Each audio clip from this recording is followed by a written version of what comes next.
morning. How are you doing?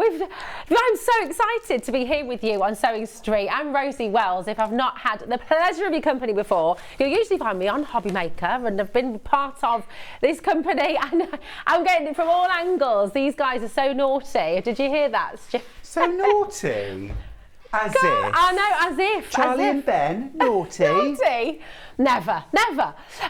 We've got an amazing lineup for you today here on Sewing Street, but we're going to start with our early bird special. So here it is. Now we're going to start in the pink. We've got, we have got a beautiful bright pink self-healing cutting mat, and I'm told that self-healing is a normal thing. This is you know what we expect. It's a thing. It's a thing. I mean, I wish I was self-healing. It'd be great, wouldn't it? Now this is a super large cutting mat. It's huge. And you know what, we're not even stopping at $14.99, which is rather spectacular. But this is what the early bird is all about. It's all about getting you started this morning, getting your orders open, because of course it's only 1p&p right the way through the day till midnight tonight, which is rather exciting. $8.99. Ben, you see, knew he was naughty. Absolutely outrageous deal there. And I've got to perfect the noise. Oh, was that right? That's the one. That's the one. That's the one. I got it. So here we go. $8.99 to your early bird. Get your order open. And do you know what? We're going to be doing exactly the same thing in a moment for, it's that kind of a British racing green, the green mat, isn't it? I love it. It's a classic colour, isn't it? It's gorgeous. Very, very beautiful. Loads of you have got this in your basket. If you do want to pop a message, of course, on Facebook Live, then we'd love to hear from you. We are here and we are live with you today. Now, thing is, if you're cutting mat, of course, this is something you're going to be using every single day, and you're using it with your fabrics, you're using it with your paper crafts as well, if you're into that too. You are using it for absolutely everything, so it's such a staple. And also, fantastic to have it on your table. It's also quite a good thing to keep everything neat and tidy. You know, if you are crafting in a smaller space, or if you're sewing in a smaller space, you can kind of leave all your bits and bobs on there, move it over to the side, and then you've got your clean workspace still. So they are so handy and so useful for absolutely everything, aren't they? How often do you use yours every day? What do you reckon? What about you, Stu? Me? Yeah. Oh, constantly. Constantly. 7 days a week. There we 7 go. days a week. But also, Rosie, I've got probably 5 or 6 cutting mats. None of us only have one. Different sizes. Yeah. Something to take to your workshop. Something to take along to your class. Maybe also something to encourage a friend who wants to get into sewing. That's such a good needs idea. the equipment. Yeah. Summer holidays coming up. Maybe you're going to do a bit of sewing with the kids. Oh, nice. Absolutely. And there's projects actually coming up on today's show that will be perfect with your kids too. So that is your beautiful pink. And then we've got the fabulous green as well. So here it is. Again, and I'd say probably this is your traditional cutting mat colour, really. So this is what we used to use in school as well with the kids when I was teaching. We'd always have these lovely green ones. Were you a teacher, Rosie? I was, Stuart, I was a teacher. Were you? Primary. No, a secondary. Were you? I was an art teacher, yeah, for a couple of... Yeah, I wasn't in it very long. I don't know. I mean, I loved it. How long were you teaching primary? 12 years. Oh, wow. So you put in some good time there. Yeah. Oh, what year did you do in primary? Everything from 3-year-olds to 11-year-olds. Did you have a favourite class? Not a favourite class as in the kids, but a year group. What was your favourite year group? I loved nursery reception. Yeah. Because the kids are just little sponges and they're hilarious and they tell you all kinds of funny things. But I also loved the year 5, year 6 as well, because you could really see their personalities developing. Proper little humans that are just...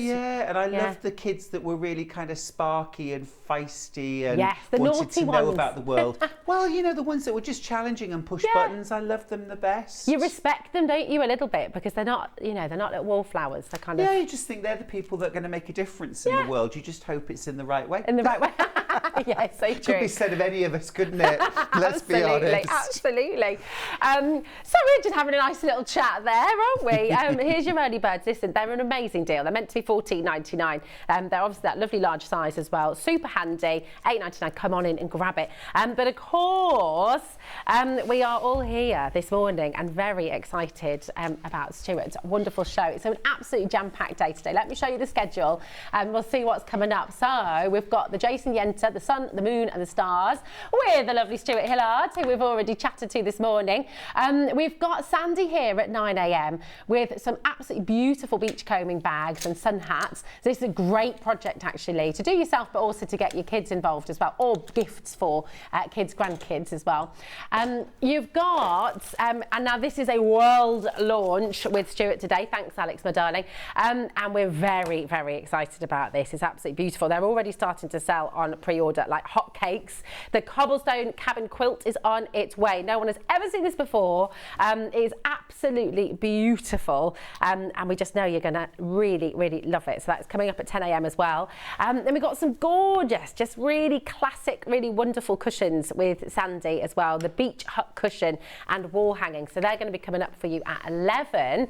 And then midday, Danielle, Deane is going to be here to bring a beautiful colourwork blanket, and we're taking you to the Botanical Gardens for that one. So that's going to be rather lovely as well. Now, let's show you the website. Now, I know most of you watching will already know all about the website, how to get involved, how to come and join us. But just in case you don't, go to sewingstreet.com, click on Watch Live up at the top there, and you're going to find a whole host of wonderful, there's your early bird, do not miss it. Today's show deals, okay, so that's what we've already brought you. If you go to coming up on today's show and click on there, you're going to find an absolute, I mean, look at this fabric. We're in love with it, Isn't it aren't fabulous? we? It's so different as well. Yeah, it's so unique, so wonderful, really exceptional. Of course, you've got the instructions for the quilt to make with that as well. Lots of tools coming up for you as well on today's show. The quilt kit is there. And by the way, brilliant deal, but we're not going to be stopping there. We've got a couple of FYI.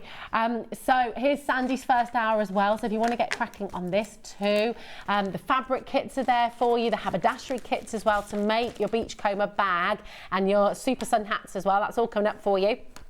You've got your rotary tools there as well. Oh, and look, I just need to, the Dewy Jumbo, by the way, that is a brand new tool that Sandi's designed. Sandi's helped design that, so that's really exciting coming up as well. I know, it's lovely. Now, but this is where to find it, okay? Stuart's Cobblestone cabin quilt instructions. They are here, they are coming up. They are, I mean, look at this. It is utterly, utterly gorgeous. I've just been in heaven, actually, just looking through Stuart's book. I mean, it just wonderful. So this is here for you. Go and grab your instructions straight away because you're going to have ever such a lot of fun with that. Stuart, it's absolutely amazing to be here with you today. It's Stuart Hillard, ladies and gentlemen. How are you doing? Thanks, Rosie. I'm doing really well, thank you. Yeah. I'm ever so excited about this morning. Deputy Joan and I worked on this quilt. Deputy Joan did the piecing, and then I quilted it and bound it. Hasn't she done an amazing job? Absolutely gorgeous. It's just gorgeous. Really beautiful brand new quilt from Jason Yenter. This is the twin size. In the kit, you get a pattern for both the twin and the queen. You get oodles of fabric, enough to make the twin, which is 67.5 inches by 80.5 inches. Okay. So that's a really good size for a double or a queen size. It's called a twin, but it's a really, really generous size, but also very manageable to quilt on your domestic machine. But you also get the pattern for a queen size, which is, I think, 80.5 by 100 inches. Okay. So if you wanted to use that pattern, maybe get yourself some more fabric or use your own fabrics afterwards to make a version, you could. Now, before we go any further, I need to tell you something about this quilt, all right? Everyone's loved it. Everyone's thought it was absolutely beautiful. Nobody has spotted the error. There's an error. There is an error. And I want to point it out before you start shopping for this, or I want to tell you about it, because it's a very fixable error and it's not something to worry about. And we fixed the error. You can fix the error. You would never know. I mean, that amazing border fabric, okay, when it came into the warehouse, okay, it looked like a panel. Okay. And so it was cut as a panel. Right. So rather than being cut in a continuous piece, what you actually get is panels. Beautiful. And so you've got 4 repeats on each panel, but you've got 5 of these. Now actually, one of those whole panels is spare, it's extra fabric, so that you can use that to play around. You could make yourself some extra projects, and Joan has. All we're going to do is cut the border strips, and we're going to join them together. So all of the strips that you see on this quilt have been joined together. It's quick and easy. I'm going to show you how to do it straight away. Perfect. I just wanted to make you aware of that. But there is an upside, isn't there, Rosie? Oh, there certainly is. There's an upside to that. There's a definite upside, because do you know what? We're already giving you a terrific deal, actually. Yeah. If you look on the website right now, the deal's superb. We'll get the graphics in for you. It's already flying out the door. £197.27. Now, I do need to just give you a little bit of a warning. We are quite limited, actually, on this, but we're not staying there, okay? So let's give you a big saving here at Sew Street. Take a little look at this. For such beautiful fabric, for such an amazing pattern as well. I mean, it's utterly, utterly gorgeous. You can just picture it, can't you? On your bed, maybe you're going to have this as a backing for your sofa as well. How lovely to have that just there all the time, or even a wall hanging, actually. Yeah. It's there for you, and that's £59. Now, okay, we've got less than 20 kits left already. Okay, we've got more in baskets than we actually have available, and well, do you know what? Okay, 0800 001 4433. That is your free number. We've got some stunning backing fabric as well to go with this as well, which is really, really gorgeous. But you know, okay, we don't normally do this on Sewing Street, do we? No. This is not something that happens. But this we is made a little mistake. Moment. We made a little mistake. We went, we did. Oh, golly. So we have made a little bit of an error. Okay, we've only got 9 chances remaining. And because of that, we've already given you your saving, but we're going to give you more off, which is always wonderful. And we've done about this. We're going to sell out. We could easily stay here, but we're not going to. No. It's all about integrity, isn't it? Yeah. And I want you to just have a bit of extra money off for the trouble of joining the strips together. So there you go. There you go. That's your price. Isn't that wonderful? Absolutely super. And it's such an easy job to do. Let me show you how to do this border. Dead easy. Right. So you get 5 of these panels in your kit. What you're going to do is your border's actually 10 inches wide, and what's really lush about this border is, if you just have a quick look, it looks like you've got like a long strip of fabric that you've done one border and then a wider strip of fabric within it, but it's actually all one fabric. So what you're going to do, lay out your fabric like this, cut single pieces, don't fold your fabric, okay? Just cut a single layer of fabric at a time. And you can see this lovely strong black line above the sun, the moon and the stars, okay? So what you want to do is put your ruler at the 8-inch mark, or measure out with a smaller ruler 8 inches out from that line. So I've lined that up. Is that nice and clear? Can you see where I've put that mark on that black line? So it's right along the top of that black line. Gotcha. The deputy worked all this out. She's an absolute marvel. She a whiz. Joan is my brains trust and my right hand. Right, so you measure 8 inches out from there, and then you're gonna make a cut, okay? So we're cutting the selve edge off.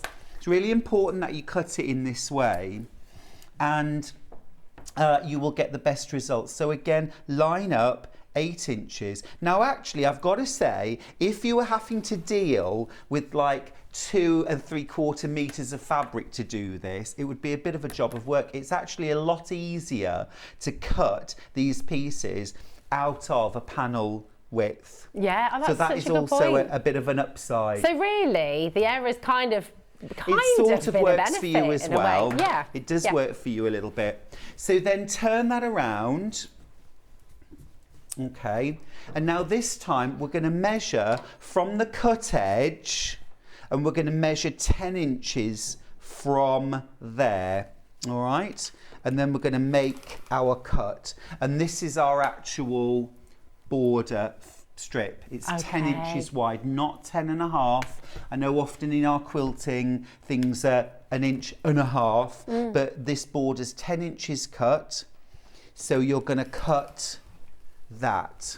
All right, and that is your first border strip cut. Perfect. So that was so quick. It's so easy to do. Jason Yenter fabrics are digital prints. Okay. So digital printing is so super accurate. So if you want something like a beautiful straight border, digital printing is the way to do it. So when you cut your next one, you're going to do exactly the same. Measure 8 inches out from that black line. Look, there's a little thin strip of black fabric. You do cut that off. Okay. Yeah, so measure 8 inches out again. Don't just cut another 10-inch strip. Do you know what I mean? Gorgeous. That gives you confidence, doesn't it? If you know that everything is absolutely spot on with your measurements. It's so easy to line your fabric up. I've been in the business for a long time, Rosie, and years ago we didn't have the same accuracy of printing, and it was so disappointing when you bought something like a border print or a print that had, say, square motifs on it, but they weren't really square, and they weren't really straight. Because it's really hard. Fabric moves, doesn't it? It's a fluid thing. When did you first find it? Because you've been quilting for so many years, but like were you quilting already when you were in teaching, Stuart, or it's something you found later on? Literally at the maternity hospital. Yeah. My mum was having a cup of tea and I was there in the baby unit stitching together hexagons. It wasn't quite that, but my mum did teach me to knit when I was 3. Okay. As a means of somehow managing to keep me quiet and out of the way for a bit. It's a good tactic, that, actually. It didn't work that long. It didn't work that long. I do need to update you. The kit has completely sold out, okay? So what we're going to give you now is this beautiful backing bundle. It's absolutely gorgeous, this. So you've got the dandelion backing, and actually you've used this on yours, haven't you, as well? It's lovely. So everybody who watches Sewing Street knows I detest sewing fabric together for the backing of a quilt. Oh, do you? Is that like a big no-no? I just don't like doing it, Rosie. No. So it reminds me too much of making curtains. So if I can get a backing fabric extra wide, I will. This fits perfectly. It is such a cool, it's lovely fabric for this. I love it. I love it. Oh, wow! No, it's a beautiful bundle. You've got 2.5 meters of this gorgeous fabric. So you're saving £5 on the bundle as well. So the price is reduced for you there on screen. It's utterly gorgeous. I mean, do you know, Stuart, if you wanted to double up on your order with this, because it's such good quality fabric, isn't it? So you could make all kinds of things. You can do pillowcases to go with your quilts. You could do a runner to go across the bottom. Oh, that's a good idea. Back in the day, I don't think this will ever be done again, but back in the day, a lot of quilts used to have what was called a beard protector. Oh, really? Yes. Or whisker protector. So it was a strip of fabric that was sewn onto the back of the quilt that was then flipped over to cover maybe the first 8 inches of a quilt. Right, okay. And you know how, well, you won't know this, but any men watching will know. If you wear a polar neck sweater, within about a week, the inside has turned to fluff because it grates on your stubble. I do get that quite a lot, actually. Stop it. So a beard protector on a quilt was put there to protect the top of the quilt from the stubble on a man's neck. So hey, you could always use. I'm being a bit random. I like that though. Why not? Amazing. Now, this is also on pre-order by the half metre as well as some of your beautiful sunshine fabrics as well. So have a look on pre-order on the website, okay, and you will see some half metre lengths as well of all the fabrics from your quilt. But I will say they are very, very limited, so do make sure you're checking out. I can't wait to see how Let me show you how to join this border. Yes. So I've just cut those 2 pieces. All right, and then you can see I've just brought my 2 raw edges together. Now the first thing is just to take off the merest slither. Okay. A wafer thin slither. A wafer thin, nice. Off the edge, okay. Wafer thin slither off one edge. And then what you're going to do is you're going to turn a little 1/4 of an inch under. Okay. Now you can do this by eye, but it's a really good idea to use the border to line up so you're keeping it nice and straight. Okay. Do you see what I mean? Yeah. So just turn that, and I'm just finger pressing about 1/4 of an inch. Like I say, it doesn't have to be exact, but sort of don't go mad. Okay. Yeah, just 1/4 of an inch will do it. All Right, so I've done that. I'm going to give that just a little press. Okay. This is going to make the job of lining this up so easy. Nice. Right. So I've got my 1/4 of an inch seam allowance turned under. So now what I'm going to do is take that folded edge over the top of my second piece of fabric, okay? And then I'm going to line it up and move it along until the pattern lines up. And do your best job here, but at the same time, it is a busy fabric with lots going on. It's got that dark background, and really, I mean, gosh, even before you pinned it, looking at it from above, you really don't see. No. So where the seam is. I'm pretty happy. Yeah. I'm pretty happy with that. So I'm just going to pop a couple of pins in there just to hold that in place. And it's really those sort of match points like the border that you want to concentrate on. So that's all nicely matched up. So now what I can do is flip it back. I've got it pinned, but at the moment it's from the wrong side. And what I can do now is transfer some pins through that folded edge to the back. Okay. All right. Just to join those two pieces of fabric together. No. That's a really clever tip. I mean, it sort of makes it a bit easier, really, doesn't it? Joan. Brains trust. Hats off to you, Joan. Telling you. Fab. I don't know who rescued who. No, Joan and I met many years ago. Yeah. I'd just done the sewing bee, and Joan actually booked me. I don't think I've ever told the story of how Joan and I met. Joan booked me to go and visit her WI group to do a talk about my time on the Great British Sewing Bee. And that was how we met. And we just hit it off instantly. Yeah. And you know those people that you're just meant to be friends with? Yeah. Well, that was me and Joan. And then maybe a month or two later, we both went to an event, special event. It was invitees only. It was rather posh at the Quilters Guild. I know, very nice. At the Quilters Guild, which was lovely.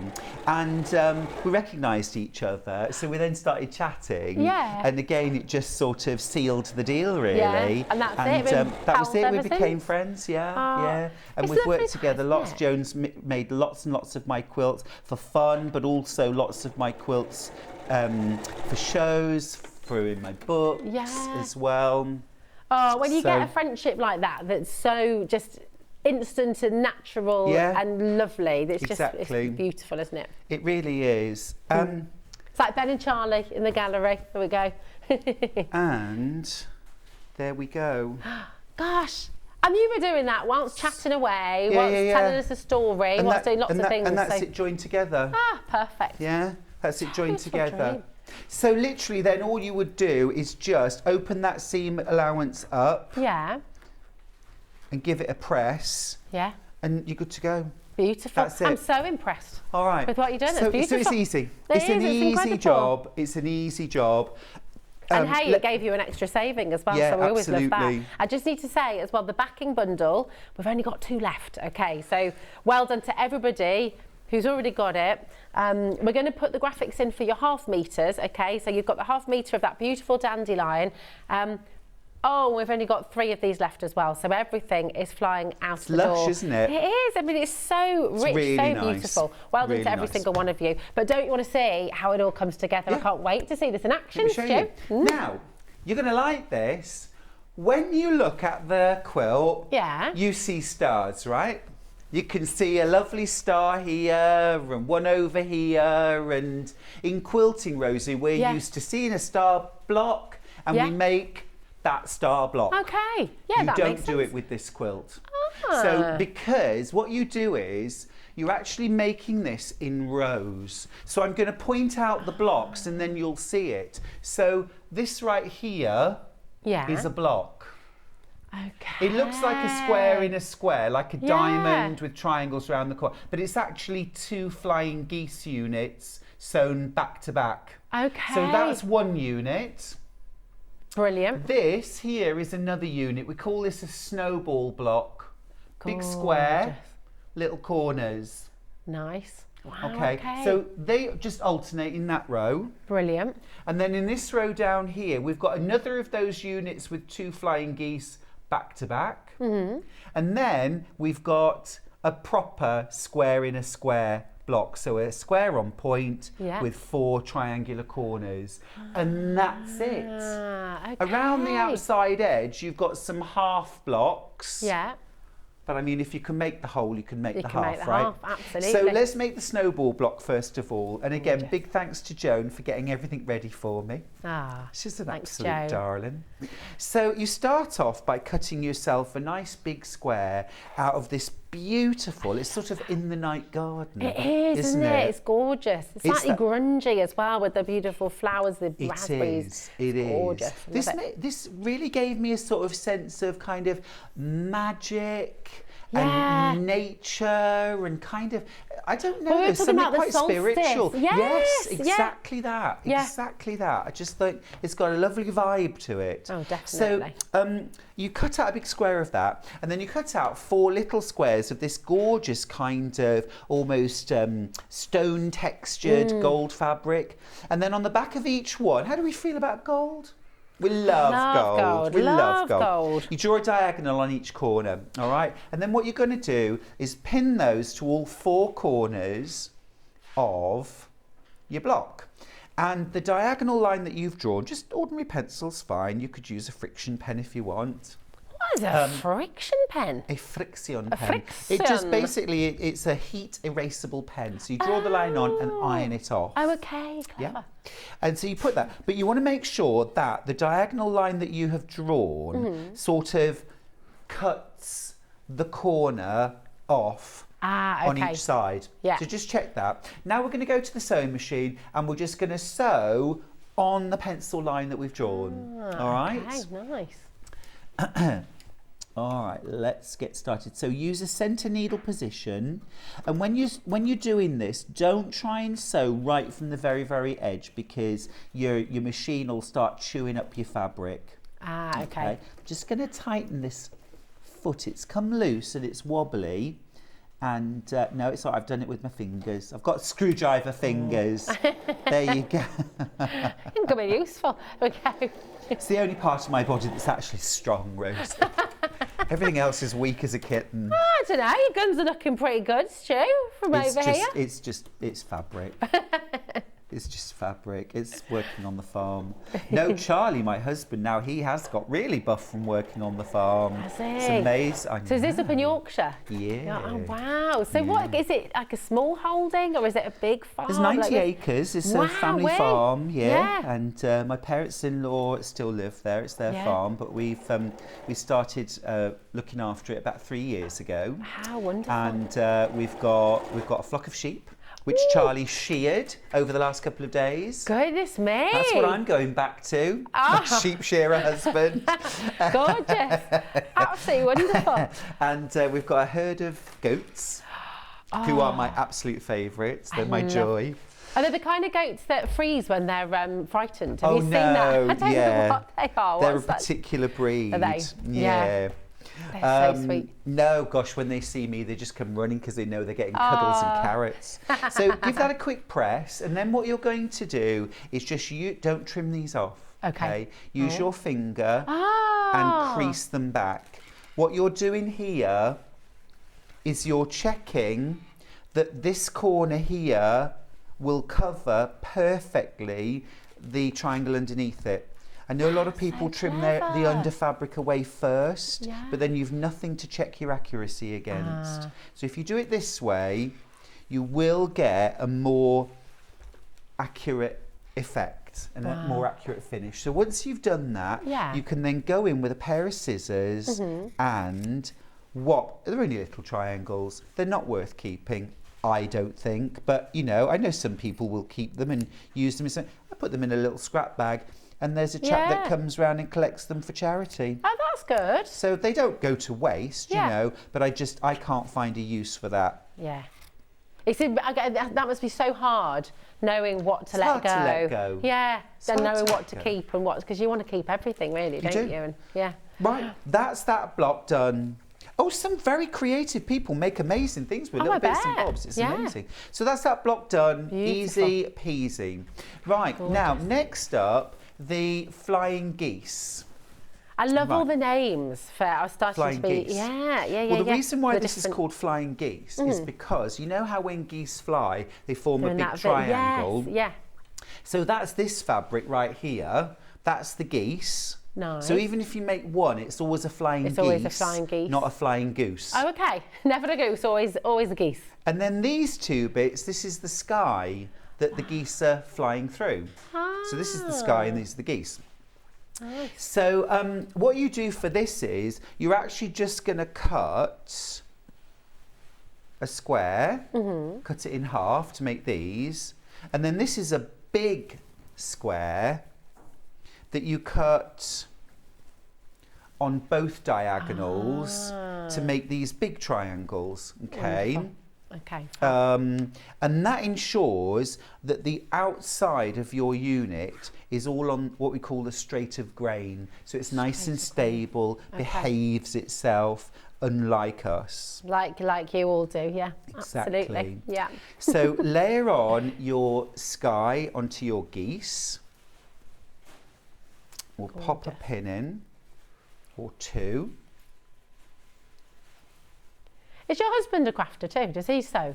No, he's a very creative person though. He's only a part-time farmer. The rest of the time he runs a fashion empire. Oh, really? Yeah, he does. Yeah, he started a company when he was in his early 20s. Yeah. And he designs and manufactures, imports and retails wedding millinery and hats and headwear and accessories. Oh, wow. Yeah. Fabulous.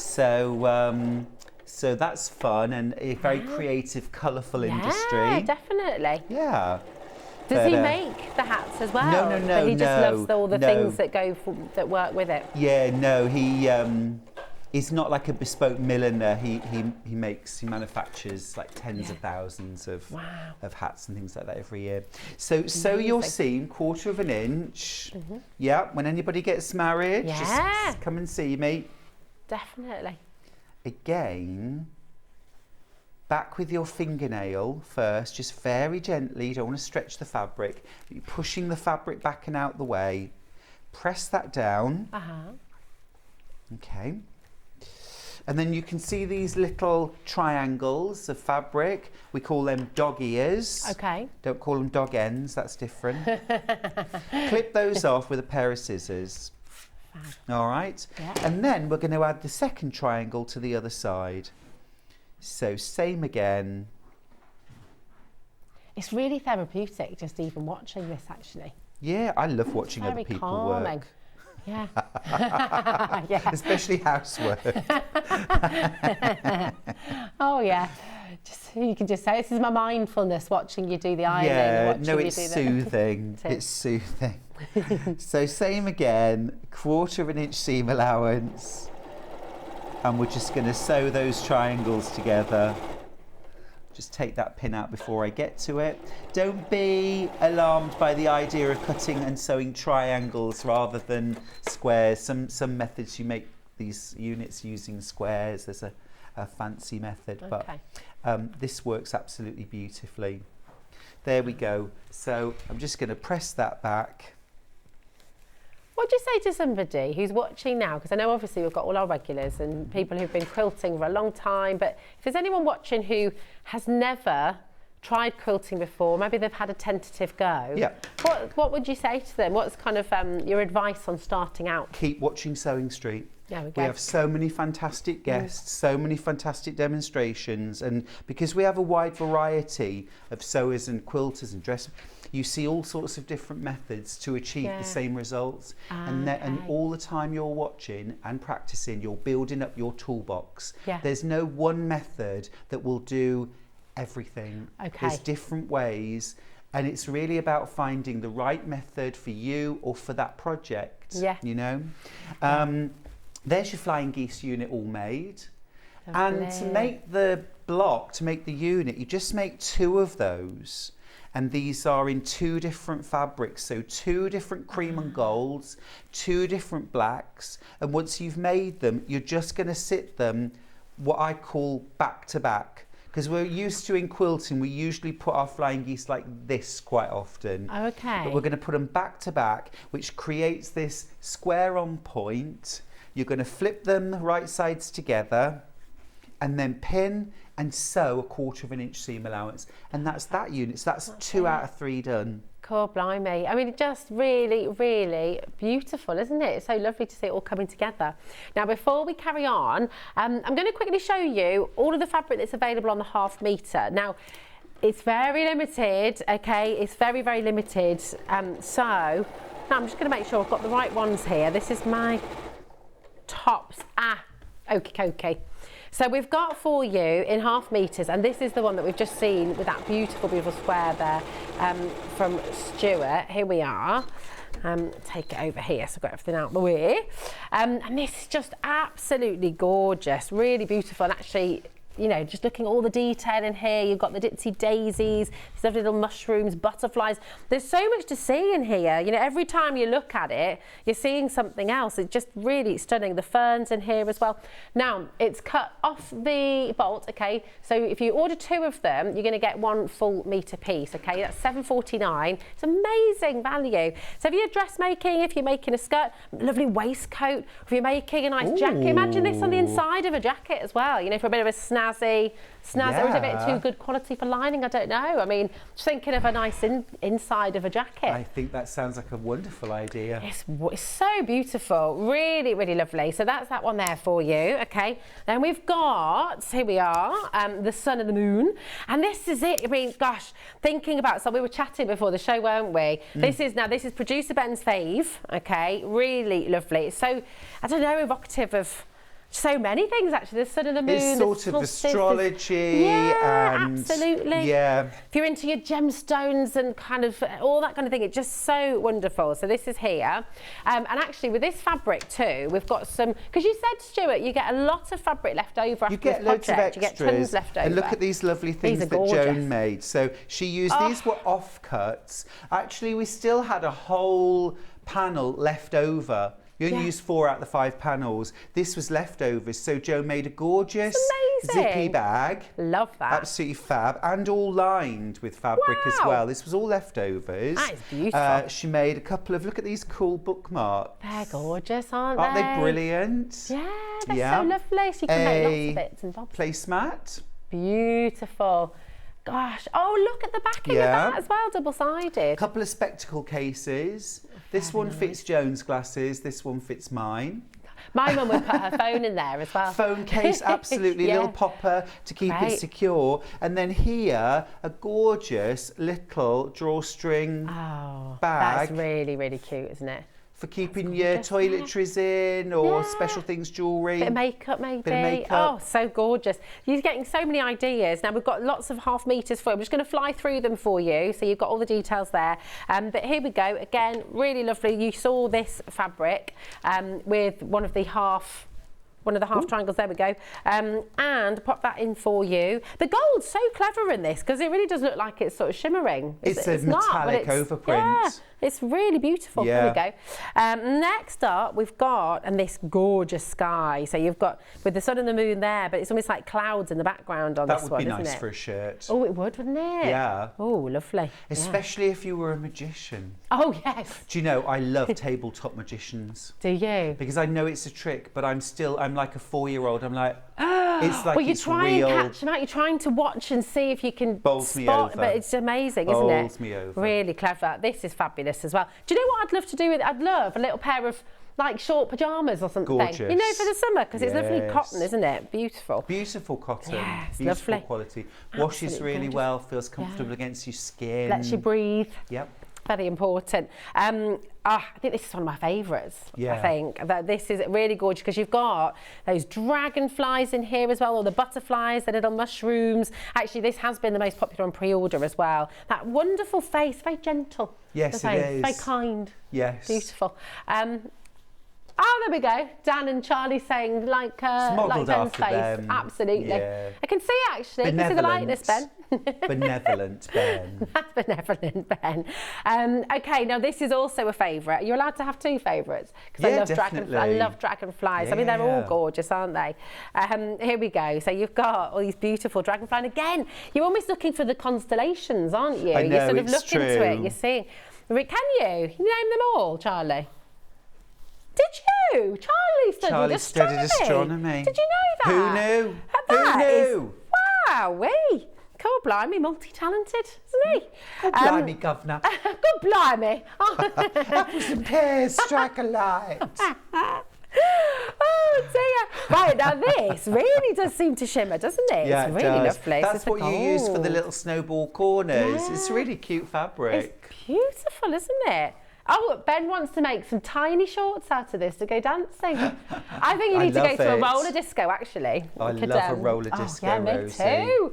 I don't think I've really got the hips for it anymore. I think I would literally pop a hip if I tried to do it now. Yeah. It's like when my daughter tells me to do a cartwheel, I'm like, oh, Yeah. babe. Oh, love to. Might just dislocate my body trying to do that. Just to get my everything. Yeah, exactly. Just fall apart. Just like a dropped jelly on the floor.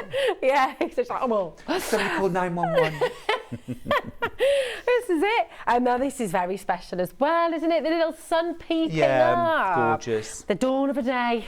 It's a Yeah. new dawn, it's a new day. Really pretty, very beautiful. Oh, so much to talk about. Right, this is here for you as well. Very popular on pre-order. We don't have many of the half meters left. I have to just warn you. Right, here we go. We've got the moons and the stars as well here. Just feels gorgeous. Again, oh, do you know what? I mean, call me crazy, but would this make a really lovely pair of boxer shorts? Yeah, no, that's a nice Wouldn't idea. it? I You know, like if you make that. it really fancy, like really posh ones. I think that's gorgeous. Actually, underwear in dressmaking has become really popular. Has And it? do you know what? I put that down to the sewing bee. Okay. Because before the sewing bee did a bra, I Yeah. think we all went, what? A bra? And next thing you know, lots and Everyone's lots of making dressmakers were bras. making bras, underwear, things like that. Yeah, and actually that's making great. things like boxes. Very popular with men who dressmake. Yeah. A lot of men who dressmake make underwear. Nice, a nice pair of little pyjama shorts as well, Lovely. or PJ trousers. I'm there for I it. can't believe you can make a bra, you see. I mean, because, well, we're all different, aren't we? It's very hard to find bras that fit you properly. So that's a great idea. Very good I'm idea. just going to nod. Yeah. There we go. You know what I mean, don't you? Exactly. This is fabulous. They're called these, what are they, runes? What they call these little Let me see. symbols? Can we come over? They're like, they're the symbols for the And constellations. then these are the star signs. Star signs, yes. Nice. What are you? I am an Aquarius. Are I'm you? the wavy lines. Oh, bit of a hippie. Water. Yes, an air sign, head in the clouds. Oh, very That's me. nice. Head in the The clouds. age What of are you? Aquarius. I'm a Leo. Are you? Yeah, and my That's husband's why a you've Leo got as such well. a beautiful mange of hair. It's looking amazing. Thank you. You're very good. It's a line from Kath and Kim. It Oh, always is makes it? me giggle. They always say, "Oh, I've got a beautiful mange of hair." Mange of rather hair. than Isn't that mane. what foxes get? Oh dear.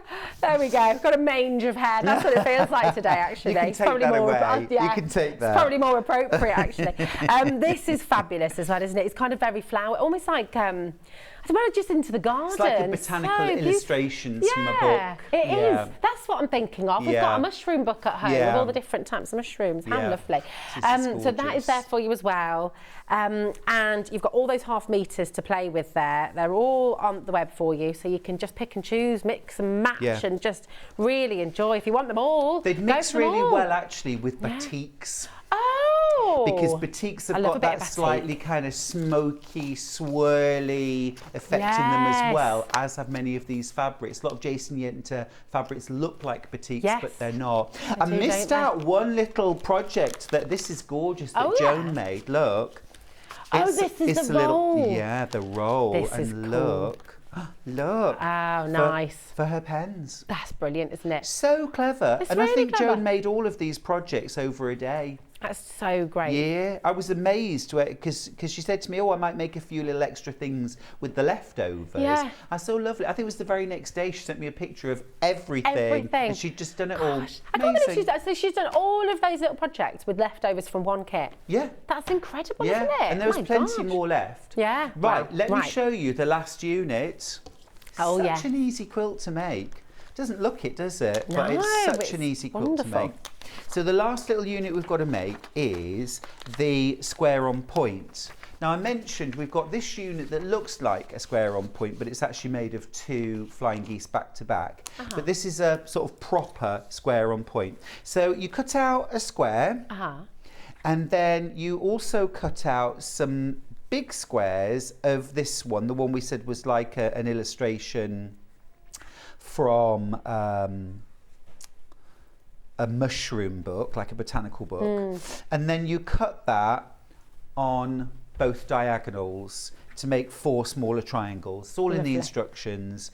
And then all you've got to do, I'm going to move this out of the way because I think you'll see the colour better against the pink. So you're going to sew pairs of triangles, so opposite sides like this. Okay, now you can, if you want to, finger press your triangle in half and do that with the wrong side uppermost. Okay. And then do the same with the right side uppermost of the square. Okay. Amazing how that just stays put then, doesn't it? What that'll do is it'll create a little crease. And then you've got a valley and a hill, and you can put those together. And they'll nestle together. And that means that you've centred that triangle. Find a sharp pin, Stuart. Did you see how I put the blunt pin back in with all the others?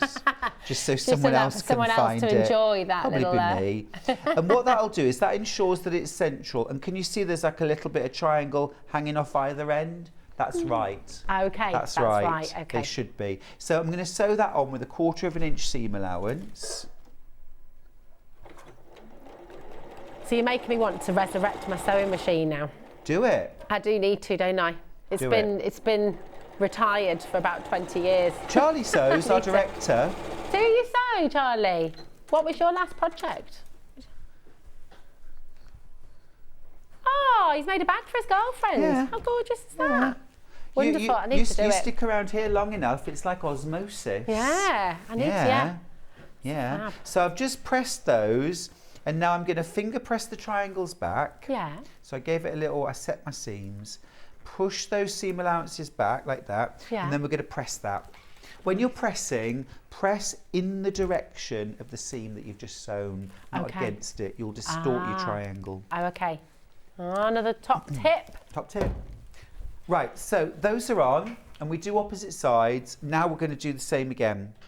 Okay. Is there a reason for that? Why do you do the opposite? Why is it a good idea to do the opposite sides first? So if we try to sew 2 corners on the same side, so if I lay them both on like this, would you just get and then I sewed and sewed, I wouldn't actually be able to press them back because I'd sew over the corner. Yeah. So if we do 2 opposite sides, now you could say, well, why don't I sew that one and then I could sew this one on next? Yeah. You could do that.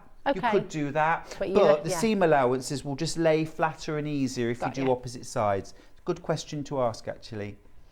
So again, same thing. I try. Sometimes I ask an all right question. You have your moments. Yeah. So I'm just doing this side by eye. You can fold them in half if you want to, but I think most of us can spot an equal amount hanging off either side. So use the method that works for you. That's it. You know, there is no one method. All right, and then I'm just going to sew those last 2 seam allowances.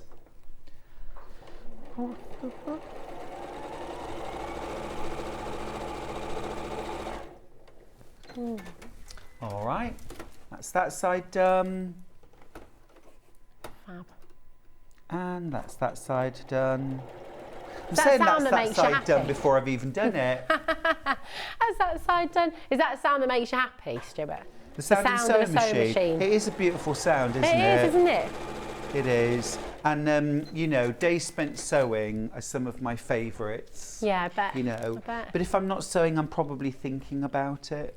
Thinking about your next project. Yeah. Well, we all want you to do a little collaboration with your husband and do like a little bespoke, a short run of bespoke fine wedding hats or fascinators or something. Yeah, don't you think that would be amazing? Well, do you know what? On about our third date, Charlie took me to Hazelwood Castle for lunch. He was trying to impress me. It worked. It worked, yeah. It worked. And we saw Hayley from Coronation Street, who was also having lunch there. Okay. So that impressed me too.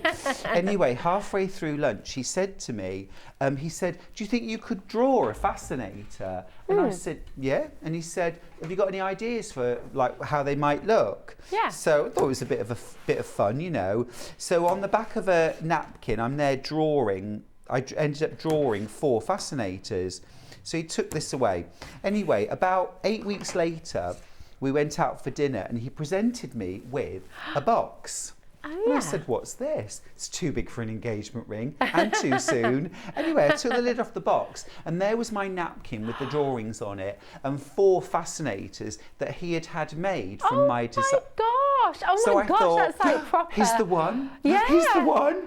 And I said, what a romantic That's gesture. This is beautiful. beautiful. He said, well, I hope they're beautiful because he said, I've had 1,000 of each one made. They're my next range.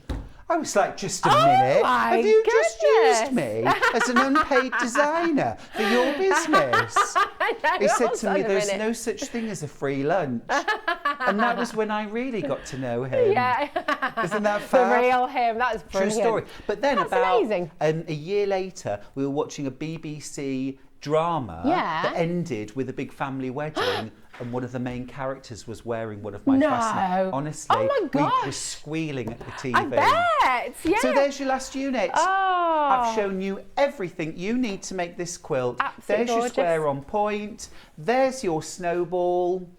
And there's your pair of flying geese. How easy. And we fantastic, even learned how to easy join fabric to make the border. I love it. Well, look, here's Stephanie as well saying, morning all. As always, Stuart makes us so confident with his fabulous teaching, tricks and tips. Thank you so much. And what a lovely message. Thanks, Stephanie. Thank you, darling. That's lovely. Really nice. Gorgeous. Really, really beautiful. Oh my goodness. Is that the first? Wow's we.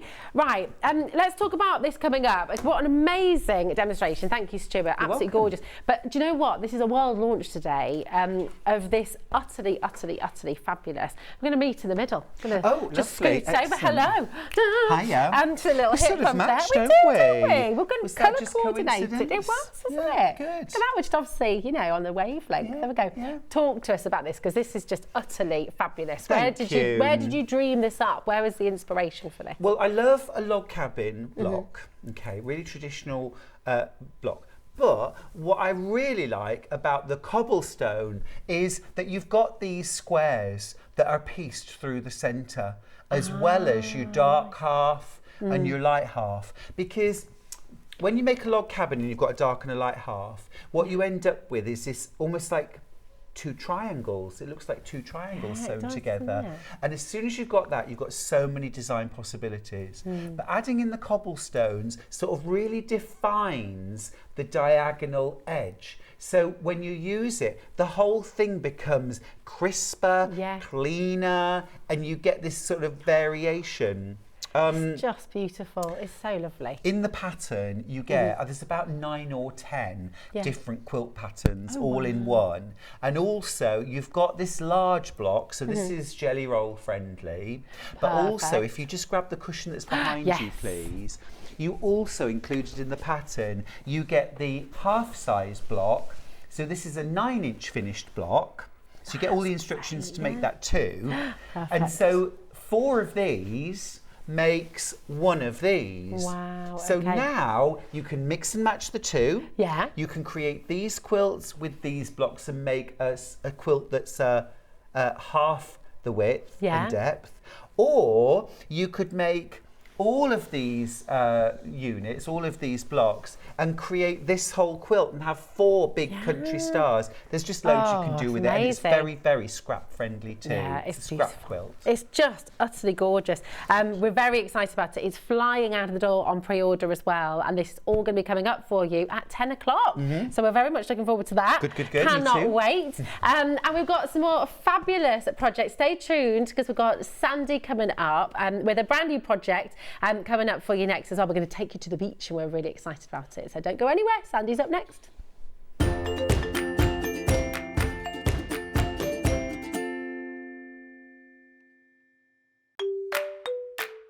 Hello everyone, I'm Delphine Brooks. I've been part of the Sewing Street family now for over a year, and it's been the most incredible journey so far.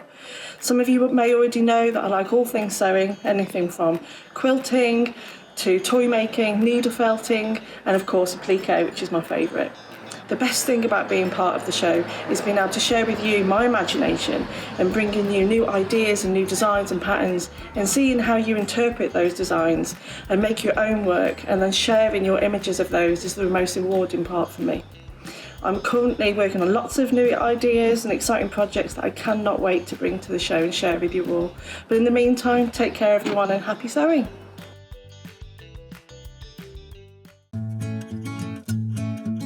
Stuck for ideas for the perfect gift? Why not get them a gift card?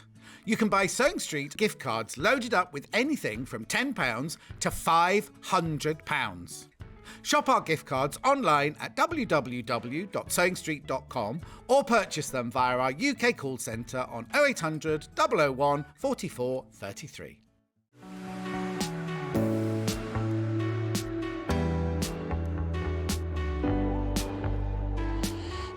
What I really like about coming to the Festival of Quilts is a chance to see what people are making and really share my own enthusiasm for the quilting world.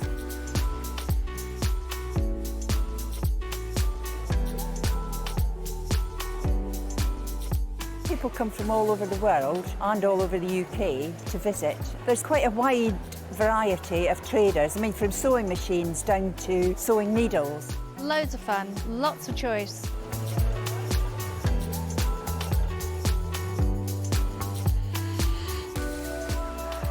The quilts at the show today have been very inspiring because they've been done by lots of different people. They've got different techniques, different colour combinations. Oh, it's the biggest thrill when you're chosen and you get a first prize.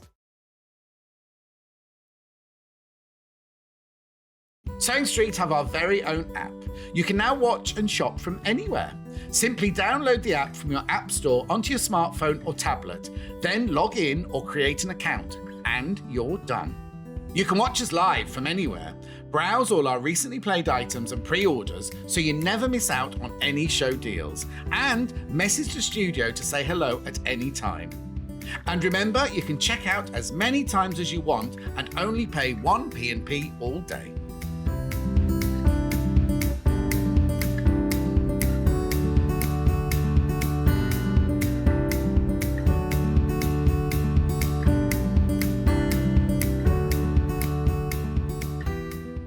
Here at Sewing Street, we're always looking at ways to make your shopping experience better. That's why on certain items, we have split pay. So with the split pay, depending on the price of the item, you can split the cost twice, 3 times, or 4 times. So that means you pay once, then you pay monthly until it's finished. And you know what? We do not charge any interest whatsoever. Isn't that fantastic? Split pay, you say? Well, yes, please. I'm off to buy myself an overlocker.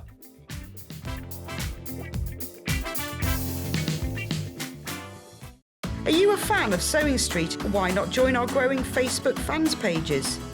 Just search Sewing Street Fans on Facebook and click Join Group.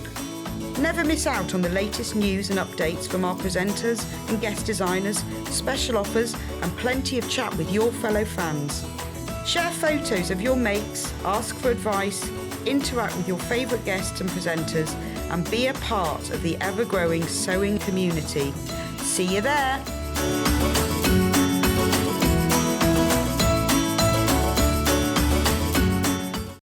If you're a sewing Street customer, no matter how many times you check out in one day, you will only pay one postage and packaging. So don't wait to add the item you want to your basket and check out. You will only pay one P&P even if you check out multiple times in one day. Follow Sewing Street on Facebook and Instagram to keep up to date with what's coming up on the show, as well as being the first to know about our amazing offers. Get involved with our competitions that are exclusive to social media. And pick up some top tips from us too.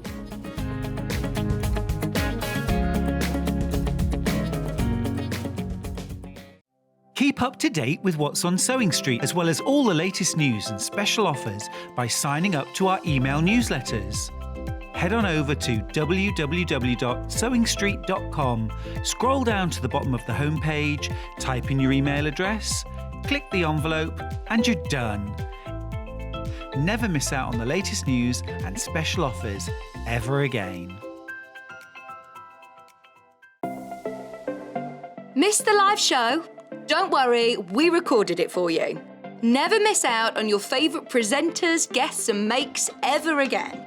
Head on over to our YouTube pages to watch back the day's live show and enjoy your favourite demos over and over again. Subscribe and turn on the bell notification so you never miss a show or video ever again.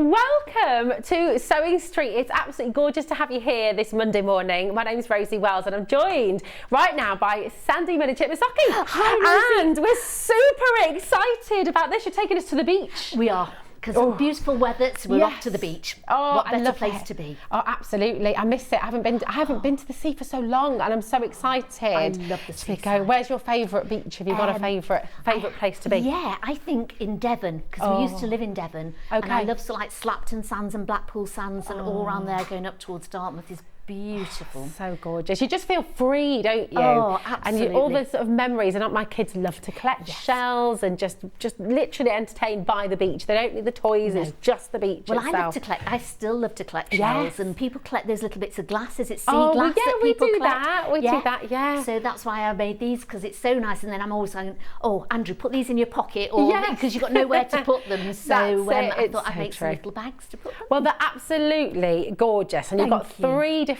colourways to choose from, and actually each bundle you're bringing us today is going to make you the bag but also a gorgeous hat.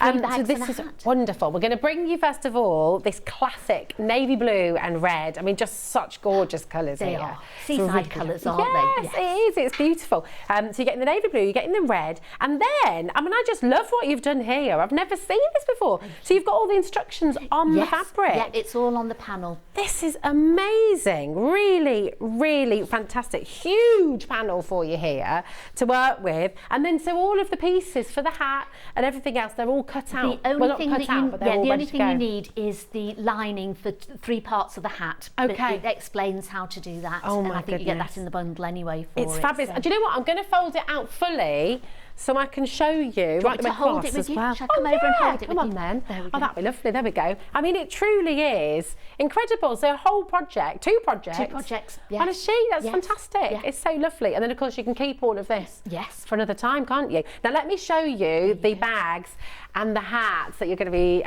making. How gorgeous on the pug up here. Really, really beautiful. If I just pinch your hat, Mr. Pug, for a sec, and we can show you, because it's double-sided, isn't it? Which is almost, wonderful. yes, yeah. That's so cute. Oh, it's just, it makes me wish my kids were this, were still this little, because it's just, I love these hats so much, these bucket hats, absolutely gorgeous. Really lovely with the anchor trim here as well.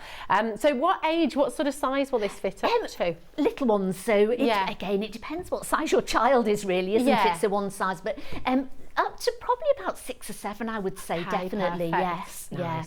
Which is the ones that need the hats on, isn't it? And it's hard. You could always put some elastic on it as well. That's a good idea. To keep it on them as well. That is a very, very good idea, like that. But just gorgeous gifts for people, aren't they? Yes, when they've got a new baby. Lovely. Oh, just lovely. Grandchildren. Beautiful. And then the bags, so with the bundle, you're also going to be able to make these fantastic beachcombing bags, and that's going to be coming up the second demo for us. But we're going to be making the hats first, aren't we, Sandy? Yes, can't wait to see how we do it. So that's the first kit. It's the navy and that beautiful red. It's really vibrant, isn't it? It's lovely. It's absolutely gorgeous. So that wonderful sheet with all your instructions, okay, and all of the different pieces, they're all there for you. And we're going to bring you the peach next, and that's the hat I've just shown you. So here's the peach, and then we'll have the orange after that as well. Here we go. That's a lovely colour, isn't it? It is, isn't it? Again, quite a sandy, summery sort of colour, isn't it? It's kind of like an apricot, isn't it? Or it's beautiful. That it's really soft and really lovely. Yes. Absolutely gorgeous. And then talk to us about this fibre here, this material. That's ripstop. Okay, what's so that? It's waterproof material. Perfect. So all the bags are lined in that, so that if your shells are a little bit wet and you pop them in, or even if you pop your flip-flops in your bag and they're a bit wet, you're not going to wet all the bag, so the bag isn't going to be wet when it's on you. So we just line them in those. Oh, nice. Oh, hold on a moment. Have I popped the wrong kit on here? Okay, this is the peach. I see. Okay, so here's the peach. Got you. Yes. There we go. So you've got this lovely sort of creamy panel to go with, and then all your peaches on the fabric. There we go.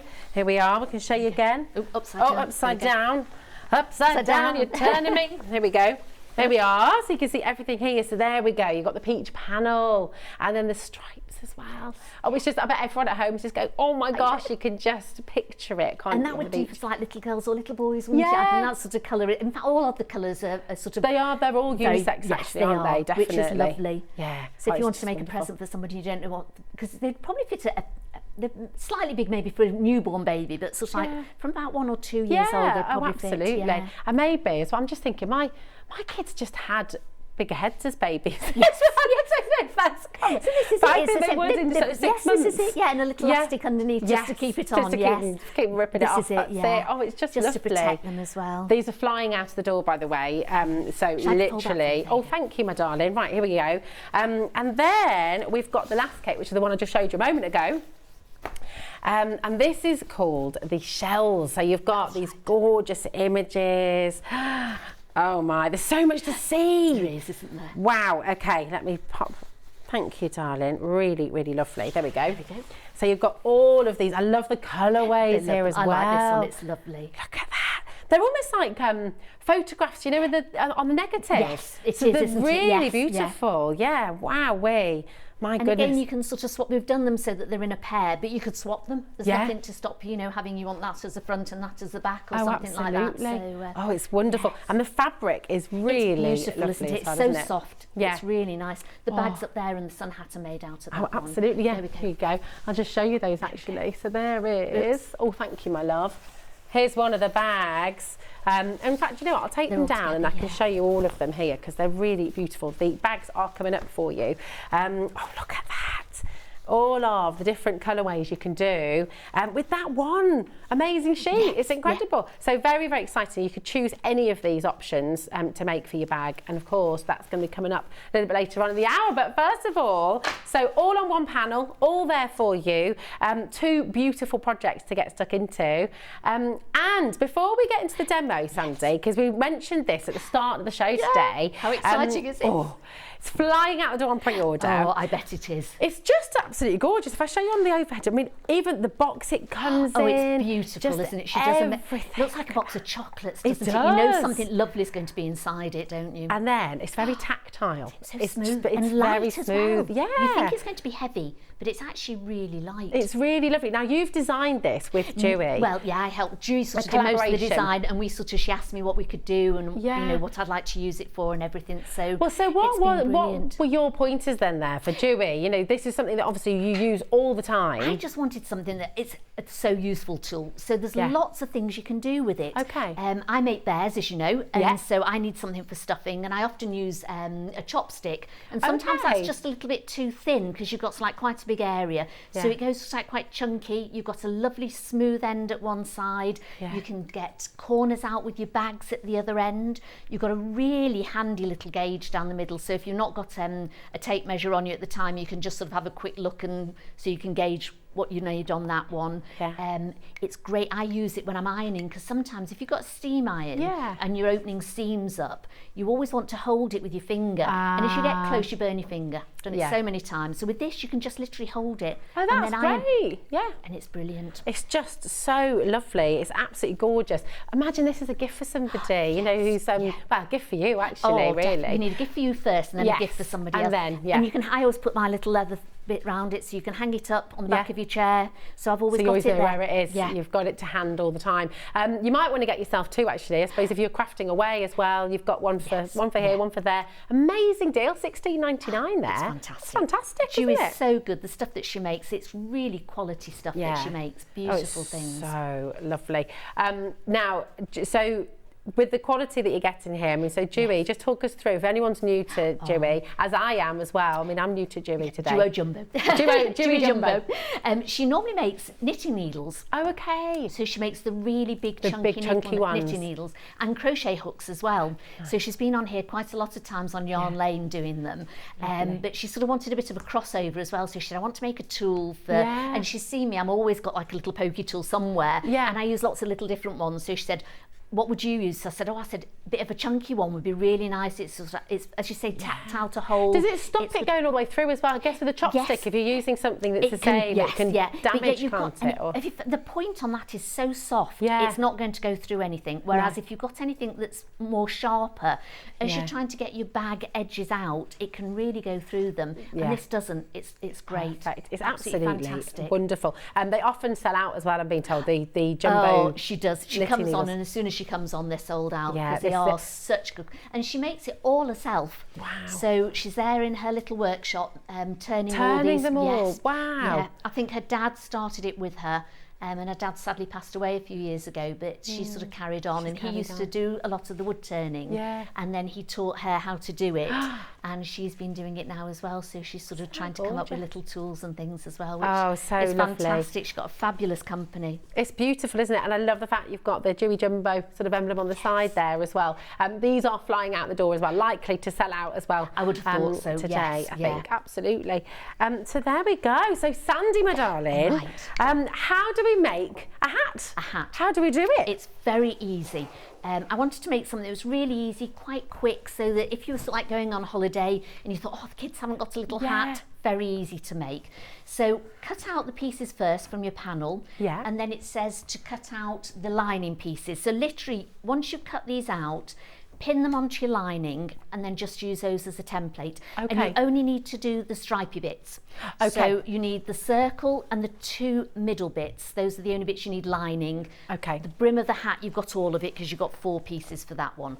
And also somebody was asking me on Facebook yesterday, I think, when I put it on, and she said, have you got a pattern for it? So I said, I haven't, but because you're putting it on your material and drawing around it, there's nothing to stop you popping it on a piece of paper and drawing around it. So if you wanted to do it, and if you wanted to enlarge it slightly, you could always just take this out maybe by 1 inch and just then enlarge the circle a little bit.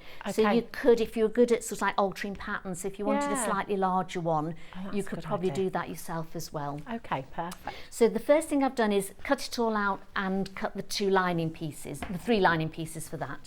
Then with the brim, you sew the 2 pieces together to make a circle, and you sew, and I put some interfacing just on one, on the bottom bit of it. So 2 pieces, I put just a light medium weight interfacing on it. You don't have to, but I feel the brim, it just gives it a little bit of stability. Oh, nice, okay. So if you sew the 2 sides together to make the circle of all 4 pieces, and then sew around the outer brim, which I've done here. Because we've got so much to get through today, I was trying to sort of help along a bit. And then what I've done is I've used pinking shears. I think we've got some pinking shears on the show today as well. Oh, we might well do, yeah. If we have, then we'll absolutely find them, I'm sure. Which is great, and I always use it, especially on a circle. Why is that important then? You can notch it, but it takes ages to notch. Because it's a circle, you need to sort of, to be able to turn it out, you've got that bit of a curve in it, so you just need to stretch it that little bit more. So if you pink it, it just sort of gives it that little stretch to be able to turn it inside out nicely. And so I use my pinking shears a lot on this. So then we've done it, we've sewn it right sides together, and I'm going to now turn it out. So this is the brim of the hat. Now this is another sort of good way with the tool to sort of get your edgings, just sort of run along it here. So it's really just sort of getting your seam, because you want your seam in the middle. So if you nice, it just makes it even crisper, doesn't it? So if you run along with this, again, it's not going to poke through it. Nice. It's fab, and then it will just help it, there we go, just help it stay, and we can get a nice crisp seam there. And then we want to iron that as well. Lovely. Do you have to sort of be when you're ironing to sort of make that seam lovely and crisp on a curve? Yes. Do you have to sort of be mindful of anything as you're doing that? Is it different if you're doing a straight edge or? Because you've pinked it inside, it makes it easy to just curve around and just take it in sections. So if that was a long one, you'd just sort of pull it along and then just sort of keep ironing. So I tend to do it in the sections. So you see that sort of, it curves round nicely there. Yeah. So I'm going to just iron that little bit. So, lovely. And spend some time on it at home. As I say, we're not going to spend too long on it here. But then, so again, just sort of edge that out as you're going along, and you can see where the stitches are, and just do small bits. Am I in the right place here? Do I need to be over just a little bit more? And if you're on, so when you're doing it from the pink cutting mat is absolutely perfect place for the overhead as well. Let me just go over here. If I go over this way a little bit, how's that? Is that a bit better? Gorge. So yeah, so you can really sort of push that out with this tool. It's fab, and because it's chunky, you can feel it. Yeah. If you've only got something small, like I always used to use a chopstick, and you find sometimes it's just that little bit too thin. And you don't sort of get the feel for it. With this, you can really sort of get in there and feel it. So it's fab for doing anything like this. It'll be just good looks for really easy to dressmaking. use and just really helpful. Did that iron just pop up? It does. Yeah, they're fab. What? Oh, have you not seen these? No. Oh, these are fantastic. That's really snazzy. It's so good on your wrists burning because you can just pop it down. Wow. And it's lovely. There we go. So we've sorry, slight side note there. It just took me by surprise. It's great. You could just leave it there. Yeah. So we're now going to sew round it. So we're going to start at the brim edge, and I'm going to sew about 1/4 of an inch all the way round. Nice. So let me just find my foot pedal. I think Stuart's taller than me, isn't it? A lot taller than me. So just right. Let's have a look. Oh, wait a minute, I'm just going to alter the stitch on here. Let's have a look at that one. Is that right? There we go. Yes, that's better. There we go. Right, because I think he had it on 1/4 inch. Oops. Oh, no, I've got it on a zigzag now. Wait a minute. Do you know what's happening in the studio? Just to update you, Sandy, and you at home as well. Alex is sweeping in and taking everything away. Is he? Because things are selling out on pre-order, my lovely. It's such a popular collection. Oh, that's fantastic. So just thank you so much. It's gorgeous. So do keep an eye. If something's in your basket and you've not checked it out yet, things are selling out. So do make sure you're checking it out. It's a brand new project today, and you know the team in the gallery, Ben and Charlie, just saying your projects are always so amazingly popular. Everybody's loving it. So it's exciting to see a newbie as well. Lovely. It's so nice.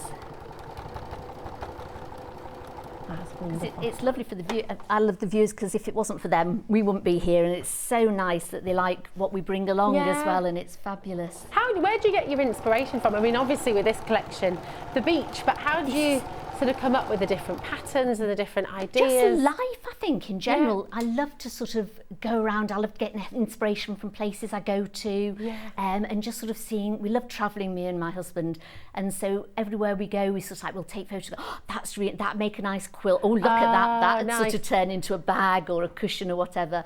And we both love the beach. And I'm always picking up shells and all sorts from the beach. And I think it was my husband that said, you need a bag to put all that stuff in. And it was like in his pocket. light bulb moment. So I said, I know what I'm going to do. Because as children, we always used to collect stuff on the beach. Oh, and 100%.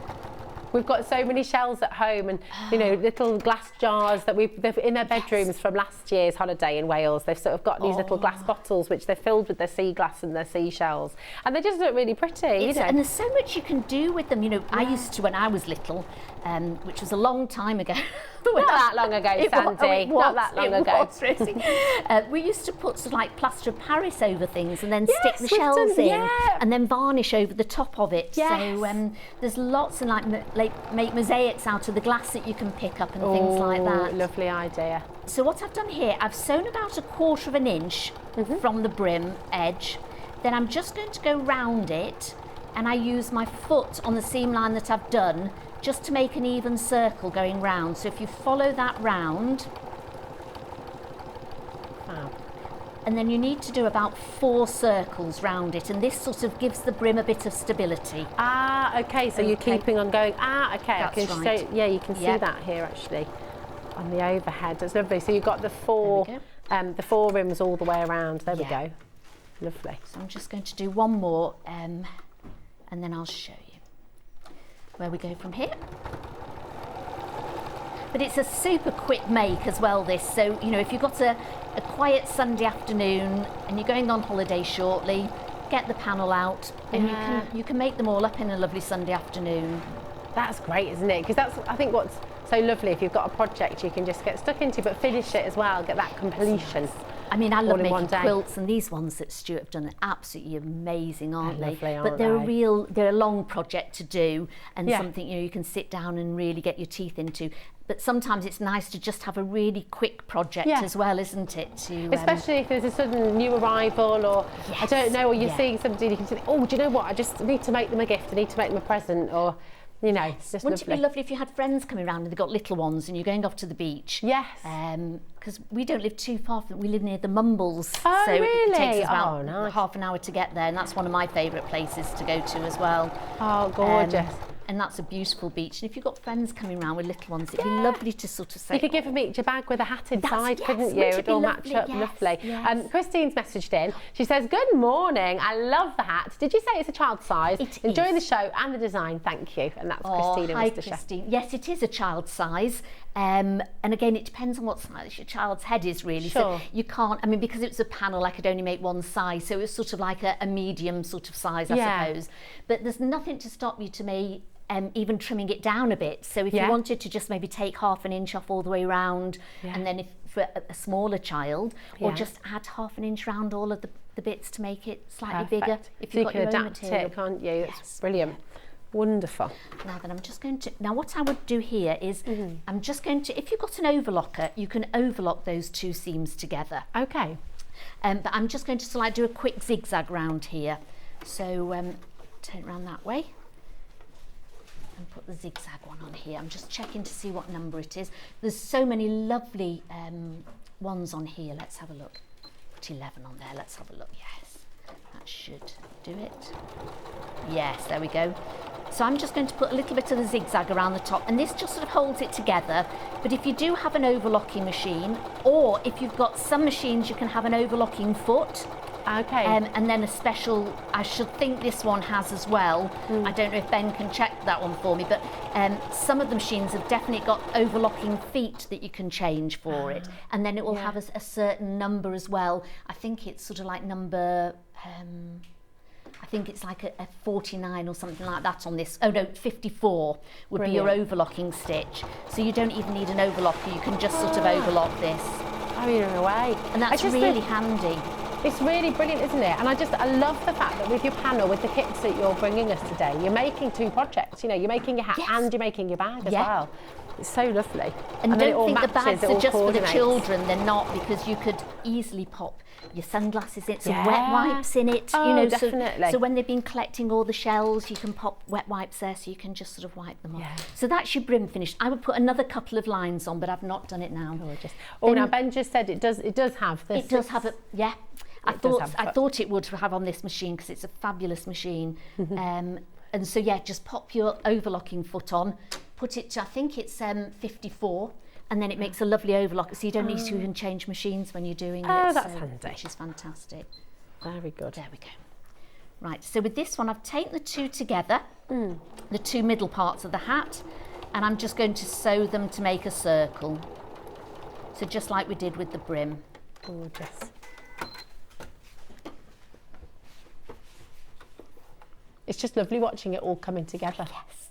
And at home, you must be thinking, oh, I can't wait to do this. You've got a list of names of people you're going to be making hats for already, I bet.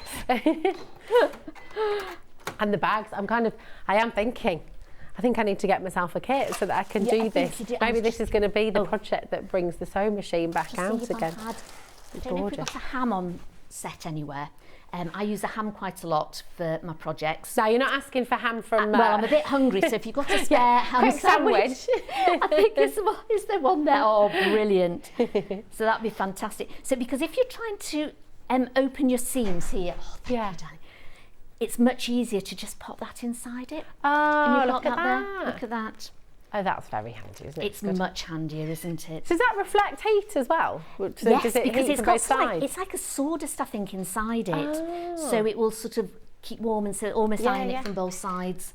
I use a ham and a roll a lot. It sounds like a sandwich, doesn't it? Yes. Making me hungry, Sandy. It's been a long time since breakfast time. There we go. Now then, if I get a heat erasable pen, and so you've got the seams, which is one side. So then I'm going to open it up and pop the two seams together, and then just mark just a tiny mark on this side. So we've got the four. So they're not corners because it's 4 quarters marked. Then when you take the centre of the hat as well, and I'm going to fold that in half, and again just put a little mark either side. Then open it up. Fab. And then put a little mark. So we've just got the 4 corners. You don't have corners, do you, on a circle? There we go. You've got the 4. But you found them. 4 quarters. Then a curvy corner. A curvy corner. Yeah. So then you take your circle and you've got your middle, and I take one of the points that we've just marked and put it against the seam and just put a clip in it. Okay. You can pin. I prefer clipping. Then those clips are super handy, aren't they? They are brilliant. I always get a spare bag when they're on, because I've always got clips, because I have so many projects on the go. Yeah. I've always got clips in it. I keep thinking, I've got hundreds of clips somewhere. Where are they in the projects all over the place? That's so, it. So well, we've got them here actually on the show today. You're going to get a pack of 100 for $14.99. Can you just tell my husband to pop one in the basket? Yeah. Andrew. It's Andrew, isn't it? It's Andrew, yes. Andrew, pop one in the basket. There we go. That sounds very, very, very good value. 100 of them for $14.99. It's brilliant. And you'll use them as well, because I just tend to keep them in my projects. Yeah. I think as sewers, you've always got projects on the go. Now, when you put in the curve, you've got a straightish line here, and then you've got the curve. Sometimes I just snip into that just a little bit. So you don't want to go too far, but you can just sort of put some little snip marks. So go less than the seam allowance that you would use. There we go. And that will just help you to stretch it out and pin it round. Are there different projects that require sort of pins or clips? There are. Or do you tend to just use one for all of them? I use clips for a lot, but then obviously if you're trying to pin something on in the middle, it's really hard. So obviously you need clips. Or sometimes I use quilter's tape. That will hold things in, which is really, especially things like zips. Yeah. Oh, zips are tricky, aren't they?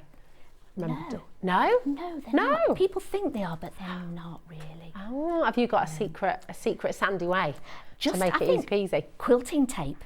Oh, okay. It's just the way forward. Yeah. Because then you can move it, you can just get it just right. So I find it fab. Okay. I think a lot of people use the quilting tape. But then the pins, the clips, I like them because it doesn't matter which side. If I was doing this and then I thought, oh, do you know what? I want to sew that on the other side, and you pinned it on the wrong side, so to speak. Got you. You've got to turn all your pins round because you can't pin with the pins underneath. Oh, I see. Yeah. But whereas with the clip in it, you can sew it either side. It really doesn't matter. Oh, that's handy, isn't it? Gosh, it's sellouts left, right, and centre here today. Sandy, yeah. Is that another one gone, Ben? Did you say? So the quilter's tape's just gone too. Has it? Yeah, Right. just mentioning it. There we go. You always need quilter's tape in your And two of your hardware bundles for the bags they've gone as have well, gone have they? as well on pre-order. There's So well done to great everybody bundles. for getting in early. It's a very good idea. Very good idea. There we go. How are we doing for time? Because I want to try and get the bags in as well. Oh, here we go. We've got half an hour on the hour. Right, okay, lovely. So as I say, just little snips going round it. And it'll just help it ease it round. It's beautiful material. It's lovely. It's so soft, isn't it? And strong as well. You know, it's going to last for all those beach trips, isn't it? And you know, can against chuck the it in the washing sand machine when you get home. It'll be no problem at all. Right, I'm going to, now I used to put the flap down on your sewing machine so then you can work around this bit easier than putting this bit down first. So put your circle down first. And then just pop it under. And then make sure, I do quite a good seam allowance going round it. Just because where you've snipped into it. And again, if you want your tool, you can just hold it down because you take the clips off and it's a circle on almost a straighter part, it's going to start popping up. So if you just hold your tool and just take it round, and Gosh, you've just used that for so many different things already. And it's not going to go underneath your sewing machine.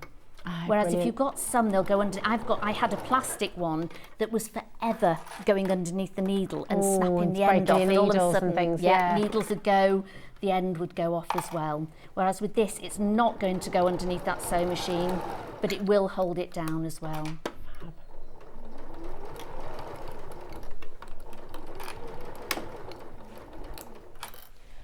Fantastic. And as I say, when we're on air, you always do things a little bit quicker. Just make sure you sort of follow that round and make sure it's all snipped and joining up. There we go. I mean, it's amazing. I just think, gosh, to do, and it shows you at home, it gives you confidence as well, really, because you can be demonstrating and talking us through and teaching us how to do it, which is multitasking in a major way. And at home, of course, you'll just have full concentration. You'll just be able to follow along. And don't forget, you can re-watch all of this later on as well. So you can come back to it, you can watch the demonstration in full as well, which is absolutely brilliant. But it's one of those projects that is quite easy, and I think sewing is a mindful thing. I think I always get lost. You can't think about much else when you're sewing, and you just sort of get lost in the project. But it's quite an easy project to get lost in. You're not some you have to really concentrate with, you know, and you're thinking, oh, I'm going to go wrong here. With this, you're not. So, but it's just quite mindful. You can put some music on, and gosh, and that's so important at the moment, isn't it? There's so much, you know, we get a bit bombarded, don't we? By, I don't know, by everything, by news, by the world. You know, we know everything, but it's all going on. So actually switching off and taking yourself away is so important. Again, I wouldn't, but I'm not going to say because I've not got time, but you'd put that in your ham again. So use that just to get all those seams really neat. So it's great for using that. Now you do the lining exactly the same. Gorgeous. Now you've got both of them the right side out. So you're going to put this down, and then you're going to turn this the wrong way. You can see on this one how I've used the overlocking stitch. Oh, yes. Don't know if you can just see that. So I've overlocked that so round that just as well. It fraying just and stops it fraying. So if I'd have had time, I'd have overlocked that one as well. So then pop this inside here. So this is where it makes it almost reversible if you want to as well. So you've got the two right sides together, line up the seams, and again, just clip those together. I won't finish the hat because we'll go on to the bags, but I'll show you as much as I can so that you know exactly where you're going to. Perfect. So with this one, again, I would then overlock this bit here. So again, it neatens it all, which I'm not going to today. But at home. But at home, once you've clipped that, it's all on the instructions as well. So when you do this,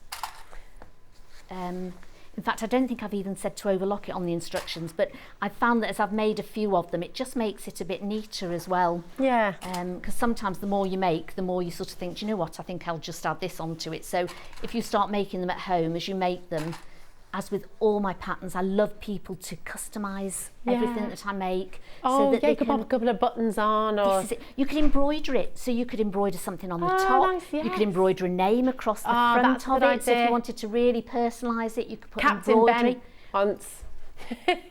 Make one for you, Ben. I'll pop your name on it. There. Then we take the rim. So this would have been interlocked together.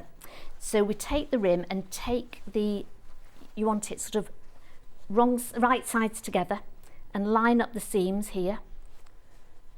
And you just go round, because you've got your clips in, you can clip all that together. There we go.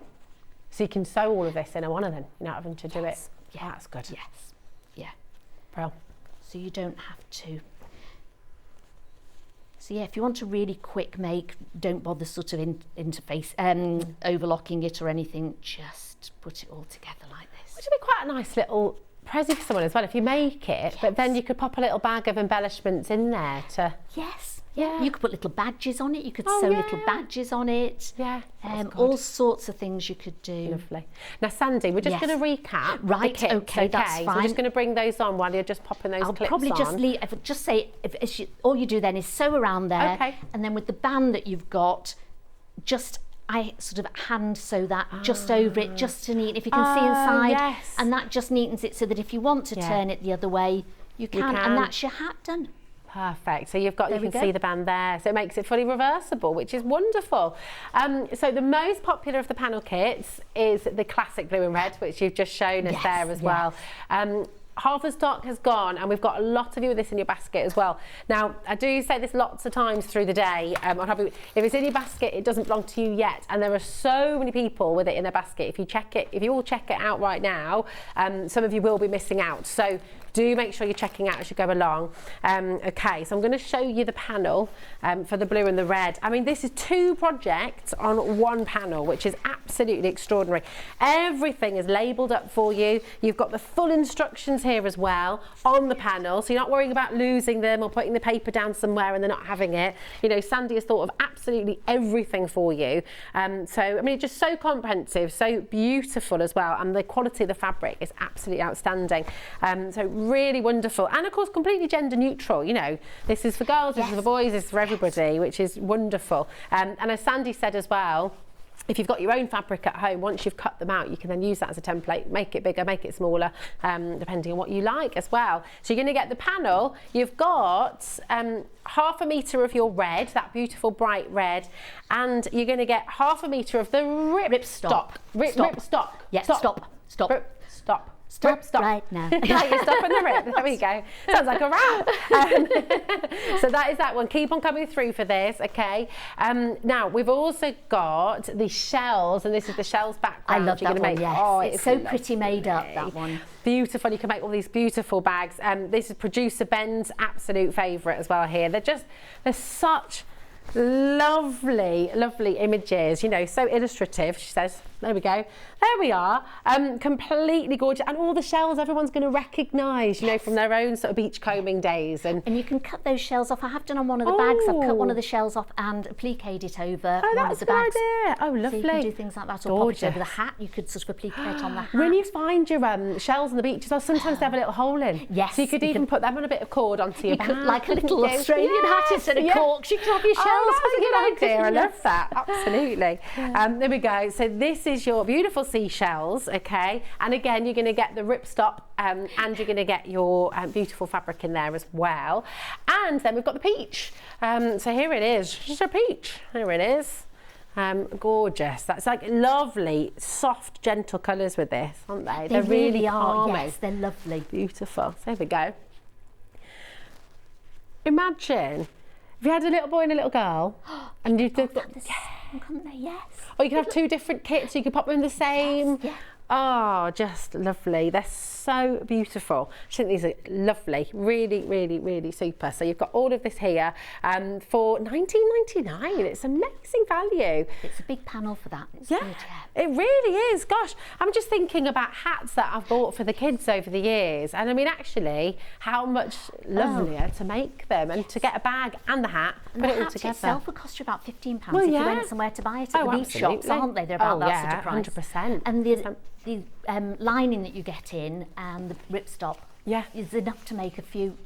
Oh, really? So if you did actually cut another hat out, you could use the same lining, because literally you only just have the circle and the 2 middle parts. Yeah. So there's plenty of line in there. So that would give you another couple of hats as well. It's lovely. It feels great, that, doesn't it? And it's making your bags waterproof, isn't it? You could always put that inside your hat as well, because there's enough that you could swap. So if you wanted to make if you thought your little child was going to go off paddling and getting, so they could always have a little. That's right. Yeah, they could always put that inside it. I'm so desperate to go to the sea. Or to turn it the other way if it's raining and it's like a little rain hat. There's a little rain hat there too. On the other side. Gorgeous.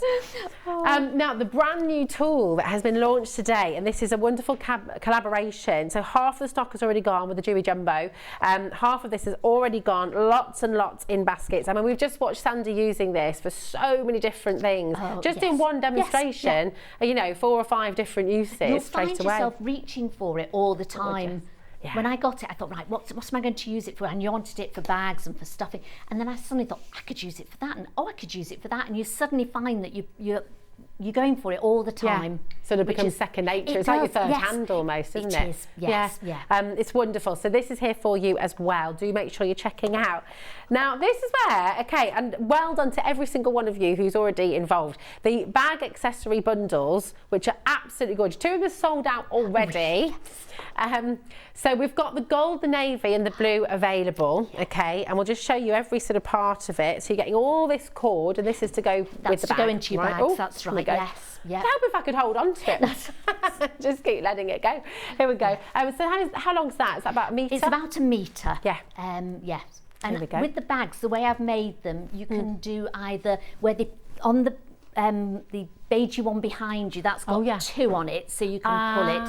And on the ones here, it's just got the 1 on it. So you can sort of decide whether you want 1 toggle on it or you want the double toggle. Fantastic. And you've got different options here as well, haven't you? You've got all of these little clips. You've got the side buckle, you've got the D-rings there, you've got the swivel clip as well. So you've got different options. You're going to get 2 of the swivel clips in the bundle, and you're going to get 4 of the little toggles here as well. Now we're going to get straight into the demo, Sandi, because we can't wait to see. We've got 20 minutes. Oh, right, okay. So the bag is super easy to make. So you've got this on your panel, and then you just cut your ripstop out, and it does tell you the measurements because it's just slightly smaller. Okay. Because I always find it fits the same size as here. It always bags underneath, so I always make them just a little bit smaller. Okay.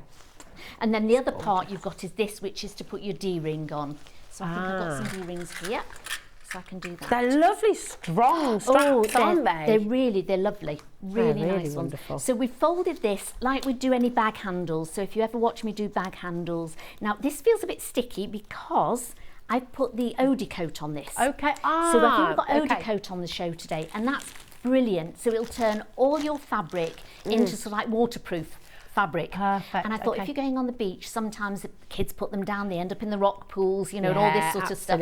So you'd really want to make them waterproof. Will it make it wipeable as well? So if you get sun cream splodges on there, you just wipe it off. Wipe it away. Oh, that's I've put 2 layers on this. Okay. You can put up to 3 or 4 layers on it, but I normally find 2 is quite adequate. It still feels soft though, doesn't it? That one I haven't put it on. It's this one here. This one. So I don't know if this one here.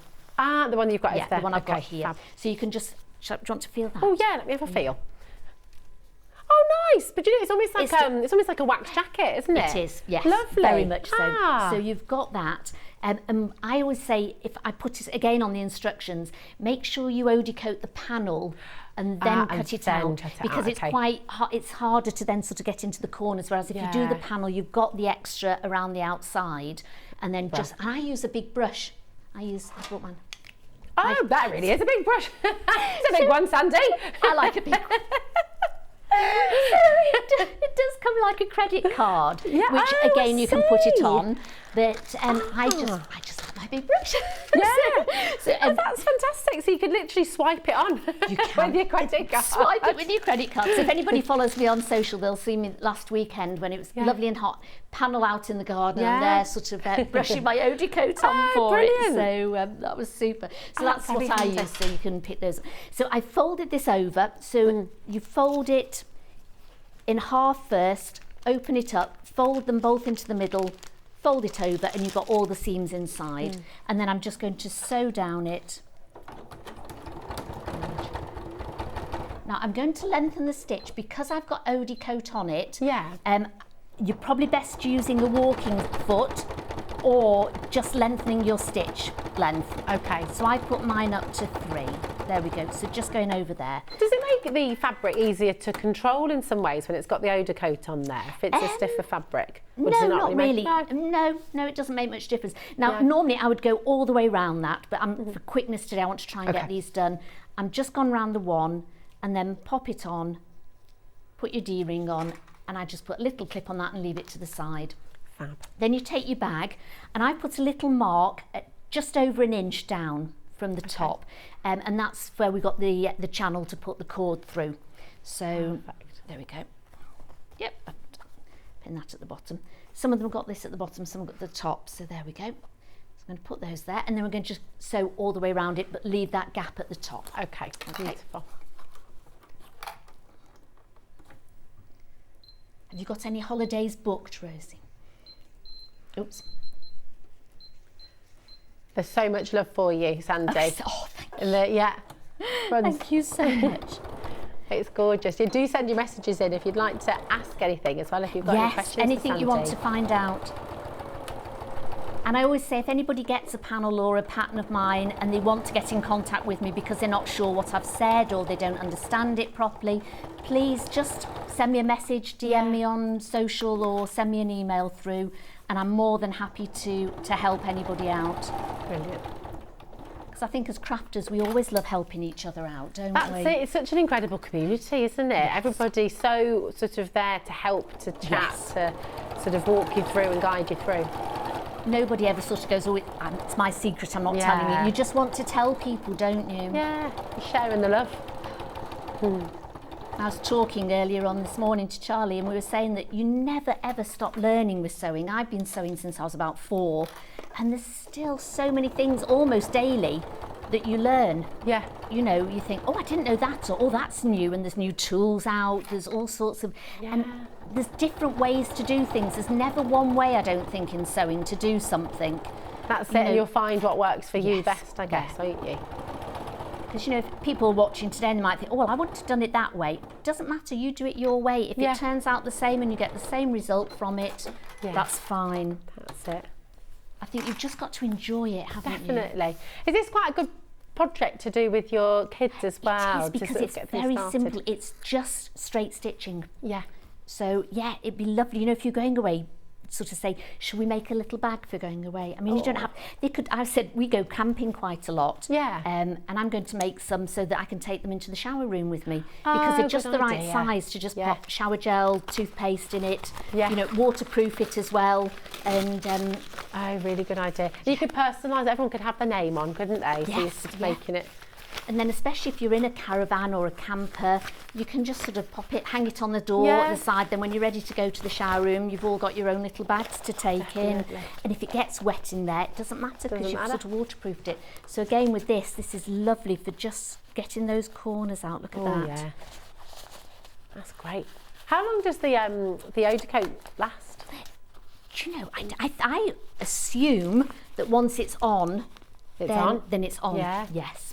You need to. You can put a coat on of it, and leave it for about an hour to dry. Right. And then put another coat on, and leave it for an hour to dry. And then if you want a third coat, put a third coat on it, and then leave it for 24 hours. Okay.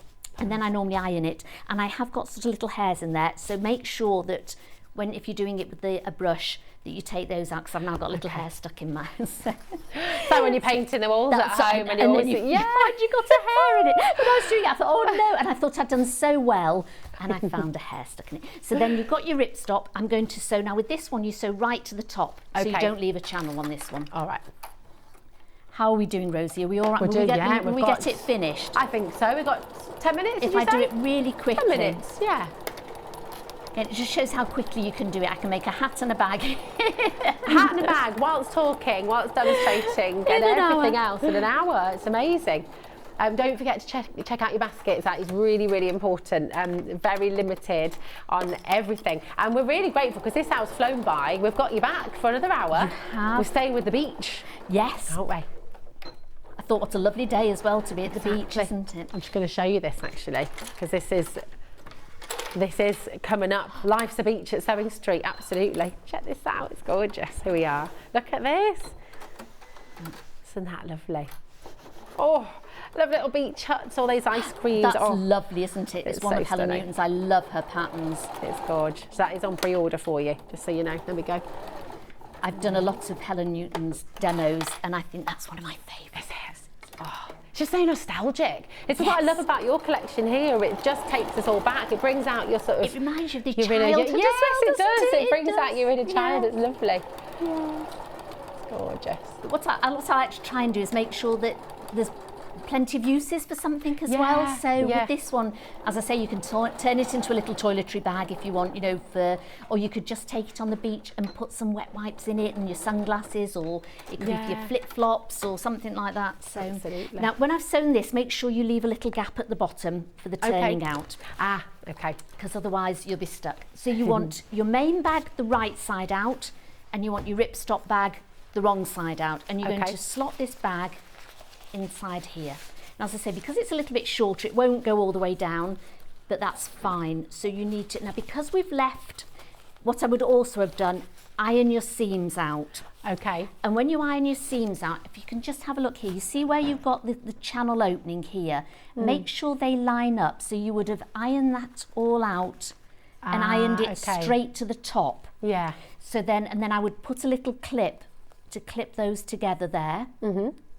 And then I would iron, you can iron your seam, your ripstop as well, but just be careful what heat you've got it on. And just check a small portion of it first before you, I don't want you sort of going, oh, Sandy said you can iron it, putting your iron on it and then getting a big hole in the middle of it. Is it worth putting a tea towel or something over it, or a scrap of fabric? Scrap of fabric over it. But I mean, I have done it with a cooler iron, and just very lightly, just quickly go over it. You can open your seams on it. And again, using a ham, you can really get in there and open those seams up. So on the other side again, where I've definitely ironed it open, and then you just, again with a clip, it's much easier because you can clip those two together. Whereas with a pin, it doesn't quite go in the same. And then you want to just open your seam on the ripstop, which again, if you've got more time, you would iron that open, and then clip those together so you can't see that there's a gap in the top bit of that seam. Lovely. And then we can just put some quick clips along the top here. There we go. And what we're going to do is just sew all the way around the top. Now I think this should come off. Does it come off? Yes, there we go. There we go. So if you take this bit off your sewing machine, if I put it over there, it leaves you with sort of like a smaller bit here. So then you can get your bag, or if you've got a small opening there, you can pop that in so you can sort of turn it all the way around. If it doesn't, you can still do it, but I would sew it that way. If you can't, so you're sewing it from the inside, whereas if you can slide it in, I would sew it from the outside, if that makes sense. Got you. And we're literally just going to sew around the top of here. And again, about 1/4 inch seam. Oops, clips have gone. Stuart will find lots of clips in his sewing machine in the next. And again, when you come into this part here, just hold it as it goes up to it. So using it again. So that you get those seams together. It really is so useful tool, isn't it? It is, isn't it? You used it so many times just in the space of the hour. I think we've got a little bit of availability left on the tool as well. It's there for you, £16.99. Over half the stock has gone. And if everyone checks out now, it has actually gone as well. So do make sure, to avoid disappointment, you've checked it out before it's too late.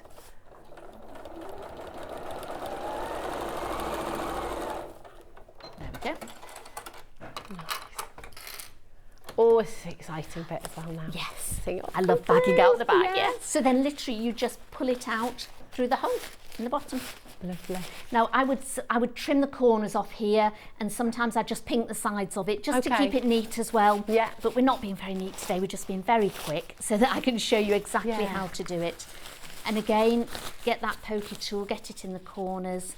And there is a right and wrong side, I think, to the ripstop. You have to look very careful. And I think the shiny side is the right side, and it's slightly duller on the other side, if you can see. Now, with the bottom here, again, I'm not going to do it today because it's I'm trying to be quick, but I would, if I was making a handbag, I would hand sew that at the bottom to make it really neat. So like a little slip stitch, just to fasten that at the bottom. Okay. But with these particular bags, because it's a waterproof bag, a hand stitching, there'll be little gaps in it.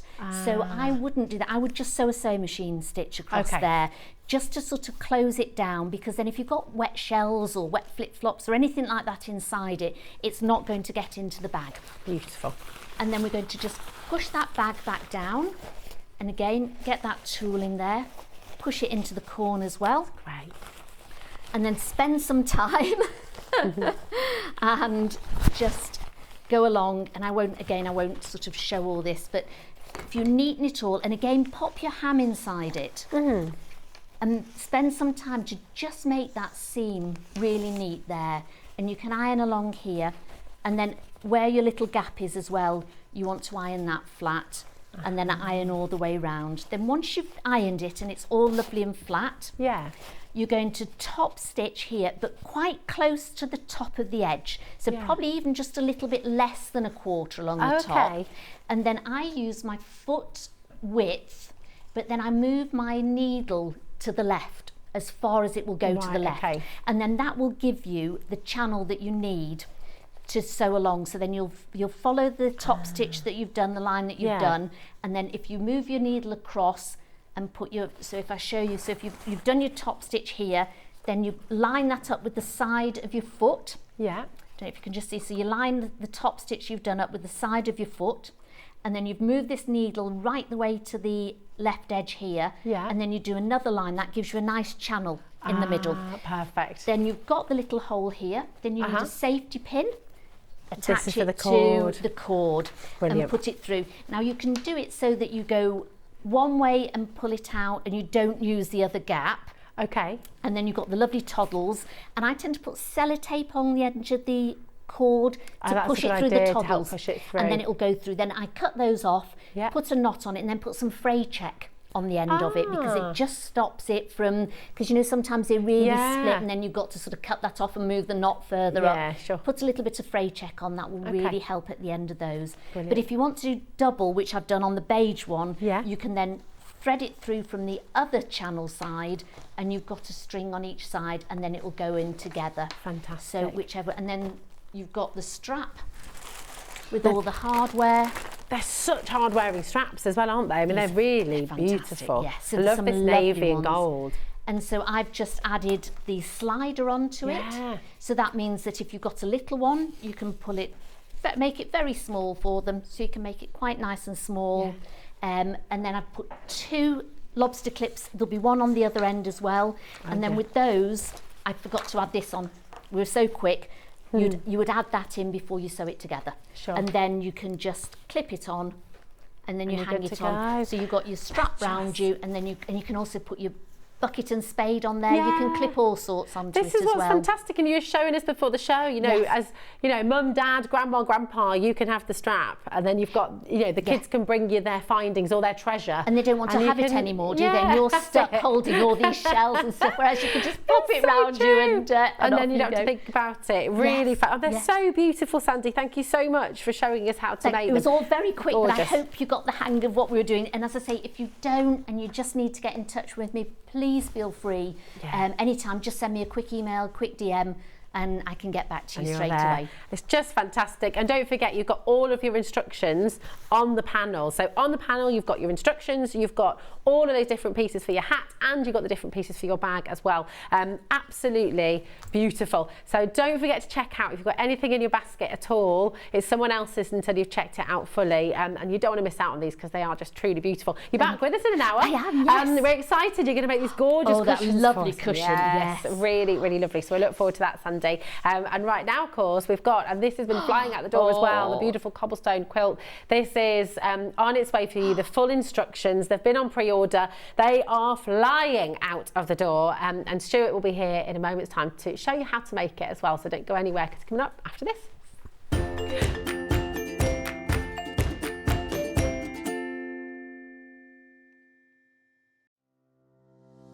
Hi everyone, I'm Yvonne McAtamney. I'm a patchwork and quilter, and what do I do the rest of the time? The rest of the time I actually own and try and manage Village Fabrics in the town of Wallingford. How did I start my sewing and journey? Well, I've been sewing since as long as I can remember. I started out dressmaking with my mum and my big sisters. And since then, I've tried my hand at most things and have finally ended up with patchwork and quilting. And I think that's probably due to one of Eleanor Burns' Quilt in a Day books. Let me assure you, you don't make a quilt in a day. But it's been a passion of mine for the last 25 years, and I'm still at it, so there's hope for us all. So what do I enjoy sewing? Well, I like to do a bit of most things, to be honest, but my favourite thing is anything to do with my Japanese fabrics. So as you can see, we've moved to a different part of the shop, and here we are in another of my favourite corners. And I really enjoy combining the lovely Japanese fabrics with some hand stitching and hand quilting. So I've moved to the permanent Christmas room at my shop here, and as you hopefully can tell, this is quite a large shop here, so most of my time is involved in keeping this running successfully. So I don't really have a lot of time for claims to fame. So what I suppose I could say is that my claim to fame is actually managing to manage John Scott. I'm sure he'll take that the way it's meant, so love you lots, John. My top tip is that children's colouring in books are a really valuable resource whenever you're crafting. You've got nice, clear outlines that can become templates for your applique work, or you can transfer them and use them as quilting patterns. I can't draw, but I can create lots of things using bits and pieces from things like children's colouring in books. Give it a try. Are you a fan of Sewing Street? Why not join our growing Facebook fans pages? Just search Sewing Street Fans on Facebook and click Join Group. Never miss out on the latest news and updates from our presenters and guest designers, special offers and plenty of chat with your fellow fans.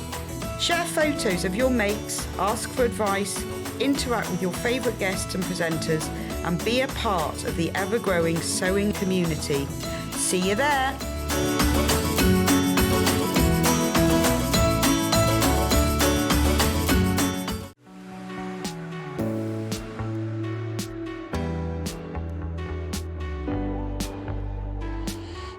What I really like about coming to the Festival of Quilts is a chance to see what people are making and really share my own enthusiasm for the quilting world.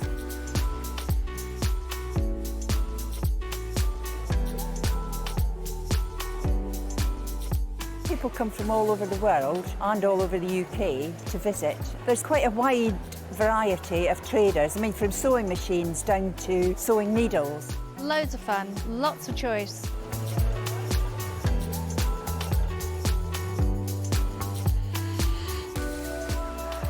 The quilts at the show today have been very inspiring because they've been done by lots of different people. They've got different techniques, different colour combinations. Oh, it's the biggest thrill when you're chosen and you get a first prize.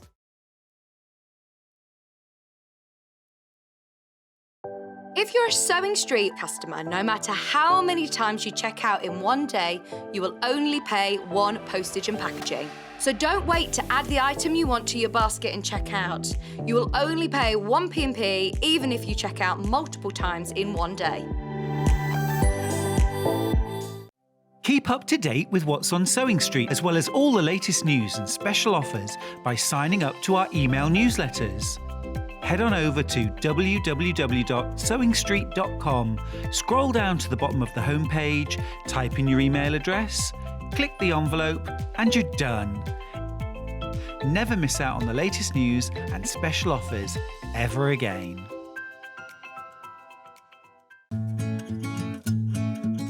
Stuck for ideas for the perfect gift? Why not get them a gift card? You can buy Sewing Street gift cards loaded up with anything from £10 to £500. Shop our gift cards online at www.sewingstreet.com or purchase them via our UK call centre on 0800 001 44 33. Here at Sewing Street, we're always looking at ways to make your shopping experience better. That's why on certain items, we have split pay. So with the split pay, depending on the price of the item, you can split the cost twice, 3 times, or 4 times. So that means you pay once, then you pay monthly until it's finished. And you know what? We do not charge any interest whatsoever. Isn't that fantastic? Split pay, you say? Well, yes, please. I'm off to buy myself an overlocker.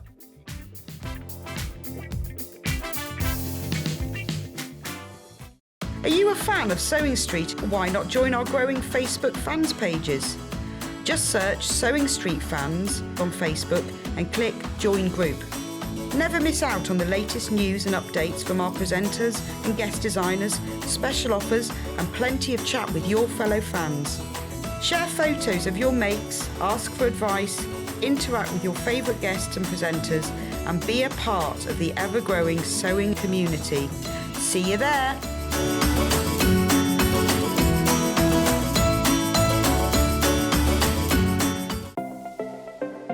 Missed the live show? Don't worry, we recorded it for you. Never miss out on your favourite presenters, guests and makes ever again. Head on over to our YouTube pages to watch back the day's live show and enjoy your favourite demos over and over again. Subscribe and turn on the bell notification so you never miss a show or video ever again.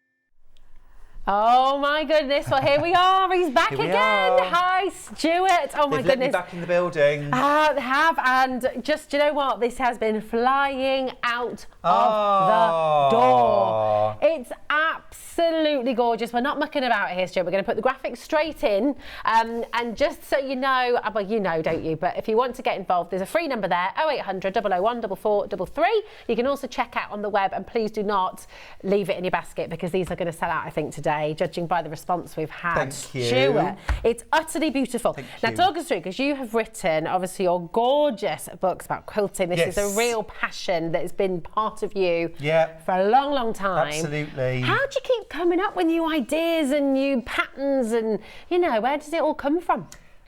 You know, I look to the past and I look to now, I look to the future, and I also, you know, a lot of the time it's about what I want to do, which is use my fabric, show my fabric off, use my scraps. So this is the ultimate scrap buster as well, I like which that, we love. the scrap buster. It's a great scrap buster, and also this is jelly roll friendly or strip roll friendly. Brilliant. So if you've got we can't resist them, Rosie, we love them. 2.5-inch strip rolls. I've got so many of them. Have you? Yeah. Can you count them? Yeah, Too many to count. Too many to count. But I have them on a shelf and they all look lovely. I bet they Does look this sound gorgeous. familiar? Yeah. But this is a pattern that you can use your scraps, you can use 2.5-inch strip rolls, you can use fat quarters, yardage, bits and bobs. You know, you can throw it all together, or you can have a very restricted colour palette. A very simple, like a blue and white colour palette would look amazing. It's a bit monochrome.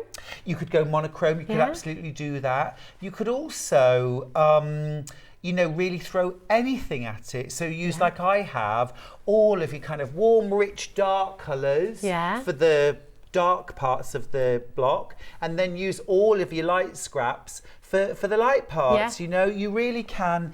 And the other thing as well with this pattern is that it is incredibly versatile. So obviously on the front cover I've shown the country star. So this is the quilt. All right. So you get full instructions for how to make your blocks, how to put them together. So this is the country star. But let me just show you, because you get step-by-steps for all your different stages of how you're going to put the block together. And this is a half and half block. So half light, half dark. And you see those cobblestones running through the middle. It really shows up here. But then sometimes you use what I call a fully coloured block. So for example, here on the country star, you've got your half and halves around the outside, but then the centre, we want that to be all solid to create the star. So these are all dark. It's still got the cobblestones running through the middle. And I could have done that, a fully coloured, but all in creams for the corners if I'd wanted to, so still with the diagonal. But I decided to do it that way. Now, let me just show you here in the quilt. So we've got a Streak of Lightning single bed quilt. Gorgeous. We've got a 4-block wall hanging or cushion. So you can make a large wall hanging or you can make a cushion, and I'll tell you why you can do both of those things in a sec. Look at all of these. Oh my goodness me. So it's jam-packed. These are all different. So you can make exactly the same number of quilt blocks, but you can set them in all of these different ways. Pinwheels, fields and furrows, sunshine and shadows, straight set, zigzag, country star. Oh, look at this. Now, and I wanted to show you how it would look in either scraps or if you did it in, say, blue and cream. Now, these ones over here. Now, what I've done on this one is I've done a mixture of sort of mid-tone blues on one side, and then what should be the light half, I've actually done half light and half blue, which for me gives me a look. I wanted to sort of think, I was thinking Santorini. Yes, it's the Santorini rooftops, isn't it? It's and also a bit lovely. of a Greek key look as absolutely. well. And with the central parts, it's almost not Moroccan, but you know, the sort of Moorish sort of patterns and tiles. It's really stunning. Thank you. And what I've also done on this quilt is to put sashing strips in between all of the blocks to separate them out, to show you can also do that, and that will create a slightly different look. Now, within your pattern, you've got all of your cutting instructions for cutting out your large blocks. So the quilt that's behind me is made using large blocks, and these are 18-inch finished large blocks. Okay. But within the same pattern, in brackets after each of the cutting instructions for the big blocks, you've got the cutting instructions for the small block. This is a 9-inch version.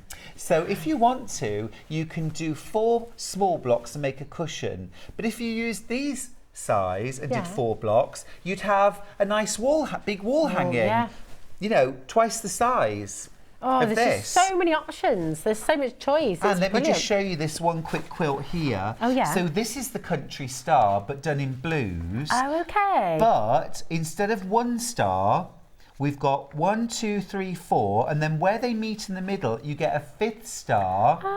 And this is using the small blocks. So this quilt will turn out exactly the same size as this one. But instead of that 1 big star, you'll have 4 and a 5th one in the middle. You can even mix and match the large block and the small block. Because remember, you could use the small blocks in the centre, large blocks around the outside, or vice versa.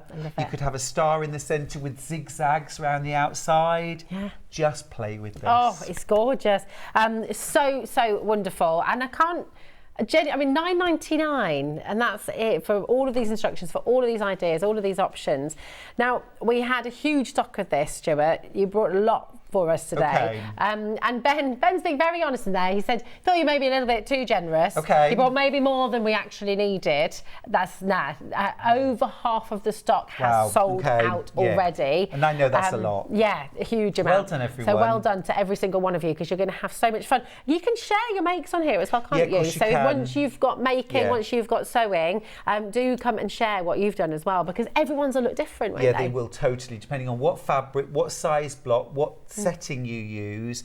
And when I write patterns, I like to do a pattern which is really like a little book that will give you everything from a cushion, a baby quilt, a throw quilt for your sofa, a single bed quilt, up to a king size. Maybe bag fronts as well, that you can use in lots of ways. I like lots of variety and value. And yes, I get sent lots and lots of pictures. But I've got to say that's even more exciting than that. Last night, H from Steps sent me a message. Did he? What did H from Steps say to you? That's very exciting. Yes, which I was a bit overawed about. I just got to mention that. Well, I commented on something and then he sent me a message and it was just like...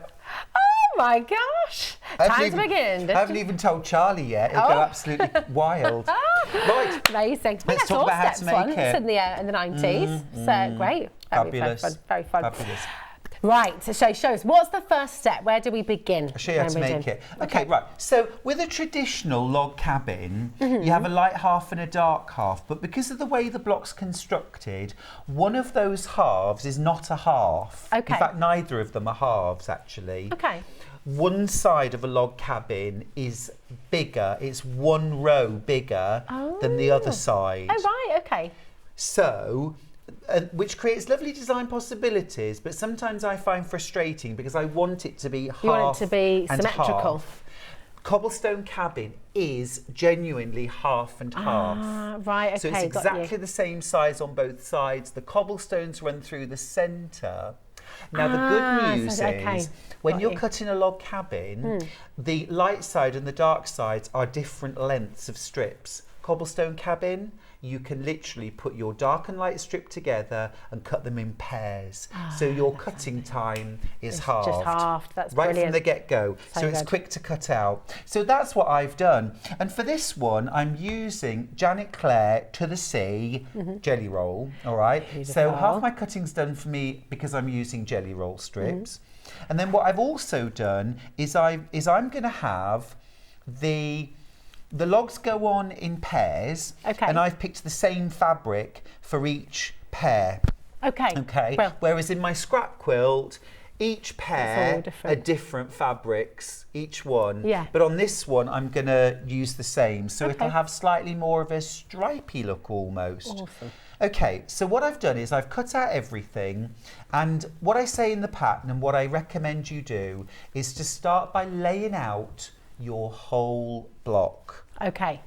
If you've got a large cutting mat, do it on that. That is absolutely ideal. So I've cut my cobblestones first of all, and I'm going to lay these out.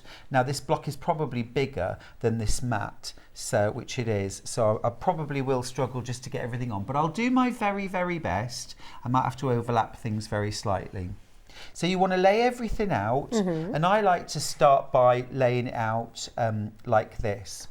So I've got my dark half and my light half. So I start with squares. And what you're going to do is you're going to lay out your whole block before you start sewing. Oh, okay. And what so I've just done, so you sort of get that composition, you'll be able to check your composition. You'll be able to check as well that you like the fabrics that you've picked, and that it's working for you. And also that you've actually got things in the right order. Yeah. Because we all make mistakes as well. But if you lay everything out first. Oh, how exciting is that? So I've laid out my whole block, and you can see where I've got this dark and light here, and also my dark and medium this side. So I've still got a light half and a dark half, but I'm playing around with some of the colour placement. Yeah. All right, so my next job, now with a log cabin, you start in the centre and you work round. Oh, okay. You add your logs in a spiral, exactly that. Cobblestone cabin is different. Okay. It's easier. Okay, that's good. You can kind of chain piece it. I'm not going to chain piece it today because I want each step to be really, really nice and clear. So what I like to do next is to separate out what I call the uprights and the crossbars. Okay. So these ones with the cobblestones are the uprights. And they almost look like an eye. Do you know what I mean? Yeah. With a dot. Yeah. Right. So these are your uprights. There's 4 on that side. And then there's 4 uprights on this side, but they go the other way up. The cobblestones at the bottom. Yeah? Gotcha. So and then I've got marks. This, exactly, exclamation marks and eyes. And then this little unit in the centre is 3 squares. Then I've got my crossbars going this way. So you separate your block out like this. Like my next job, bit of chain piecing. So I'm going to set my sewing machine to 1/4 of an inch seam allowance. And my first step now in sewing is I'm going to sew all of the cobblestones to my uprights. Okay. Right. Easy job. Yeah. So that's all of the ones I've So far, so separated, good. all of the strips that go this away. And I'm going to flip and I'm going to sew.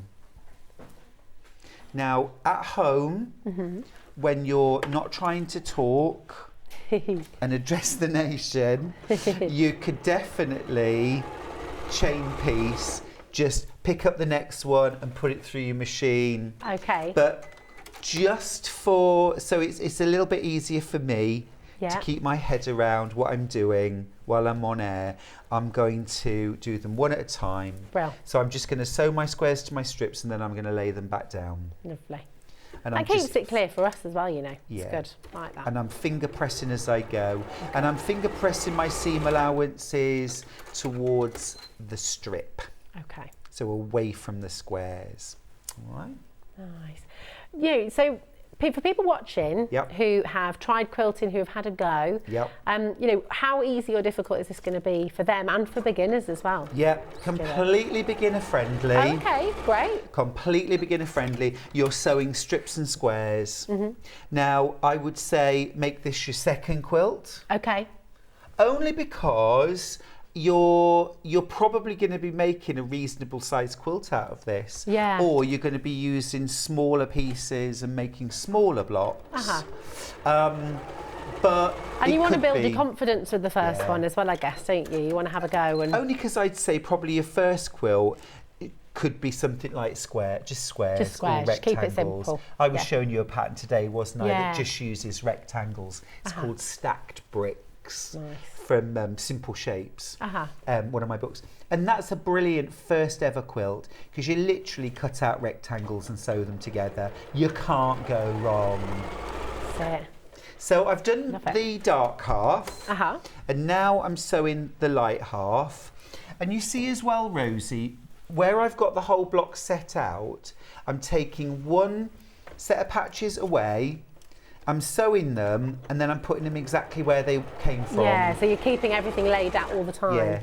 Yeah. What we don't want is to invert a unit, turn it the wrong way up, and then sew it together the wrong way around because I hate unpicking almost as much as I hate sewing backing fabrics.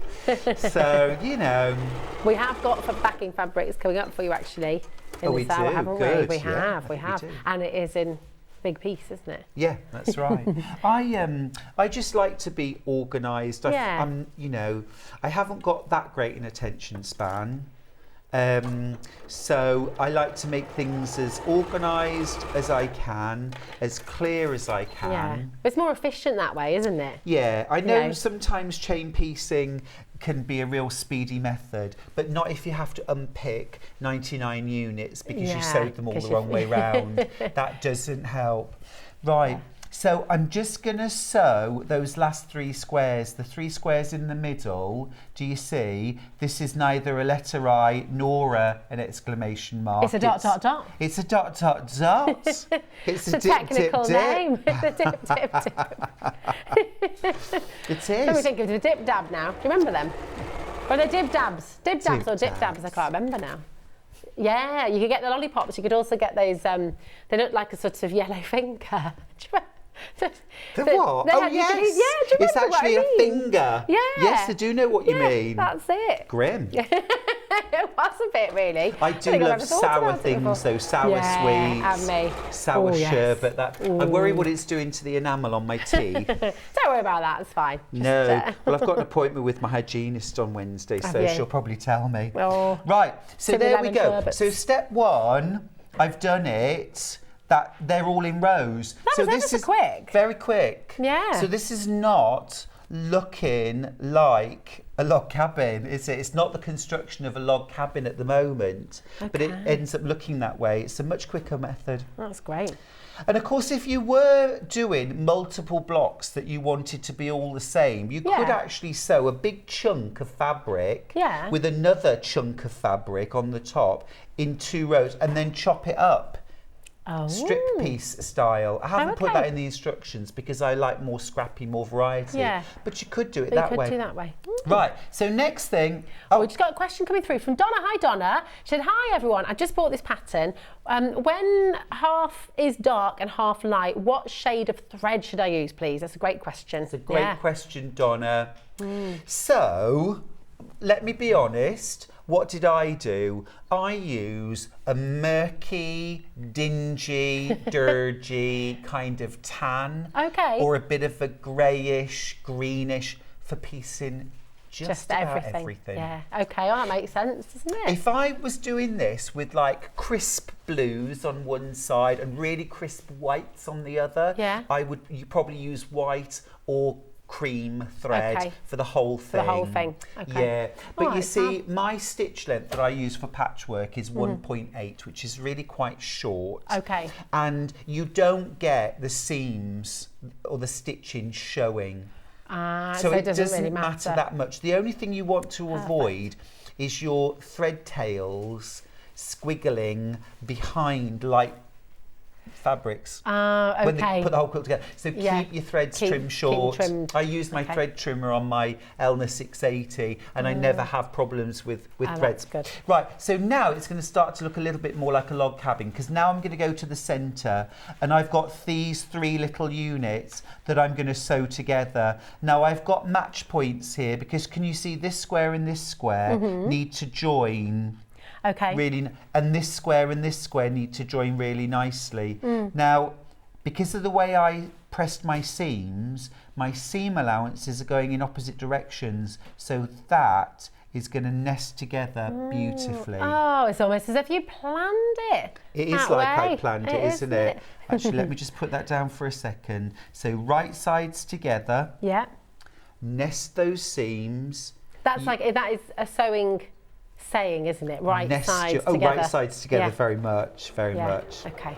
Unless you're doing a French seam, Rosie, then you don't put right. I know. Stop now. Stop now, I know. My goodness. So match that intersection, match the end up, and then sew. Yeah? Yeah. So I've done that. Ooh. Nicely matched. Oh, that's so exciting just seeing it suddenly. Oh, put it around the wrong way. There we go. Nicely matched. So this is again why you put it back down on the table. You'll spot straight away. So now I'm going to sew this to this. And again, I've got my little seams to nest. Nice. So yeah, in terms of thread. very friendly term. Seams to nest. Nesting your seams. Yeah. Nice. And cuddle together. Yeah. Cuddles and snuggles. And just keep those raw edges together. Okay. You can pin if you want, and I do like pinning, especially as the strips get longer. Okay, but for the smaller lengths, it's okay to just go for it. Absolutely. Yeah. Let me just... have a little reboot. Yeah, just... There we go. There we go. Right. So what I'm going to do now, I want to press this. Okay. And I want to press this properly with an iron, not just my hot fingernails. Fab. So this is when... earlier, the fact it pops back up again. I know, it's a dream, isn't it? So I'm just going to set my seams. And then I'm going to finger press. So setting seams means running the iron along the seam that you've just sewn. Okay, so just make it crisper and flatter. It kind of helps to set the stitches into the fabric. And then I'm going to iron that block flat. Okay, beautiful. Gosh, it looks so gorgeous already. Thank you. Now, just a little tip. When you're picking your fabrics, light half, dark half, not a problem. Yeah. The cobblestones need to contrast with both your light fabric and your dark fabric. So this is where solids are really useful. And you'll see here in my small version, I used a black solid, which really gives a nice crisp edge and contrasts really well with the dark fabrics and the light ones. Yeah. On the big quilt, I used a black print. Now, you don't have to use black. But again, that contrast, although a little more softly, but it still contrasts because I haven't used a black print anywhere else. Got you. So it just makes the cobblestone stand out, Makes them stand out. Now, on the Janet Clare version, I'm using a really crisp Ivory, which is brighter than any of my lights. So it'll contrast with them. And also, of course, it will contrast beautifully with the blues. Lovely. So, right. So Beautiful. I've got a little square unit in the centre. So now you can probably see, look, I've got a strip at the bottom and a strip at the top that both look like they're going to fit very nicely. So that's our next step. So to the top and the bottom. It's quite logical, actually, when you talk it through like that. It makes sense, doesn't it? Well, in a chaotic and unpredictable world, it's nice to have something that follows some rules. Definitely, Don't you think? Oh, absolutely. You know, that's one of the things that's sometimes said about the popularity of sewing for women in times past, that of all the things that they might spend their day doing, sewing was something that stayed done. Yes. Everything else, you got up the next day and you have to start again, whatever you're doing. But sewing was something that stayed done, unless you have to unpick. That's, just ruin it for everybody.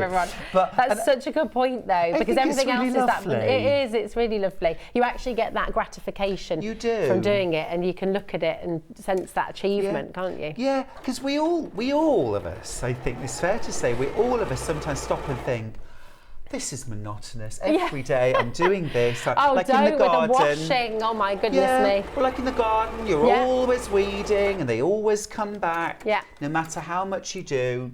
Whereas with your sewing, you do it and it'll stay done. Yeah, that's it. So I'm setting my seams again. I'm going to finger press those strips outwards. So they always go out towards the strips. Okay, perfect. And it's the same for the entire block. Beautiful. So I'm pressing those fabrics out now. Gorgeous. And again, return it to the place it started.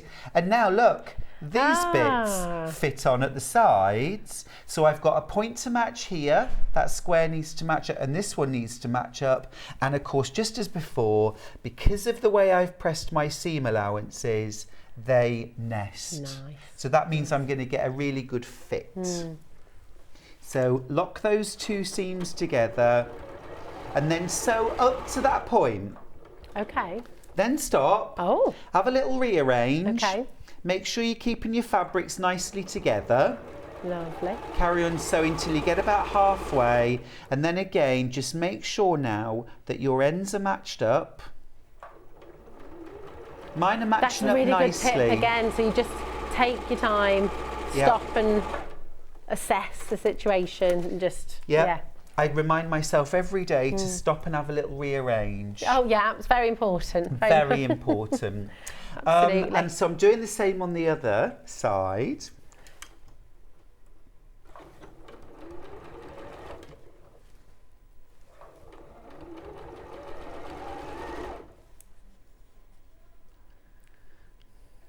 Oh, we've just had a really, gosh, Sharon, thank you for sending your message in, my darling.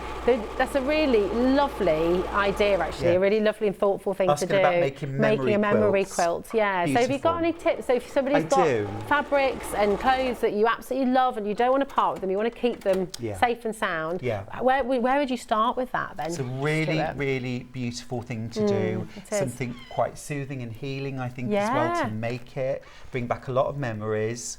Be a difficult make. Yeah. But it'll be a really important one. Yeah. First of all, use clothes. Same if you're making a baby quilt or a quilt maybe of mum or dad who may have passed as well. Pick clothes which have got significance. Okay. So like, for example, my dad loved his check shirts. All right. So for me, the check shirts have got to go into the quilt. Got you. Things like pockets on shirts or logos on certain, like baby grows, are the bit that you instantly remember that baby grow because of the teddy bear on it. So don't chop the teddy bear in half. Keep that as a whole patch and use that. You'll probably be using fabrics of all different kinds, different weights, some that are stretchy, some that aren't. There are all sorts of different stabilizers or interfacings that you can use. You can use ones which are lightweight, which will just help to keep maybe a slightly flimsy fabric. Yeah. Make it a little bit more easy to work with.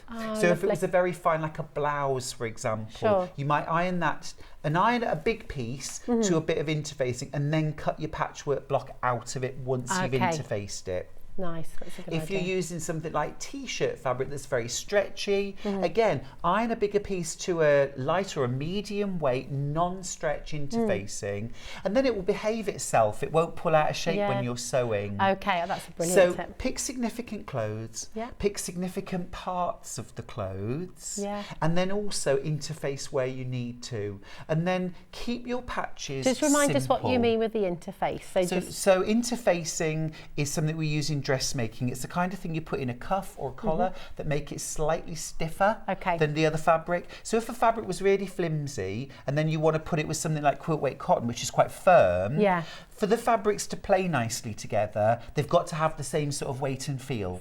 We were talking about your scrap quilt earlier. So that's what you would do, so that all of the fabrics end up feeling and behaving about the same. Beautiful. And then keep your patches nice and big. Big squares or rectangles, they work. Keep it simple, and then it preserves as much of the fabric as possible.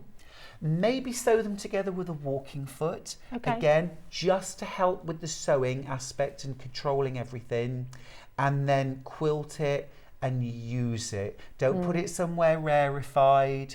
Don't put it in a cupboard. Have it on your favourite armchair. It could be a cushion. Sandy, snuggle up in it and just. Sandy makes memory bears. Oh, she does, doesn't she? Sandy makes memory bears from loved ones' clothes, baby clothes, children's clothes, things like that. So that's another option. You could make a pillow or a cushion. That's a good idea. It's a super idea. Could you, I don't know if this is possible or not, but if you wanted to write a message or put something to your loved one, so that it's almost like a little personal thing for them and for you as well, could you put that inside? Could you integrate that somehow into? Well, if you've got something like, I'm using the Elna 680, that's got alphabets on it. So you can stitch you could actually stitch a message on there. So you could stitch those onto the fabrics before you sew them up. So that within the body of the quilt, you'd got special maybe names, places. You could put, you know, Dad's Christmas shirt 1998. Yeah, oh gosh, that's a good, oh, yeah. You know, things like that. You could put those. You could also, you should make a label for the back of your quilt that details who made it, when, why, what's the significance. And it could just be because you love the fabric. That's a good enough reason to make a quilt. But there's another thing you could do. There are a few companies that will actually put information onto a QR code for you. Then you can print it and you can put it onto the quilt, and then you can scan. Anybody because could they are scan an heirloom, the quilt, aren't they? So that means future generations as well would have that information. So it's got that sort of historic touch. That's a lovely idea. Top tip. When you're making your cobblestone cabin, every time you get to this stage where it's a square, grab your ruler and measure it. I've given you the measurements at each of these steps. And I've said your block should now measure this or this from raw edge to raw edge. Please do that, especially on the first one, because if your seam allowance is a bit out and it's not measuring what it's supposed to measure, I'd much rather you found out early on so that you can do a little correction and then the quilt will go together easy as pie. Oh, very good tip. Now, at this stage, I'm going to start adding... You're going to get that blunt pin from earlier now, aren't you? I'm going to find that pin, aren't I? Out of the 100 other pins, I'll find the one that's blunt. Right, so I'm going to do... So it's exactly the same process now. For the rest of the block, you're adding top and bottom, your crossbars first, and then you add your uprights second, because your uprights are always going to be longer because they've got the cobblestones already added to them. So let's sew this next seam. But then, as I say, the most fun, now you can either choose your pattern that you're going to do, your layout, and then make the blocks accordingly. Or you can just make 16 blocks. That's how many are in the quilt. Yeah. Make 16 blocks and then play with them. Well, do you know what? Whatever you decide, you'll end up playing with your blocks because you can't resist. Yeah. And it's great fun. If you were going to use the 9-inch block to make the bed quilt, you'd make 64 blocks instead of 16. Oh, wow. Okay. 4 times as many, Right. because 4 of the small blocks make 1 of the big. Okay. But you know, you might think, gosh, 64 blocks. That's a lot. That's going to take me ages. Now, I reckon you can make. Well, I know you can make one of the large blocks in about an hour. It was taking me, it took me about 2.5, 3 hours to make the 4 small blocks for my cushion.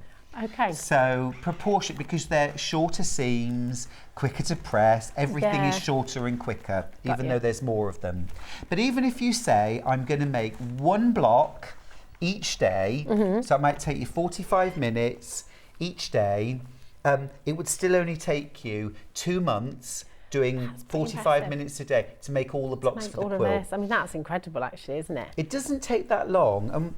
And actually there's something really soothing and lovely about returning to a project every day and adding to it. Does it help you to become, I mean, artistically, I've always been quite an impatient painter, drawer. I like things coming together very quickly. Yes. But then doing projects like this is really good for you, isn't it? Because it helps you to just be in the moment. You're not thinking about the outcome so much, I guess. No, that's You're right. just taking it step by step. You do have a finish quickly because you have a finished block. Yeah, so you've got lots of wins all the way along. You do. And you know, after you've made 4 of them, you can start playing with them and putting them together.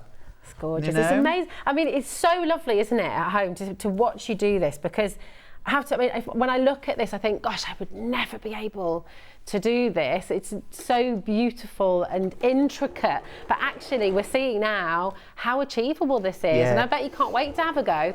The details are on your screen. Yeah. But it just we have to sometimes, but it's not really. No? I always say, you know, life's difficult. Sewing shouldn't be difficult. Keep it easy. Yeah, I think so. So I'm just sewing this side on. And again, these are those points when you sew your cobblestone strips on, your uprights, that's when you want to measure.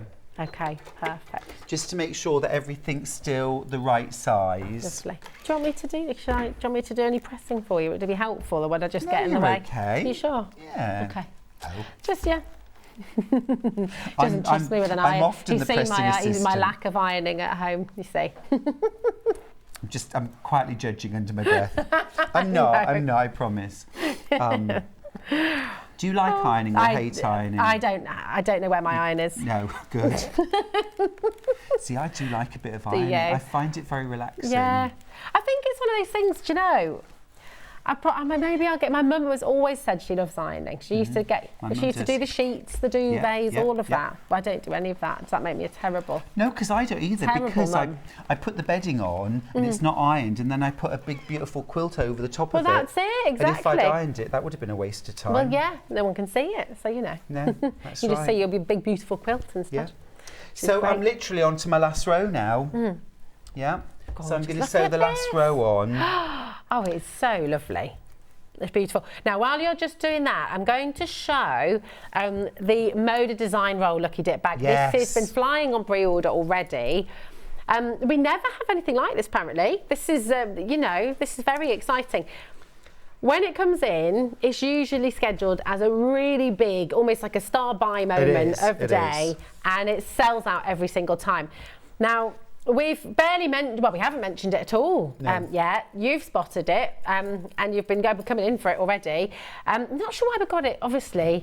We're all excited. So this would be ideal, the Moda scrap bag would be ideal for the small version of the block. Oh, okay, brilliant. Because your strips are, some of them will be 2.5 inches, but most of them are going to be 2 1/4 or 2 inches wide. Fantastic. So perfect to trim down for the smaller block. So it's brilliant. So you're going to be getting a random selection of these beautiful Moda design.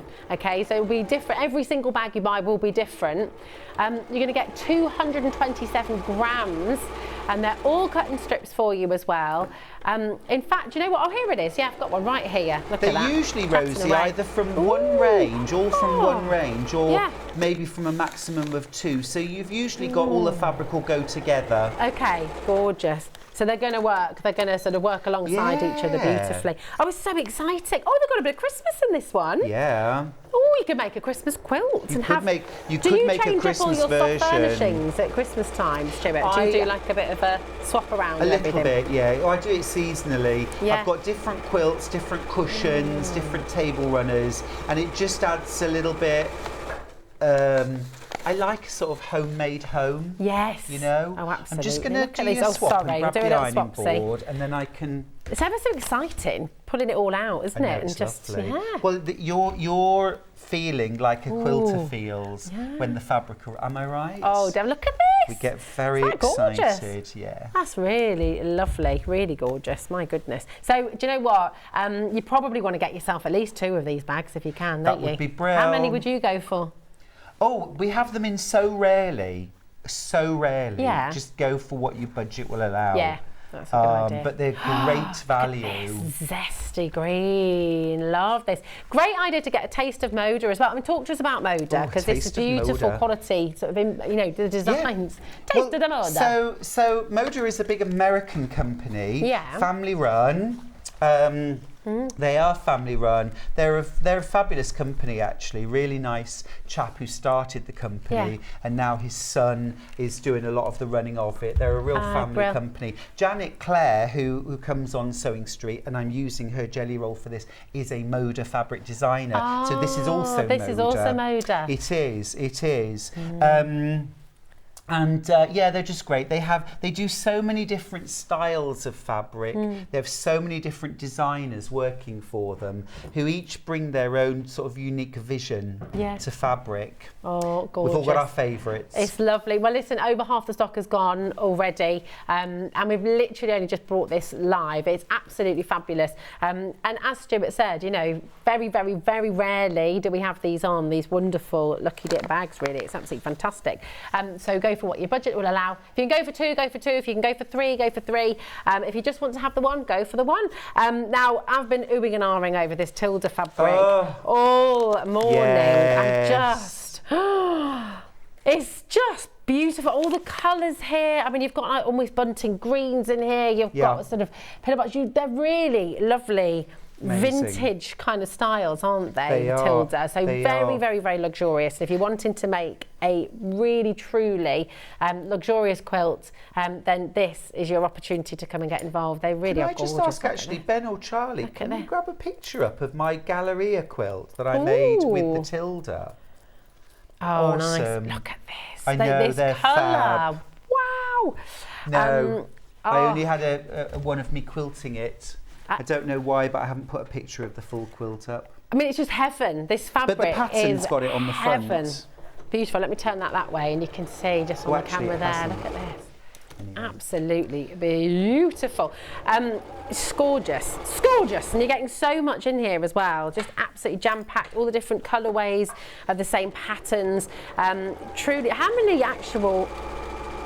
Are they all in half metres, each and every one? Yeah, just you get checking 20 through. fabrics. 20 fabrics. Yeah. It's just that's the full collection. Incredible.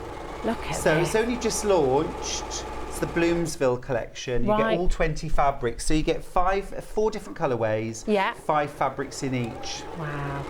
There we go. I don't think there's a picture of the Tilda version. Okay. It's not on the front cover. Sorry, my mistake. Oh, no, it's all right. Right, this is completely and utterly glorious. The colours are beautiful. And Tilda, I mean, this is very, very well known, isn't it? The Tilda fabrics are exceptional quality. So do make sure, we've got single figures left of this now, actually. So if you're wanting to add this into your order, if you're wanting to get it home and get quilting with this, I mean, goodness me, you could make any number of things. Shirts. I've made lots of cushions. I've made a quilt from it. I've made a bag from it. Oh, bag would be gorgeous. And it would be ideal, actually. You could use it for the cobblestone quilt as well. Yeah. And I would use probably 2 colourways, mix them together for the dark half, and then I would go with either maybe chambrays or even solids for the light half. Oh, lovely. Pastel solids, and you could create a gorgeous quilt. Right, I have sewn my last 2 strips on, so I'm going to set the seams and then do the reveal. And then I wonder if it might be a nice idea just to have another look at the ways that you can set these blocks out. Oh, yes. Yeah, definitely. Because the block is great fun and it's a fab block on its own, but when it really comes to life is when you start setting the blocks together. Okay. Twisting and turning. Yeah, and just exploring, seeing which way you want to present it all. Exactly right, because you've got that half light, half dark, and as soon as you introduce a strong diagonal into a block, the ways of putting those blocks together becomes super exciting. Okay, so I've done that now. What I'm going to do, Rosie, if I may, can I pass the iron to you just to move along? You and I'm going to certainly get rid of these 2 as well, because I'm all done with that. There we Thank go. you. So there's the block. All finished. Oh, look what I've done. Look what I've done. Oh, no! That's me Oh, no. No, that's me. Give me the seam ripper. Oh, you're having to do the thing. Of doom. And do you know what? In all honesty, Always not happy. It's a nice thing to see at home, isn't it? Genuinely. Right, the glasses are coming off. Right. It's a very deliberate mistake, isn't it, Stuart? Only God is perfect. There you go. All right. Because we can see how we can fix it now, you see. Yeah. There we go. Yeah, do you know, don't we all do that on the final furlong? We think, oh, cup of tea next. Yeah. We're already planning what we're going to do next. That's it. Thinking about which biscuit you're going to dunk into your cuppa. Yeah. And of course, it's the longest seam as well. Oh, no. Oh, yeah. no. Yes. Oh, Stuart. That I think serves me you're right. not going to need a biscuit, you need a full chocolate pudding. I was thinking... Full portion of tiramisu. Is it National Chocolate Pudding Day today? Oh, what's your favourite chocolate pudding? What's your favourite chocolate pudding? Would it be terrible if I said I'm not really that into chocolate and chocolate puddings and cakes? I thought we were going to be such good friends. Hang on, let me just come up. White chocolate and raspberry cheesecake. Oh, okay. All right, we could be, that's all right. Yeah. We can manage that. That's a good idea. Because I do love white chocolate. Nice. Oh, okay, interesting. What about your favourite chocolate pudding? Oh, see, I do. I mean, white chocolate and raspberry, absolute classic, love. But I do love a really dark chocolate as well. You know, the good 80%. Like a dark chocolate torte? Really dark chocolate torte with a ginger nut base. Or I like, that's one of my absolute faves. And I like a good rich dark chocolate brownie as well. Yes. Good. I can never get them sort of moist and gooey enough. Oh, I've got a good, I'll I always send you a good recipe. overbake them. I'll send you a good recipe. Will you? Yeah, I will. That'd be lovely. It's like a mixture of 3 that have been perfect. Oh, no, you see, did that in no time. Oh, yeah. Every mistake is fixable. Yes, definitely. So literally all I'd done there was to just sew it on the wrong way round. But you did it on purpose, very intentionally. No, that really was a genuine error. So I'm just going to sew it on that way instead. So let's do it. I wonder if anyone at home spotted it. I'm sure lots of people And we're thinking, hold on. And were shouting at the screen. Next time you got a message in, you see. You got a message in, wait a minute.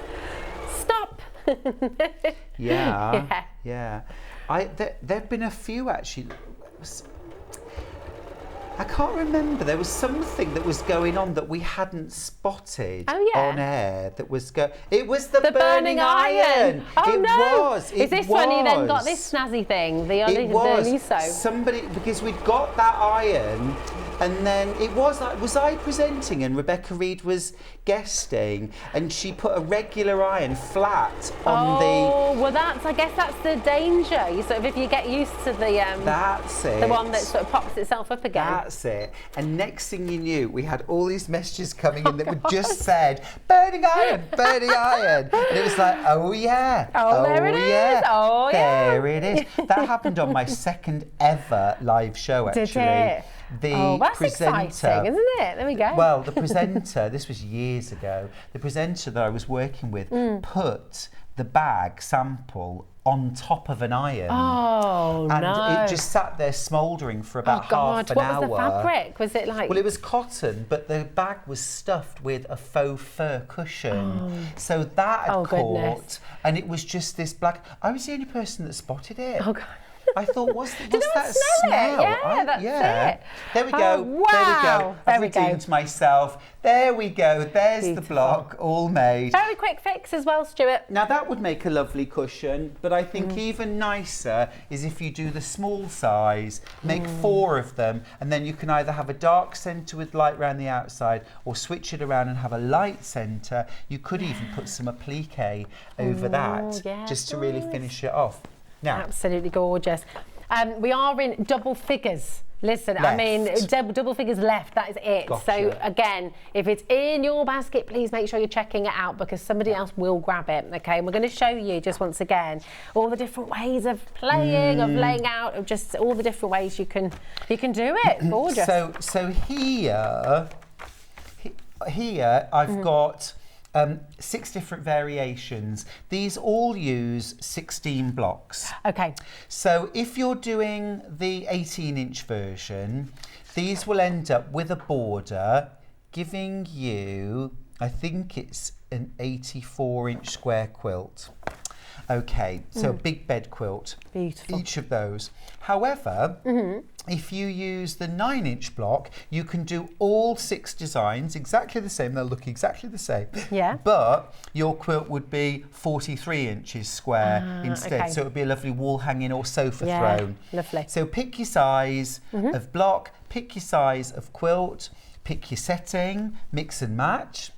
Then here you've got your 4-block variation. So this is number 7. Is this like the one on the cushion? Yes. Yeah. It is, but it's a cushion if you use 9-inch blocks. Sure. But if you use the 18-inch blocks, this is a 36-inch square. And if you add 4-inch borders, it's a 44-inch square wall hanging out of 4 blocks. Gee, that's Make that in a great. weekend. Yeah. Now here, you've got a single bed quilt.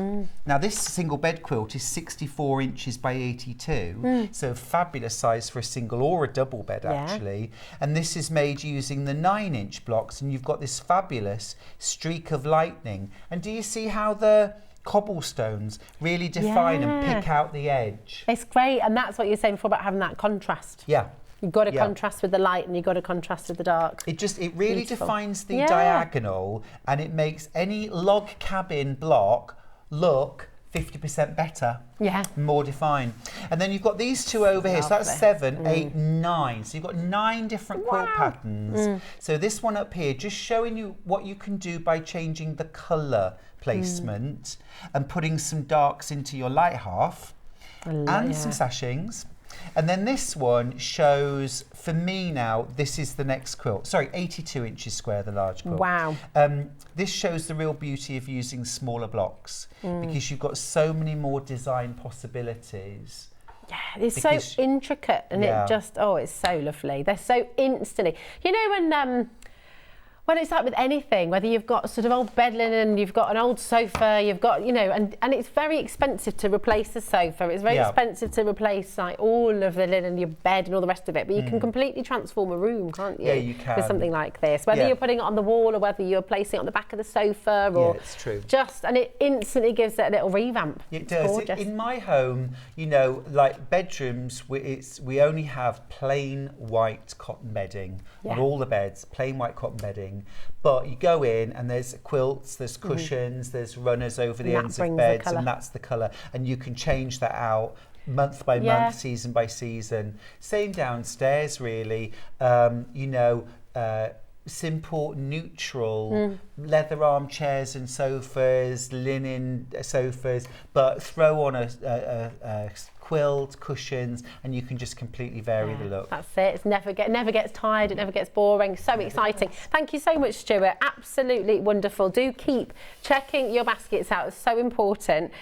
There's a good chance this is going to sell out today by the looks of things. So well done to every single one of you. Do share your makes. Do send us what you've created at home. And thank you, Stuart, for showing us. Especially your block that goes the wrong way round. Don't do it. Don't do it. It's gorgeous. But it even looks gorgeous on the back because everything's so neat. Do you know, the other night we'd got that quilt hanging up on that wall and there's lighting behind it. Yeah. And the lighting behind it, you could see through the quilt and you could see the seam allowances and it looked like a stained glass window. Is that very satisfying, seeing I had it to all? take a couple of pictures. Yeah. It's like, lovely. Good I did. When are you back with us, Stuart? I am back on the 4th, which is next Tuesday. Okay. What are you going to be presenting on that day? You're going to be... Janet Clare. Janet Clare, nice. Janet Clare, which means that the night before, Janet Clare and I will be drinking a little gin and tonic, possibly with Pauline Wheeler. Nice. The day after, I've got Adam Brooks doing a bit of dressmaking. That'll be a laugh. Oh my goodness! That'll be a laugh. He's a what giggle. A week. Yeah, absolutely. Yeah, that's going to be fantastic. Well, Great it's been fun a total working pleasure. with you, by the way. Lovely really to work with you too. And it's always lovely to have you here with us, of course. And we've got Sandi up next as well, showing us her gorgeous beachcomb cushion. So don't go anywhere because there's lots more still to come. Thank you, Stuart. See you after this.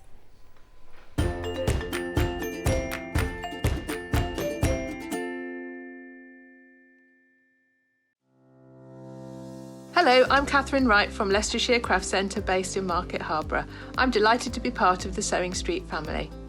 I've been sewing since the age of 7 when my mum taught me to sew. I particularly enjoy dressmaking and all through my childhood I made my own clothes, including dancing costumes and my prom dresses. But I also enjoy patchwork and bag making and hand stitching and embroidery and really anything textile based.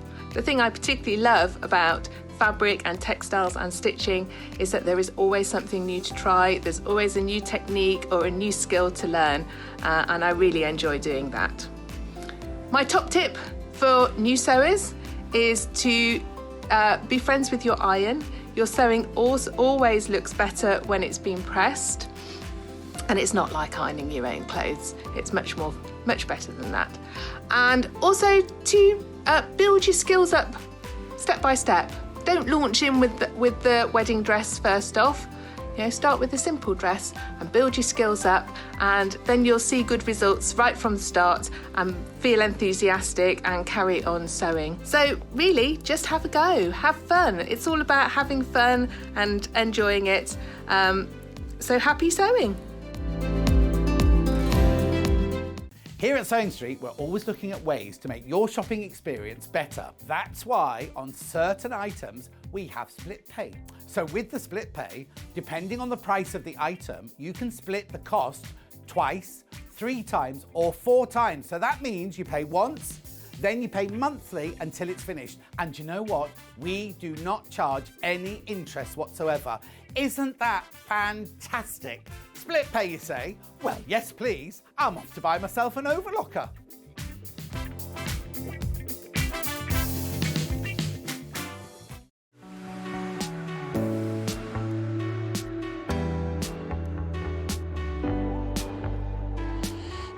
What I really like about coming to the Festival of Quilts is a chance to see what people are making and really share my own enthusiasm for the quilting world.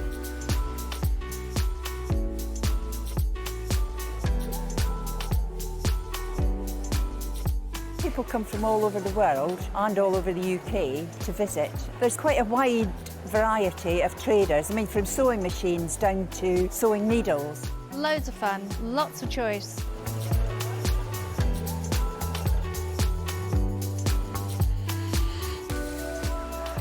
The quilts at the show today have been very inspiring because they've been done by lots of different people. They've got different techniques, different colour combinations. Oh, it's the biggest thrill when you're chosen and you get a first prize.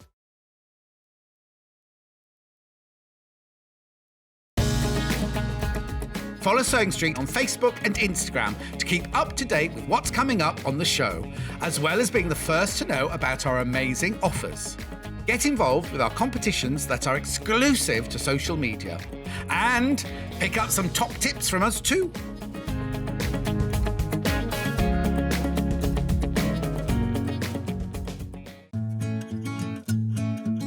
Stuck for ideas for the perfect gift? Why not get them a gift card? You can buy Sewing Street gift cards loaded up with anything from £10 to £500. Shop our gift cards online at www.sewingstreet.com or purchase them via our UK call centre on 0800 001 44 33. Keep up to date with what's on Sewing Street, as well as all the latest news and special offers by signing up to our email newsletters. Head on over to www.sewingstreet.com, scroll down to the bottom of the homepage, type in your email address, click the envelope, and you're done. Never miss out on the latest news and special offers ever again. Missed the live show? Don't worry, we recorded it for you. Never miss out on your favourite presenters, guests and makes ever again. Head on over to our YouTube pages to watch back the day's live show and enjoy your favourite demos over and over again. Subscribe and turn on the bell notification so you never miss a show or video ever again.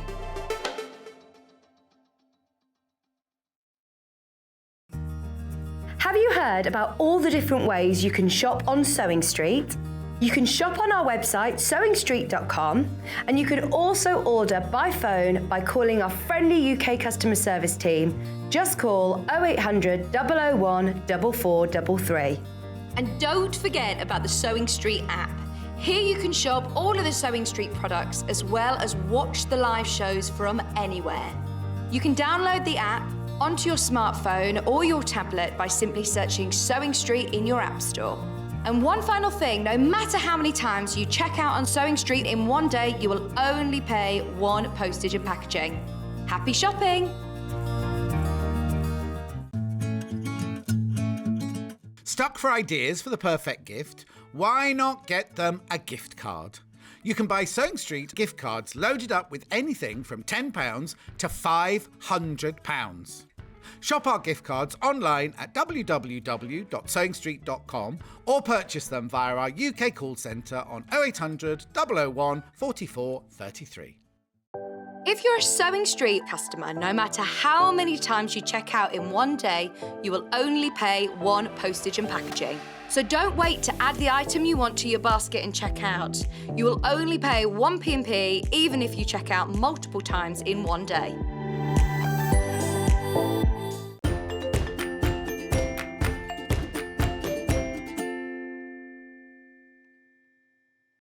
My goodness, what a wonderful morning it's been here on Sewing Street, and back with us right now is Sandi. And just honestly, you're just taking us to the beach. I'm desperate to go. This is gorgeous. Oh, my favourite place. Oh, it is absolutely. What do you love most about the seaside? What's your favourite thing about it? I just feel it's my happy place. Yes. I love the seaside. If I could live looking at the sea. That's my dream. Mine that too. That is 100% the dream. Yeah. Imagine getting up and just, even when it's raining. Oh yeah. I used to work in Devon, in Bigbury, on sea, where the hotel is, you know, that Agatha Christie wrote the famous Burr Island Hotel, and I used to work across from there. Oh wow. So every day at work was the sea out there, which was just lovely. It's just the dream. It is really a total dream. Well, this beautiful artwork, tell us about the designer and what you love about this collection, because it just lends itself so beautifully to the project. This is by the fabulous Helen Newton, and she makes some love. You can tell it's Helen Newton when you get a pattern of hers, and they're always lovely. I've done quite a few now. She always does them. They're all very, very, what I'd say, sort of clean and sort of just beautiful. They're lovely. And so this one I think is one of my favourites, because we have a camper van, and I think this would just go lovely in our camper van. Oh yes. So that's going to go in our camper van, I think. So, oh gorgeous. And I've always fancied a beach hut as well. Have you? Oh, I'd love to. I know. Yeah. Gosh, they can cost more than a house though, in some places. Gosh, if you buy one, they do go more than a house. But she always does a lot of free motion. Some people are scared of free motion, so sometimes when I do it, I use just the stitches on the machine, so Okay. you can do that as well. You Yeah. can embellish it with things as well, so they're really lovely. Again, the patterns that you can make your own, and she guides you with them very easily. So now, they're by lovely. free motion, is that when your foot's off? Yes, And you it's can... when your feed dogs are down and you've got a free motion foot, which is this, which I'll try and show a little bit later on if you've got some time. Fantastic. Now, so we've got two amazing colourways for the beach huts. We're going to start with the classic, actually. Here we go. And it has been flying out of the door. And the beautiful thing is with the kit is you can make a cushion cover and you can make a wall hanging. So you could do one or the other, right? Do one or the other, One that's or the right, other. yes, So yeah. I've got here on the desk, you can see the wall hanging version. And then behind you, Sandy, That's right, we've got the cushion. beautiful cushion. I mean, it's just gorgeous. How lovely are those? Absolutely They're lovely. flat, aren't they? Yeah, they're Really lovely. All your instructions are inside, of course. So step by step, taking you through how to create the scene. And I'll show you the panel. So I shall lift this up for you. Oh, and look. So you've got templates You've got on the back everything. too. She really talks you through it, everything. It's so easy. Again, it's another big panel. You're all right there. Here we That are. one, Yeah. Is that right? So this is That's the... right. Oh, sorry, That's I've got the pink. I've done it that's- again. yes. I've done it again. So this is the pink, just to show you coming Yes. up. But we've got the classic is with the green. Here we are, and then those lovely red and white stripes. And then you're getting a metre of your metre and a half of the ivory there as well. Yeah, so That's you've got tremendous, plenty isn't it? there, yes. Yeah, you've got a huge amount. So here's the classic panel. Okay, look at that. I mean, wowee, absolutely gorgeous. So you've got that beautiful beach, just waiting for its beach huts and all these lovely patterns and embellishments you can pop on Don't there you just as well. want to walk on that beach? I really do. I'm longing. Do you know, it's never happened before. We go to Aberdyfi every year in Wales. It's my favourite place in the world. I adore it. And normally manage a couple of trips through the year. Haven't been since last summer. So we're going in five weeks. Oh, I bet you're counting down, aren't you? Yes. Love it so much. Definite spiritual home. It is. I think the air bite, you can tell, can't you? It just looks brighter by the seaside. Yes. Even if you don't know the sea's there, as you're driving you think, I know it's over there, you because can the air's feel sort it. of just lighter. And Absolutely. It's lovely. And yes. any troubles anywhere, it just all melts away. It does, yeah. Oh, if I've ever want to sort of just think about nothing in a way, you just walk along that beach. Yeah, and like you said, it doesn't matter if it's the winter, the summer, come rain, come shine. I can walk on it any time of the year. Yes, absolutely. So where do you begin? Because you're going to make the cushion for us today, aren't you? Yes. So what's the first? So the first thing to do is cut out all your pieces on your panel. Okay. So, and they're all labelled again as well. So Okay. she labels them all like I do as well. So you've got all the little bits. So when you're cutting it out, make sure you keep that little label on the top. So as you can that's see, a I've good cut idea. some of these out here. So I've got like flags and the windsock here. And so I just cut it out so that you've got the label on. Oh, You that's a don't good have tip. to- and as you can see, you have plenty of material left over on a lot of the little panels. So if you didn't want to do that as a windsock, you could do it in another colour. Okay. So they're not sort of skimped on it. Okay. It gives you a little bit left over. Gorgeous. So that's what I do, cut all of them out but leave your little bits. Now Okay. on my panel, I think are they joined together on that one, or is there a little gap between the sun, sea and the sky? There should be. There's a little gap. Little bit of a gap. Yeah, So you want to that's cut right. them all out. So you've got 3 separate pieces. So we've got the sand, you've got the sea and you've got the sky. And the first thing to do is sew those together. Oh, actually, hold on a minute. I tell a lie. They're all joined on this panel, I think. I think you still need to sew You them still together. need to sew them together. You still need Okay. to sew them. You could probably do it without, but I would. In her pattern, she sews them Okay. together. All right, so lovely. just sew them together, 1/4 inch seam, sew them together, and you've got the 3. Then you cut out your stripes. So with the cushion, it's slightly wider, the stripes, I think, than the wall hanging. So Okay. you've got enough in here for either the wall hanging stripes or the cushion stripes. Beautiful. Now I've done it so that I've just cut them into 4. So she gives you the sizes of them all in the pattern. Okay. But I cut them into 4 because I quite like to leave a little bit extra over the sides, just because sometimes it can stretch a little bit, and so I just sort of leave it. And then once I've done the top and bottom, I'm just going to leave that to one side. That's what I'm going to put on the back. And then I'm just going to trim these off now. So get my ruler and rotary cutter. So once you put the top and the bottom one on, just line those up, and we're going to cut those off. Fab. Just to make it nice and neat.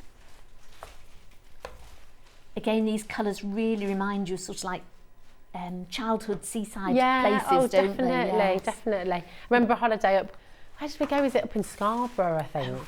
And yeah. And even when we first moved to the Wirral from Scotland, there was an outdoor pool in New Brighton, but then it was damaged in the storm. Did you? Oh, of course, because you grew up. Where did you grow up again? I grew up in Manchester. That's right. We had relatives. A lot of my family came from the Wirral, so we used to go to New Brighton nearly every year for a holiday to stay with my great aunties in New Brighton. Do you remember the great big tall diving board? Yes. So when we first moved, I was 6 when we moved to the Wirral. And I climbed up to the top of that. Eyes were off me with my armbands on. So a rubber ring around you. Climbed right up to the top. I don't know how I managed to do that, and then obviously got stuck and was terrified to be escorted down. And do you remember the fun fair as well? Yeah. Oh yeah. Absolutely. If it was wet, which it invariably was when we used to go. Yes. But it didn't matter. We had our raincoats on, and we used to. My mum used to collect like pennies throughout the year, and we always had a big bag of pennies. So when we went away on holiday, she would, if it was raining, she'd dish out these pennies. Oh, for the penny push machines. That's right. And we used to go to the arcade. Oh, so much fun. So the second one we're going to lay over the top. So you're making a nice border all around it. And again, I've not trimmed it to size. So literally I've just cut the piece that she gave into 4. And then you don't need to worry that, oh gosh, I've cut it just that little bit too short or anything like that. You can, it's easy. I always find it easier to trim it off afterwards than beforehand. This is a crazy question probably, but if you wanted to make this an outdoor cushion for your garden, would you use that same outer coat? Yes. And you do that before you cut it out again? Yes, again, I would just take the panel, put it on a big table, eau-de coat it, leave it to dry for an hour, do another coat on it, leave it for 24 hours, then cut them all out. And then it's good and to you've go. got an outside cushion. Because I'm just sort of thinking, you know, in your garden, if you've got your deck chairs, you've got a nice outdoor rug, and then you can kind of create the seaside in your house, can't you? That's not daft at all. I think that's a fabulous idea. I should have done mine because I think I'm going to take mine in my camper van. So, if you've got your chairs outside, you can pop your cushion. Then if it suddenly starts raining, which it tends to, sometimes it does, doesn't it? It does. Right, so I'm just going to sew these on now here. Oops. Let's have a look. Where's that? There we go.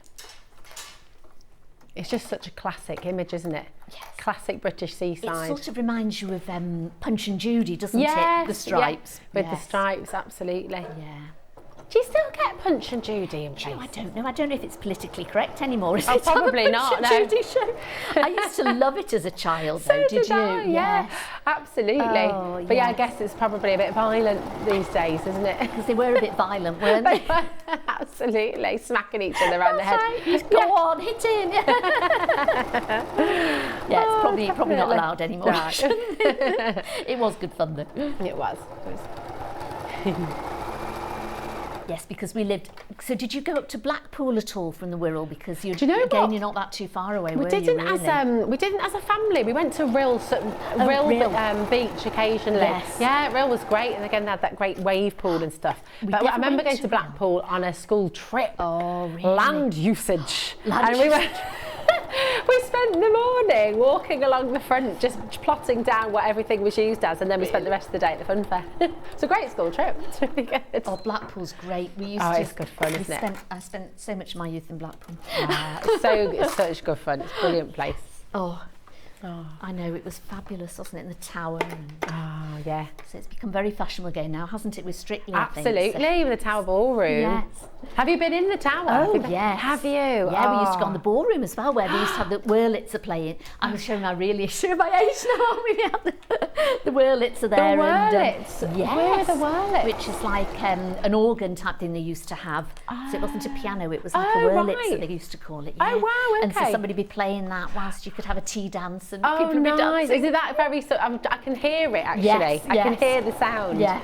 Is it the same sound you sometimes get in the arcades by the sea, isn't it? It is almost, that's right. It's just like a cross, I think. I'm probably wrong. Somebody, I'm sure, will write and tell me, but between like a piano and an organ. Yes. Type so thing. It sounds a bit like a harmonica, but that's right. Yes. Yeah. So yeah, they used to have a Wurlitzer there, I think, and yeah, we used to do, and they had a circus there as well in the tower. Well, that's the noise, that's the sound. That would be done in the Wurlitzer, wouldn't it? Yeah. Yeah, the tower had a fantastic circus that we used to go to. Oh wow. Oh, all these memories, childhood things. I know. Yeah, message in, tell us your favourite beach holiday. Where's your favourite beach in the UK or abroad? Oh, there we go. Ben's straight in with Weymouth. Weymouth. I don't think I've been to Weymouth. No, neither have I, Ben. Oh. Maybe that's where we need to go to next. That's it, absolutely. We could do a sewing on tour. Oh, I wouldn't. Oh, now we could you're broadcast talking. from your camper van. Yes. Oh, there we go. Now we're talking. Yeah. A bit of outside broadcast on Sewing Street. That'd be good, wouldn't it?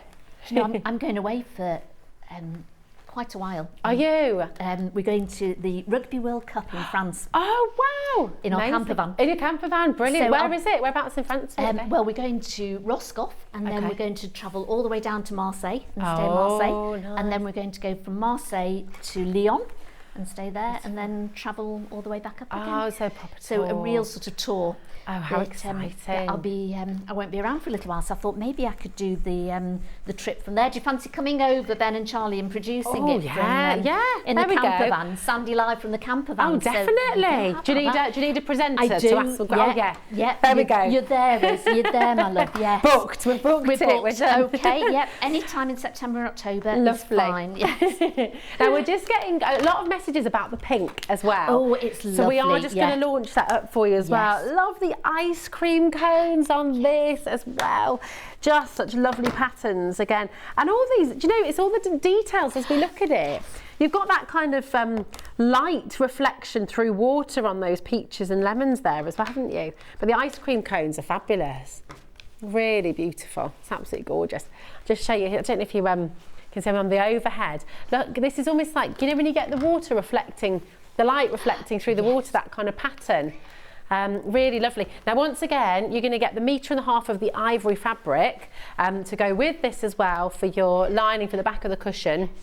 And of course, if you're making a wall hanging, you've got it for the backing of that as well. So really, really fantastic. It's a very generous bundle, isn't it? It is, yes. And what I like is, I mean, Helen has put down that you can have it as like an envelope back. Okay. I've used mine as a zip back on the back of my cushion. So you can I quite change like a that zip. up. You can have a button on the back of it. Yeah. And because you've got so much fabric, you can got sort of, you can play around with it and decide what you want to do. I like a couple of buttons on a cushion sometimes as well.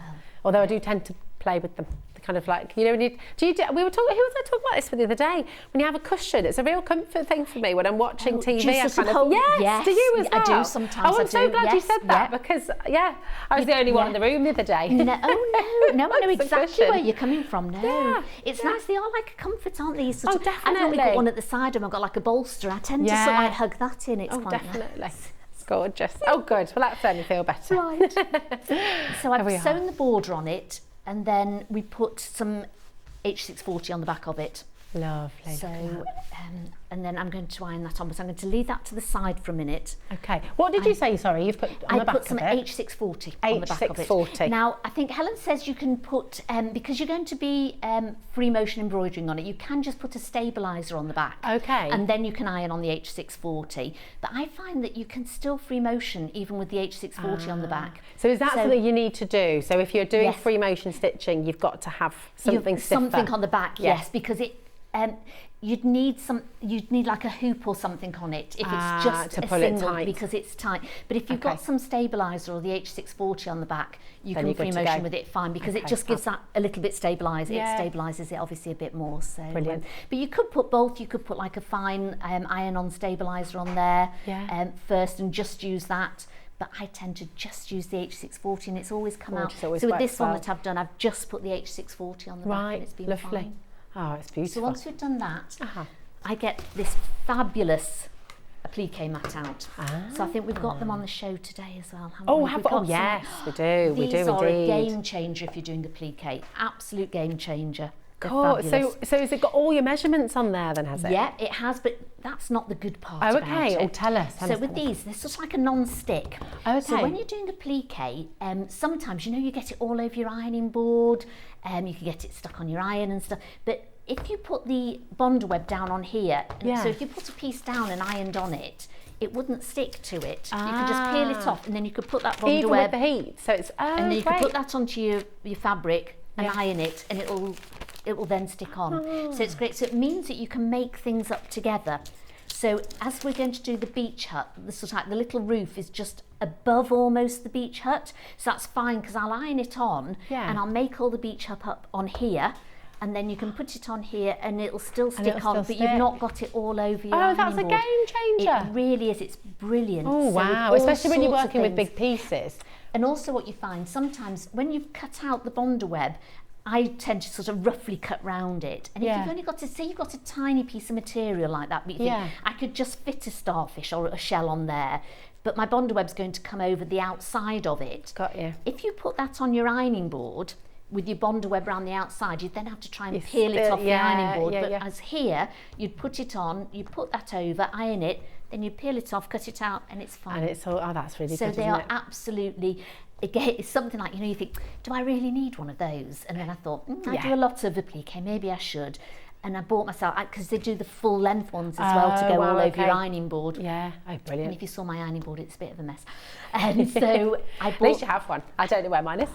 People don't use ironing boards unless they're sewing, do they really? That's they don't use it for clothes, do No, is it really? It's really naughty, isn't it? But I just don't. It's terrible. I'm ill fat, because I think I used to watch my mum iron all the time. Yeah. So I've just sort of grown up, and now if I don't iron, I feel guilty, and I think, it needs to be ironed, really. Oh, do you iron pants? No. Or no? That's a bridge too far. Or socks. Socks, no, no, definitely not those. And my daughter doesn't actually, I don't think she even has an ironing board. We have one somewhere, because my husband used to have his shirts for school, so he'd have to iron. But I mean, even those you can get non-iron ones, so you just hang them up now, don't you? Oh, sorry, that was when my husband worked at school, just to clarify. That's right. Same in the gallery, yes. Oh dear. So you've got moving swiftly on. So where are we? Move on swiftly. Right, so moving on. That's it. Now you do get, if you're buying both kits, you will get your full comprehensive instructions with both. Just so you know as well. So you've got all the templates on the back here, haven't you? All the templates, which are absolutely brilliant. So how you'd sort of transfer these off, and she'll say, so like with the large beach hut, you'd cut one of the tops to go on it, one of the windfish socks, 2 shells, and so she tells you everything that you need to do. But what she also says is, if you want to add more, you can. So you're not sort of, this is how she's done it. Yes. But then really it's your imagination after that. So if you want to put a whole sort of beach full of shells, and you've got spare bits of fabric around the house, you might have sort of kept, like the corners that Stuart was cutting off before, and you sort of if you keep those for sort of like a applique, and you've got like, especially with Helen Newton ones, you've got lots of little bits. There's like a little windsock, a little shell, starfish. Even the heart on the door, I guess you could do that from a different material, couldn't you? Yes. Oh, so possibilities are endless. They also, if you've got beautiful bits of, say, Liberty fabric and things like that, you can imagine, you think, I don't know what to do with it, and then you've got a cushion, and you think, I made something really nice with that little bit, and it's on there. Yeah. So what you do, when you get your bonder web, so I think we've got bonder web as well, haven't we, on a big roll, indeed, which is the best way to buy it is the roll, really. Yeah. So I've got the big roll of it. Cut yourself a piece off. If you're doing the whole sheet, so she's got the red beach hut on one template, and the blue and green on the other. But then if you're doing the candy one, I think this is the larger one, so that would be the ice cream cones in the middle, and then you've got a stripy and a pale ice cream cones for the other one. Beautiful. So you could get I've just cut a small piece because I'm just going to demonstrate, but I would cut a piece of bonder web the size of the template. Oh, okay, that's a good idea. But then I will sort of move it round. So because you've got writing here, I might sort of then, after I've filled all this in, or you want 2 shells. So say I've drawn it exactly as you have on the template. Yeah. If there's a spare bit like over here, I would then move that over and I could get another shell out. So then you're making the most out of your bonder web. Fab. So you've got 2 sides to it. You've got sort of like a rougher side, which is the adhesive. Okay. And then you've got the nice smooth side. So you want to put the adhesive side down. Okay. And then I use like a permanent marker. Don't use a heat erasable one. Oh, of course. Because you iron it on, you think, what happened to that shell? So we're going to put this on, and I'm just going to around the outlines. And again, very roughly you can do it. You can sort of don't sort of spend too long measuring things, because it's all very much a flow, you know. So obviously if you've got a ruler, you can do the beach hut, the sides and stuff, but with the shells, I mean, how often do you see a shell out that's symmetrical, got very neat sides? So you don't at all. And it's kind of the nature of it, isn't it? It's lovely when you sort of look at how it's pliqued and on. you can really sort of make it your own as well. I mean, I think she's put little seagulls in the sky on hers as well, so I haven't here, but you could put little seagulls with free motion on here. We've put the fish in the middle and the 2 flags. You could swap those round. You could have put the 2 fish, and because you've got enough material to do it. Fab. Right, so I'm just going to cut this out very roughly,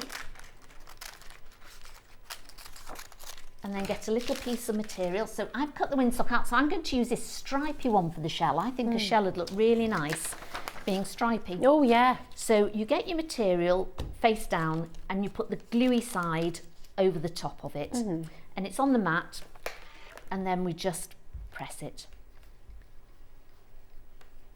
I often use the small little travel irons for these. Oh, okay. Which are really good. Oh, that's a good idea. I just remember Bonderweb when I was at school. I used to take my seam up on my skirt, on my school skirt. Naughty. And then I'm just going to take my iron out. You could get that. You can get the tape, you could get can't the strips, you, as well? Yeah, that was it. I suppose it's better than the safety pins, isn't it? Yeah. Oh yeah, that would have been a bit prickly for the day, wouldn't it? And then you just want to go round and cut it out. Gorgeous. Oh, they're just such lovely bold prints, aren't they? Yeah. They're happy. They bring happiness and joy, don't they? And this is definitely a mindful project. I think that's the other thing I always find with Helen's projects. They're so mindful to do because it's just your creativity, really. You've got everything there that you need. But your creativity, you can really sort of look at it. There's no rush, and then when you're doing the free motion, it's sort of quite relaxing as well. And so it really is. It's not one of those projects where, oh, I don't know about this seam or this dart or whatever, which are lovely to do as well. But I think this, if you're just sort of thinking, oh, I feel a bit, maybe sometimes you feel a bit down or something, they're quite an uplifting project to do, I always think as well. And with all the imagery as well, just absolutely gorgeous. So there's one of the little shells. I've got another couple little shells there. Beautiful. And then I'm just going to cut another little starfish out. And then you build up your pattern from there. So you don't have to put the H640 on just yet if you don't want. You can either iron it on now, because you can still do it first and then put that on just before you do your free motion. So I'm just going to cut this out. So it is, you can spend a lovely afternoon just looking at all the colours, and, you know, as I say, they're all written down for what you should use them for. But if you don't want to use those ones for it and you've got enough, then that's absolutely fine. So we'll get the, so we've finished this one. Whoops, I'm just going to put those shells on there because it's quite a sticky mat there. And we'll start off with the shells on it. So we can just iron here. It also comes with like a backing fabric as well here. So you can almost use that. I've used that sometimes. You know, in the earlier show you said, we were talking about the ripstock, and you said you could put a cloth over it. You can use that and put that over things because it won't sort of... that's really good. And that's your mat, comes with that as well? It comes with this as well. That's great. So it comes with bowls, so you have bowls. Brilliant. Cool. So if you've got something that you're sort of putting on and you really want to sort of press it down, you can put that over the top of it. And press it, so it's like a 2-in-1. They really are, they're great. It's very, very handy. Right. So then we've got our shells, so you want to just sort of lay them out, and it comes with a couple of little shells as well on here. So I'm just going to put these quite random. We've got some little starfish here, and then my really nice bright shell there. So what we need to do, I take a pin and just score the back of that Bonderweb off. So just do a little score on that. Yeah. And then it'll split open and it will just come off. Ah, so it's just like a little sticker then? Yes. And then just pop them on. So we can use the mat to put them on in a minute, I think. Oops. Oh, that's so handy, isn't it? Yeah. You can just see it all starting to come to life. You can. Beautiful. It's lovely because you've got sort of like, this is like your black blank, I can't speak now, your blank canvas. Which is almost like you've drawn it. Yes. You know, you painted it like a lovely sort of painting absolutely. And then you're sort of bringing and everything then you're bringing into it all to life. It's so lovely. It's making me feel very peaceful. I'm just dreaming about the sea. Just dreaming about just the sea looking at now. that, you want to be. You're thinking there's a little boat out there. And Just want to be in there. I want to be in that sea, bobbing up and down. Do you go swimming in the sea? Oh yeah, absolutely. you? I don't get out of it. I'll be the whole day in the sea if I can. You? Yeah. I don't like swimming in the sea. Not. Just like looking at it and listening to it. I love the sound of the sea. And I love sort of walking on the shoreline. Yeah. Do you put your feet in? Just have a nice little paddle. I'll go right up to my knees. But Oh, nice. I always feel a bit seasick when I swim in the sea. Me, actually. We went on holiday to Sorrento one year. We went on a boat trip, and the water was beautiful. And they said, "Oh, do you want to? We're stopping if you want to go in the sea." And I thought, oh, if I don't do that, I'll really regret not doing it. Yeah. And went for a swim in the sea, but it was quite rough that day. Oh, okay. So just really... I was terrible. I was like, you're bobbing around like this. I'm thinking, oh, this is a goodie. Get motion sickness. Yes, oh. Well, Ben says when he puts his head under the sea, under the water, he sort of has a natural reaction to go, which is not good. That's not good, Ben. You don't, it's not. Every time take a deep breath in there. I'm just moving it over to the padded board for a second, just so that I can... So I've laid them down, we've taken the backing off them, and then you can... Gorgeous. Yes, I always envy these people that go, early morning swimming in the sea. Oh, yeah. When I worked at Bigbury, we used to have a lovely lady there. And every morning, she'd never swam, she didn't swim. Okay. And then every morning, I haven't taken it off that one, from about the age of 50, she learned how to swim. Yeah. And then she lived out at Bigbury, and she used to go off, and you'd see her about 8 o'clock, and she'd take a towel down, even if the tide was way out. Sometimes it used to take her longer to walk out. And in the winter especially, I normally used to have a hot coffee for her when she came back, because she'd be walking miles out to the sea, and then she'd have a good swim. Oh, and nice. any weather she'd be there. And I thought, that's fair so play. lovely. I'd love to, It's so good. It's meant to be so good for you, isn't it? All this cold water swimming and everything. It's my brother's really into it.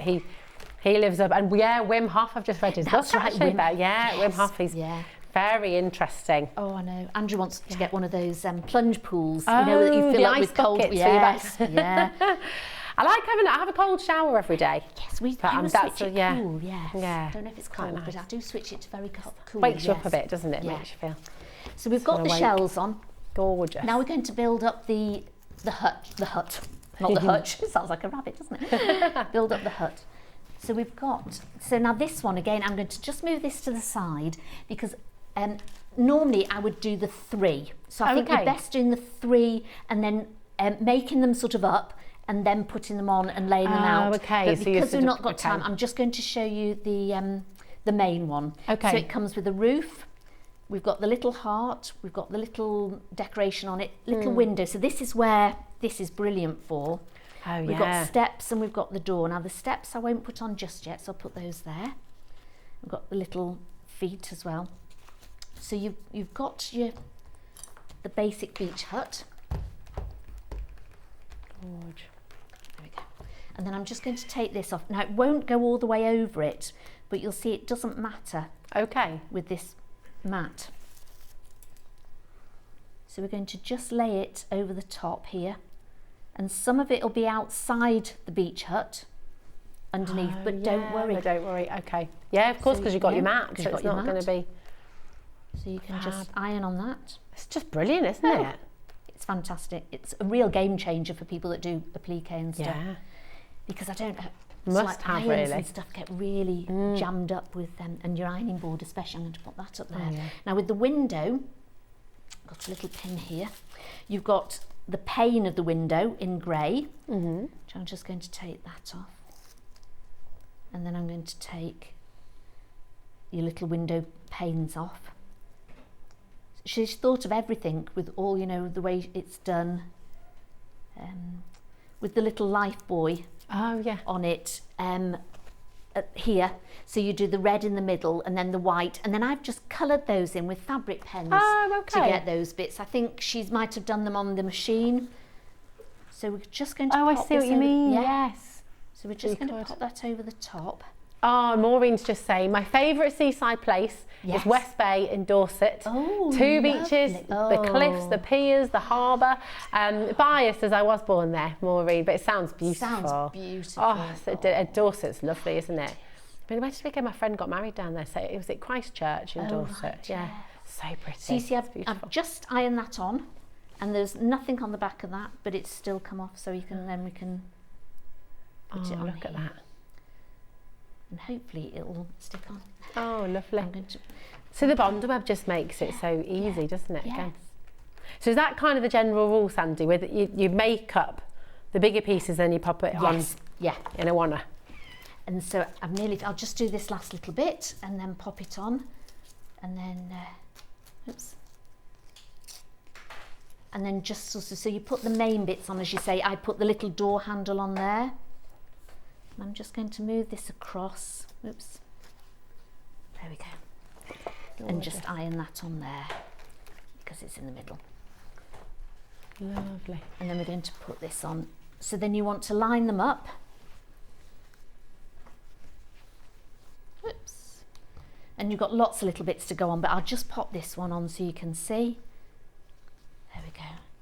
And because it's all finished, I'm going to put it on the main mat. Okay. I always find things don't stick as well as they should do in the studio. I think it's the lights. Oh yeah, it could well be. I have notorious problems on a lot of my shows for things not sticking. I think you're right though, and the air in here as well, because it's all air conditioned. I go outside into the green room. Yeah. My husband said, "Did it not stick again?" I said, "No, it didn't." And I'll try the iron outside, which is exactly the same iron as this, and it all sticks and everything sticks. Yeah, it's not sticking properly, but it should do. There we go. I think you're right. It's something to do with the air, and something to do with the lights. Or it could be the fact that I didn't take all the Bondweb off the back. So, too much talking about beaches, isn't it? I know, this is it. We're just having a good... I know. But it's always good to see, because I think everybody at home, I mean, you came in before to Stuart and said, oh, well, I'm glad I'm not the only one. We all do it, and at home, you know, it's always quite nice to say, oh, okay, It's never a mistake, is it? It's always you learn by it. Exactly. So I'm literally, so the top bit's stuck, which is fine, so I'm literally just going to peel this bit off at the back, which is great, because that's the bit I wanted to show you. That bit's stuck, which is the one that I ironed onto it on here, and then couldn't understand why this bit wouldn't stick. And that's because I've not taken my Bondweb off it. There we go.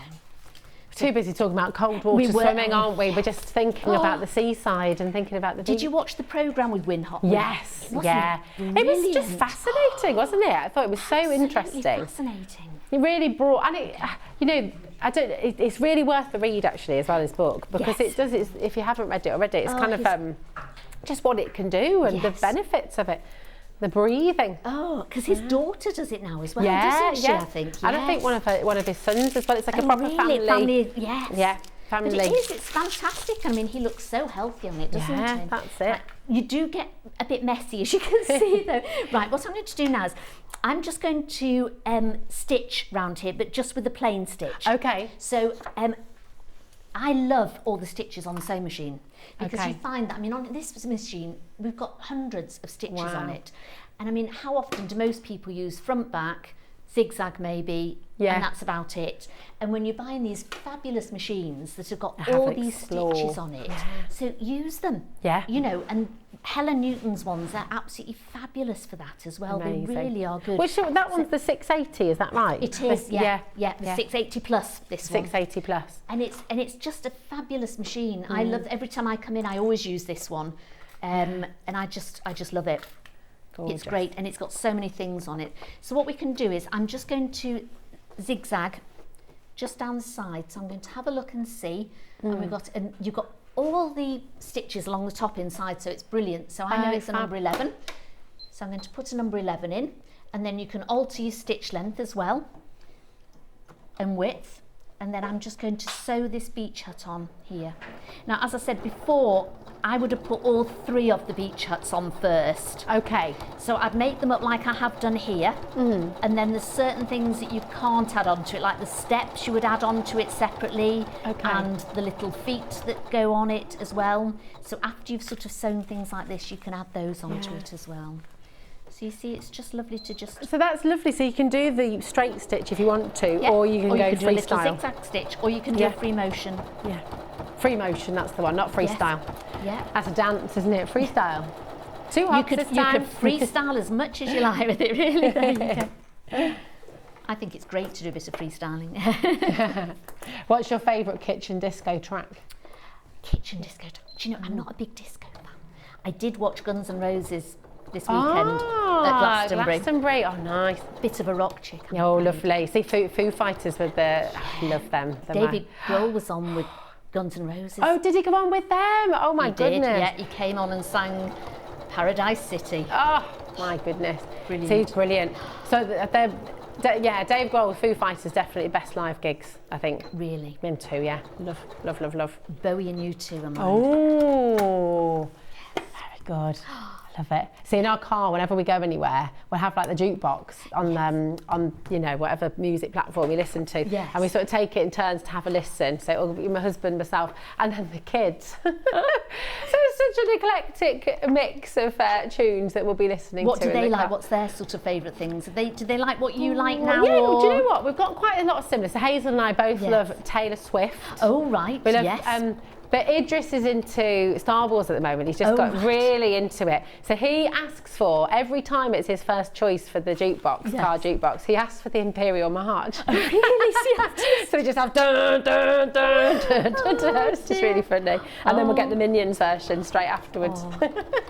I used to, in the 80s, I think I went to nearly every concert going, because living in Manchester, there were so many people came. Oh, wow. So I was very lucky. I saw Bowie a few times that year. Oh, and I met my fantastic. best friend. Did you? At a gig? No, at Lewis's. Do you remember Lewis's in Manchester? No, Oh, you're too young for that. I don't know Lewis, no. Massive department store. They had one in Liverpool, one in Manchester. And I used to work in the hairdressing department there. I was a beauty therapist. Were you?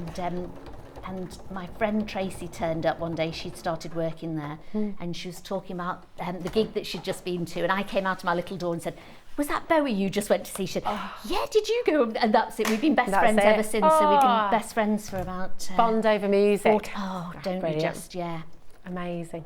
Yeah, you can't beat live music, that kind of, because it's something about the vibrations. You feel it, don't you? It's just completely different. Going to Manchester next week, actually. Oh, are you? Whereabouts? See the Dixie Chicks. We're going to sit with my friend Jen. I love the Dixie Chicks. I know, they're great, aren't they? It's very Landside exciting. is one of my Say favourites. again. Did you? No way. Ben played with the Dixie Chicks. Did you? At He's a festival. famous, isn't I know. Get you. All the multi-talent, honestly. So Ben's the rock star, and then Charlie studied astronomy. Really? Oh, and he plays drums as well. And he sews bags, because he's been learning from, Oh. Honestly, what a multi-talented group you are. I know. Cool. And Ben's a DIY with as well. Oh, I know. I've seen his DIY stuff. I'm going to invite him round soon. Yeah. Right, so I've just sort of sewn around there. I'm just going to sew around the door as well. And I'm just doing ordinary straight stitch. Oh, I just love it. That's the dream. Beach hut. Yes. Deck chair, large gin and tonic. Oh, now you're talking. Looking out at sea. Yeah. Or a cold beer. Not fussy, either one. Be good.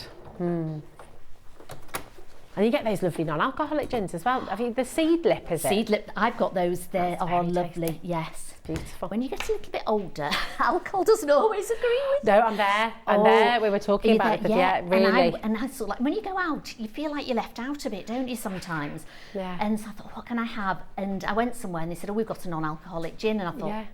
it's not going to be any nice, is it? You know, so and I tried it and it was... It's gorgeous, isn't it? Because it's all those botanicals in there. It's Yes. really tasty. And if you put it with, you know, some of these flavoured tonics. Oh, the Mediterranean one. Well, no, we had what did you have? a grapefruit one. Oh, Yeah. why have I not seen a grapefruit tonic yet? We've got a grapefruit one and we've got a rhubarb and raspberry one as well. Oh, nice. And put That those with sounds that gorgeous. seed lip gin and really nice. So sitting out. It's making me thirsty now. Now I'm thirsty and hungry. People think I'm terrible. I was on with Becky last time and we ended up talking about gin and tonics and Prosecco's then. People think that's... oh dear. Oh, it's the beach, it's the seaside. It just, yeah. It does it to you, doesn't it? Yeah. does. Cocktails. Do you like cocktails as well? I do, as long as it's zest, as long as it's not too sweet. I like the You like zesty. to, do you? Yeah, Yes. and I love a Bloody Mary. It's my absolute Oh, no, favourite. I don't Really like hot and tomato spicy. juice. Oh, do you not?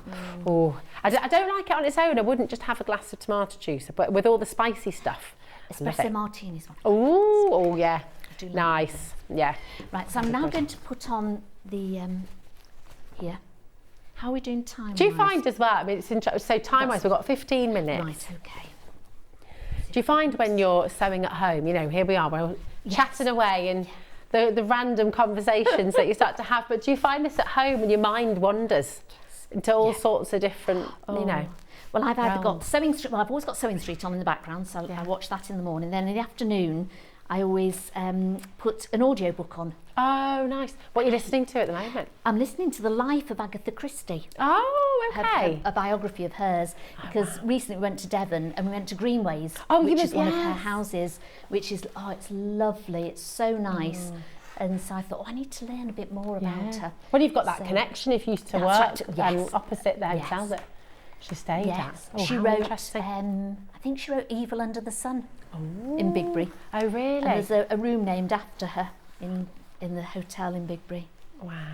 Oh. Which is an Art Deco hotel. It's beautiful. Gorgeous. Oh, I love Art Deco. You do need a mortgage to go there. Yeah, okay. But it's a dream. It's on the wish list. It's on the wish list. It's beautiful. I've been for an afternoon tea, which is lovely. Oh, that's good. It's a beautiful place to go and visit. See how it just sort of brings it out? You can see the sea almost comes out at you, doesn't it? Oh, definitely. And it's so clever, just the texture in the sands, I mean, all of it just really comes to life in such a beautiful way. It's lovely. And don't bother if the H640 is a bit further out. Leave it and then just trim it all up when you're ready to put your backing on. Gorgeous. There we go. So have I got time to put the free motion foot on? I think so. I think we've got time to pop your foot on. Let's see. So we're going to take this off. So we're going to take the whole shank off. Okay. And then with your free motion foot, just pop it over there and sew it on. Do most sewing machines have the ability to do this nowadays? Yes. Yeah. I think, yes, definitely. Yeah. I don't really know of any that don't. Maybe if you've got like, you know, the very, very, very basic small ones, it's just got maybe a couple of stitches on it and the button at the side. But even those, I think, give you the option to drop your feed dogs. And then you could always do it with just I've seen people do it with just a needle rather than the foot as well. So you could probably do something like that. Now I'm just going to find out how we drop the feet. Here we go. So there's a button at the side, so you've dropped your feet. Yeah. You can get like a mat to go over here, so it's just like a bit of a, so it's like holds so it helps it. Yeah. Okay. And then you can also get the gloves that will help it whilst you're holding it. Yeah. So all sorts of things that you can get. So I'm just going to try and do a shell here. So that should be it. So we've tightened that up there. Let's see if I can put my needle down. Oops. There we go. And up and pull it. There we go. So you need to pull your thread up from underneath. Right. So that you've got the two together with this one. So once you've got the two together, you can sort of just make sure they're not too long. There we go. Okay. So you do that by just dropping your needle down and then lifting it back up again. I've dropped my feet, so it should be all right. And then literally you're just going to draw with it. Oops. Why is that? Oh, that's handy as well, so it gives you a little beep. Does it? It's telling me to do something, but I'm not sure what I've not done on here to... Oh, I know. There we go. That should be fine. Oh, no, it's still not liking it. Oh, I wonder. I've dropped my feed dogs down. What could it be? I'm not going to be the one to ask. Oh, there we go. You're away. What did you have to do there? I put my needle down. Ah, okay. It's really good though that it does that, isn't it? Yeah. So you can't do any damage. Just away. Then I'm going to just cut these little bits off so that we don't get them flying around the place. Gosh, that was quick. I've not finished That that was yet. a- So I was gonna- there you go. I was just cutting the end bits off so that we've got them there. Got you. Then just sort of go round. Oops. And do you know what? I think I've run out of bobbin thread at the bottom. Yeah. Ah, okay. Yes, let me just change that. There we go. I've got a spare one here, which should be okay. There we are. Quick and easy change there. Look at that. There we go. Let's try again. So you want to lift. Oops. Oh. All the details are on your screen, by the way, if you're wanting to get. So at the moment, we've got the classic beach hut, just checking on the graphics. We've got the classic beach hut collection on your screen right now. And this is with the red and the white and the beautiful green. If you want the pink, that is on the website for you as well.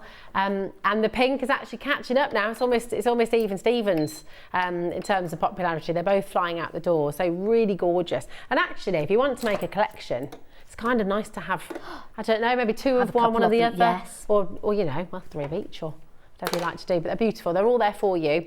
And of course, it's only 1 P&P to get it all home as well. So that's till midnight tonight. So nothing's coming out of your account at all until 12 midnight. Okay, so it gives you lots of time. It doesn't matter how many orders you make. It doesn't matter how many times you check out your basket. It still all comes under that 1 P&P of £3.95 till midnight tonight, which is absolutely super. Brilliant. Right. Gorge.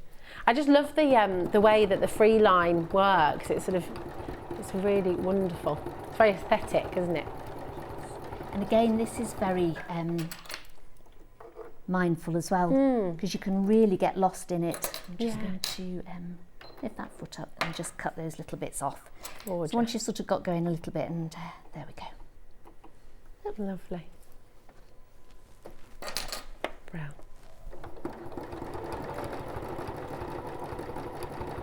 Do you ever just draw with the threads just complete and just let it take you on a little journey and let it do the talking? Or sometimes you could draw on the fabric for where you want it to go, and then go over it. So if you're not too sure what you want to do, and you sort of think, oh, what am I going to do there? You know, the shells or something. So if you've got your erasable pen, you could sort of go, right, okay, I'm going to draw down here and draw down there, and then I want the line down there and up here. So just draw on it and then just follow those lines. So if you want to do that, or you can just literally take it where you feel like taking it. So normally I would have, I get, you know when you go to the supermarket and you can buy that stuff to put on your shelves that make your shelves non-stick? Yes. If you get a roll of that, it's about 99p I think, and just cut 2 little pieces out, you can put them at either side and it sort of stops your hands slipping. You can move them round better. That's really handy, so, that's really good. Or if you've not got gloves and you've got some of that in the cupboard, you can use that. So there's lots of things to help you. So brilliant. And I think Helen normally uses a black colour on hers, and again, if you're a bit unsure about it, maybe use a slightly lighter colour so it doesn't emphasise it quite as much. There's just so many options, aren't there? And I guess every time you make, everyone who gets this kit home, every single cushion will look slightly different, won't it? You know, no two are going to look the same. All of them are your own, yes.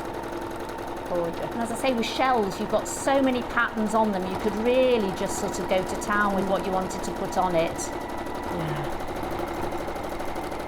It's a great way to use up your fabrics as well at home, isn't it? If you've got, you know, once you've got the pattern, or could you trace it all out like you were saying earlier on? Could you sort of trace out different images? Yes. And you've got the template here. So you've got the template, because you'd only use your template for just for this one. So you've got those for other. If you wanted to do something matching, say you had you'd got the cushion, like you were saying before, if you made them for outside deck chairs, you could make like a table runner and put some little beach huts down it. So you got all the templates there, which would be a little tote bag. Could you do? Oh, you could do. Lovely with calico or something like that, the tote bag, and then put those on the front of it. Oh, exciting! So many things you could do. Gorgeous. Oh. Getting a lovely message through. This is from Anne. Hi Anne, how are you doing? Anne says hi, bless you. Oh, it's lovely. Thank you so much. And Anne is absolutely loving your demonstration as well. Thank you, Anne. Today, just really enjoying it. It really helps, doesn't it? Because everything, and don't forget you can re-watch all of these shows as well. So if you're ever stuck or thinking, oh, now, how did Sandi do that last little bit?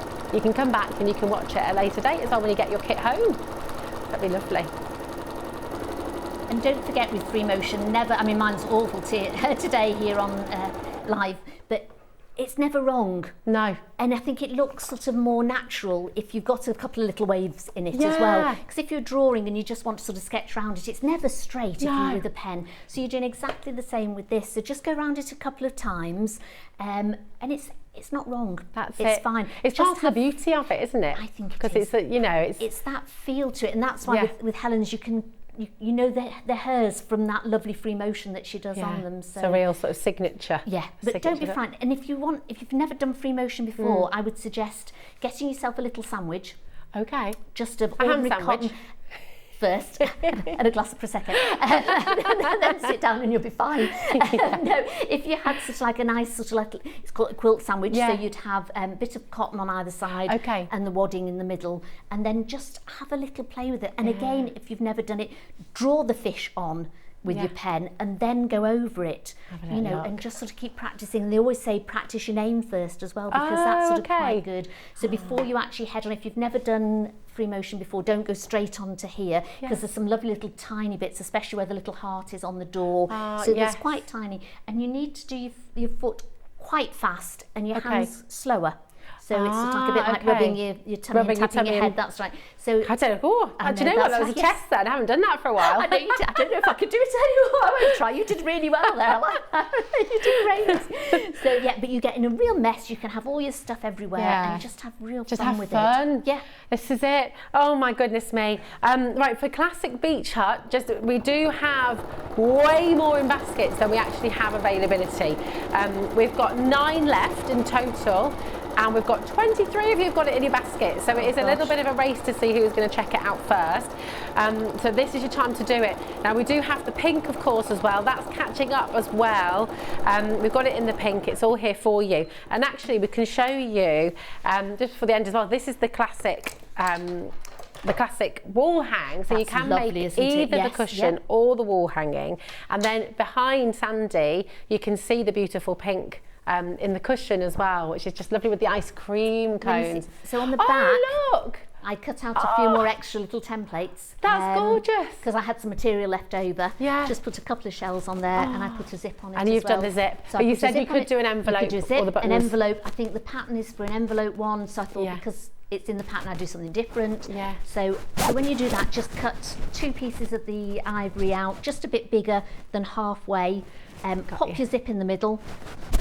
2 sides together, right sides together, so you'd lay it over the top, trim it to the size of your cushion, make sure your zip's open when you sew it up. Oh, okay. Then just sew it all the way around, overlock it or sort of zigzag stitch around it, turn it inside out, and you've got... And you're good to go. You're good to go. It's absolutely gorgeous. There's just never enough time. We want to have all of the, you know, it always goes so fast. Yes. Thank you so much. Oh, it's been because you've really broken it down. So we stick everything on first and then... Yes. And then you'd sort of do your free motion or just your fancy stitches. As I say, you can do either on it. It's lovely to do. It's just beautiful. And listen, if I don't see you before, have a fantastic holiday. Well, I'll see you when you come over to record. Oh, well, of course. Yes. Message in if you'd like the live broadcast from France, and then we've got to make it happen because we've got to, you know, do what you want, really. It's great. We're in a nice little villa by a pool in Marseille, so if you fancy coming over there. Say no more. I shall be there. We'll have it all many ready bells for you. Lovely. It'll be great. Oh, that's it now. I want to do just that. It would be lovely, wouldn't it? Thank you ever so much, Sandi. We really look forward to seeing you again soon. And you. And everyone can follow you on Facebook and Instagram, can't they? Family Comforts.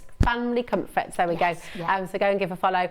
Really lovely to see you again. And you know what? It's great to have you here. We've got 1 more hour to bring you here on Sewing Street. And Danielle is going to be here from Yarn Lane. So we're really excited about that and what she's going to bring. So don't go anywhere. There's lots more to come.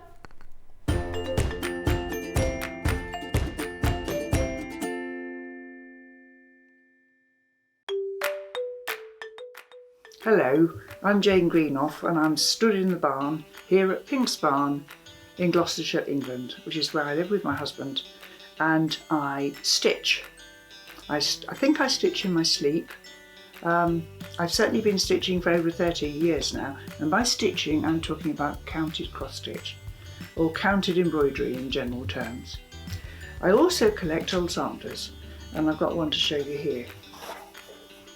Now, this smashing, it was actually stitched in 1796 by a little girl of 8 or 9, and it's absolutely charming. So I collect antiques, I love to draw and create antiques for the future, and look forward to seeing you all on Sewing Street sometime in the future. Are you a fan of Sewing Street? Why not join our growing Facebook fans pages? Just search Sewing Street Fans on Facebook and click Join Group. Never miss out on the latest news and updates from our presenters and guest designers, special offers and plenty of chat with your fellow fans. Share photos of your makes, ask for advice, interact with your favourite guests and presenters and be a part of the ever-growing sewing community. See you there!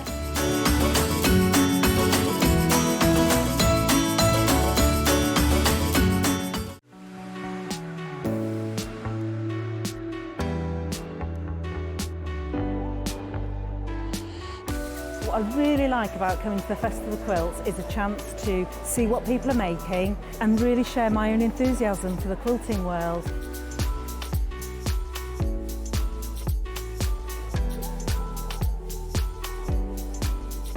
People come from all over the world and all over the UK to visit. There's quite a wide variety of traders, I mean from sewing machines down to sewing needles. Loads of fun, lots of choice.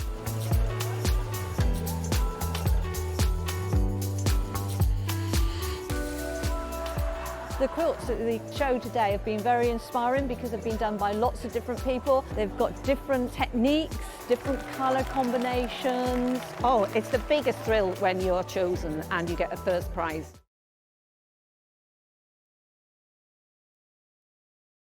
Keep up to date with what's on Sewing Street, as well as all the latest news and special offers by signing up to our email newsletters. Head on over to www.sewingstreet.com, scroll down to the bottom of the homepage, type in your email address, click the envelope, and you're done. Never miss out on the latest news and special offers ever again. Have you heard about all the different ways you can shop on Sewing Street? You can shop on our website sewingstreet.com and you can also order by phone by calling our friendly UK customer service team. Just call 0800 001 4433. And don't forget about the Sewing Street app. Here you can shop all of the Sewing Street products as well as watch the live shows from anywhere. You can download the app onto your smartphone or your tablet by simply searching Sewing Street in your app store. And one final thing, no matter how many times you check out on Sewing Street in one day, you will only pay one postage and packaging. Happy shopping! Stuck for ideas for the perfect gift? Why not get them a gift card? You can buy Sewing Street gift cards loaded up with anything from £10 to £500. Shop our gift cards online at www.sewingstreet.com or purchase them via our UK call centre on 0800 001 44 33. Have you heard about all the different ways you can shop on Sewing Street? You can shop on our website sewingstreet.com and you can also order by phone by calling our friendly UK customer service team. Just call 0800 001 4433. And don't forget about the Sewing Street app. Here you can shop all of the Sewing Street products as well as watch the live shows from anywhere.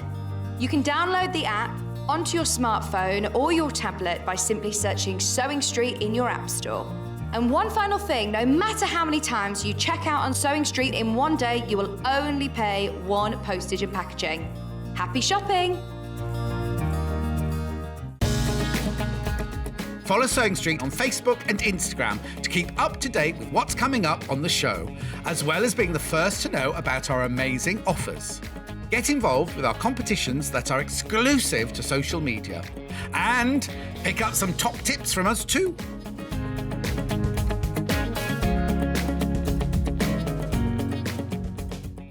Here at Sewing Street, we're always looking at ways to make your shopping experience better. That's why on certain items, we have split pay. So with the split pay, depending on the price of the item, you can split the cost twice, 3 times, or 4 times. So that means you pay once, then you pay monthly until it's finished. And you know what? We do not charge any interest whatsoever. Isn't that fantastic? Split pay, you say? Well, yes, please. I'm off to buy myself an overlocker.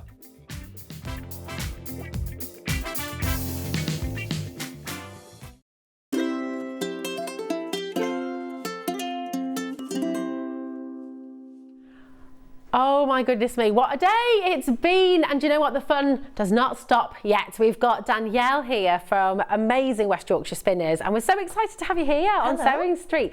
Oh, Danielle, I'm in love. Just feeling this wool and how soft it is, how gorgeous it is. And you know, for everyone who's new, like me, to Sewing Street, just take us back. You know, what do you do at West Yorkshire Spinners, and what's the process of getting this beautiful wool? Yeah, I've been with West Yorkshire Spinners for 5 years now, and they're an amazing company. They're one of the last remaining spinners in the UK. Wow, okay. Yeah, so we do the whole process from start to finish. Okay, at the mill. So the raw wool. Yes, we get the raw wool in, and then we'll spin the wool, and we'll dye. You know, we've got complete control over the colours we produce, the designs we produce. So yeah, we really do the whole package, which is nice to know, because there's not a lot of these things being produced in the UK anymore. That's it. And then you've got control of the whole process. You know how ethical it is. You know that you've taken care at every single step, rather than lots of middlemen sort of doing whatever they want to do. So very much so. That's the ethos of our business. It's a family-run business. We've grown the business, and we're associated with the British Wool Board.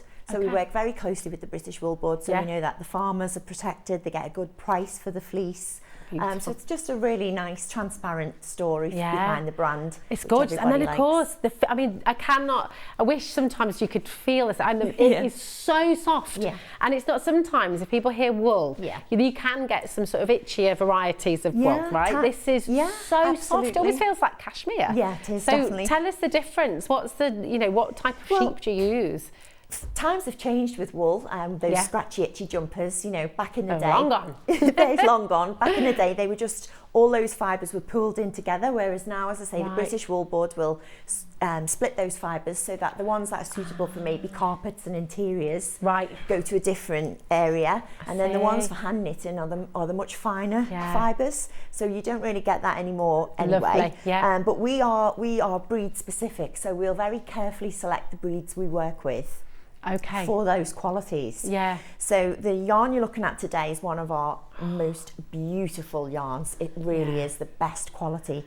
Falkland Island sheep have produced this yarn, and it's crazy. The Falkland Islands, there are 490,000 sheep, and there's only 3,000 citizens. So there's a lot more sheep than there is people. So there's very little pollution in the Falklands. So the fleece of the sheep is really pure. Beautiful. So you get this really top quality. I mean, the touch on this is just, it's super soft and really nice. It's absolutely gorgeous. I'm just going to hold this up, because this first bundle, the graphics are on screen for you now. It's the Botanical Garden Colourwork blanket, and I'm in absolute love with this. It's so stunning. You know, whether this is for you, whether this is for a new baby, whether this is for just anybody really in the house, what a gorgeous gift it's going to be, and what a wonderful thing for you to make at home for yourself. And it becomes an heirloom, doesn't it? Absolutely. Blankets like this. Oh yeah, you keep that for a lifetime. You pass that on. It's great for any kind of interiors. If you wanted to, you can see like a little country cottage with that over a chair, and yeah, it's really versatile. Rosie Woodland is the designer of this, and she does some really beautiful colour work. The colourways are gorgeous. We were just talking about the pink and the green here. It's so lovely to look at. It's really homely. It just makes you feel comforted looking at it. So when you actually sort of snuggle into it as well, we've got a really nice soft palette in the pure. And in this yarn, it's quite a very neutral palette, and Rosie's put those colours together really well. Not me, by the way, just to clarify. I'm definitely not this talented, so we'll get you there.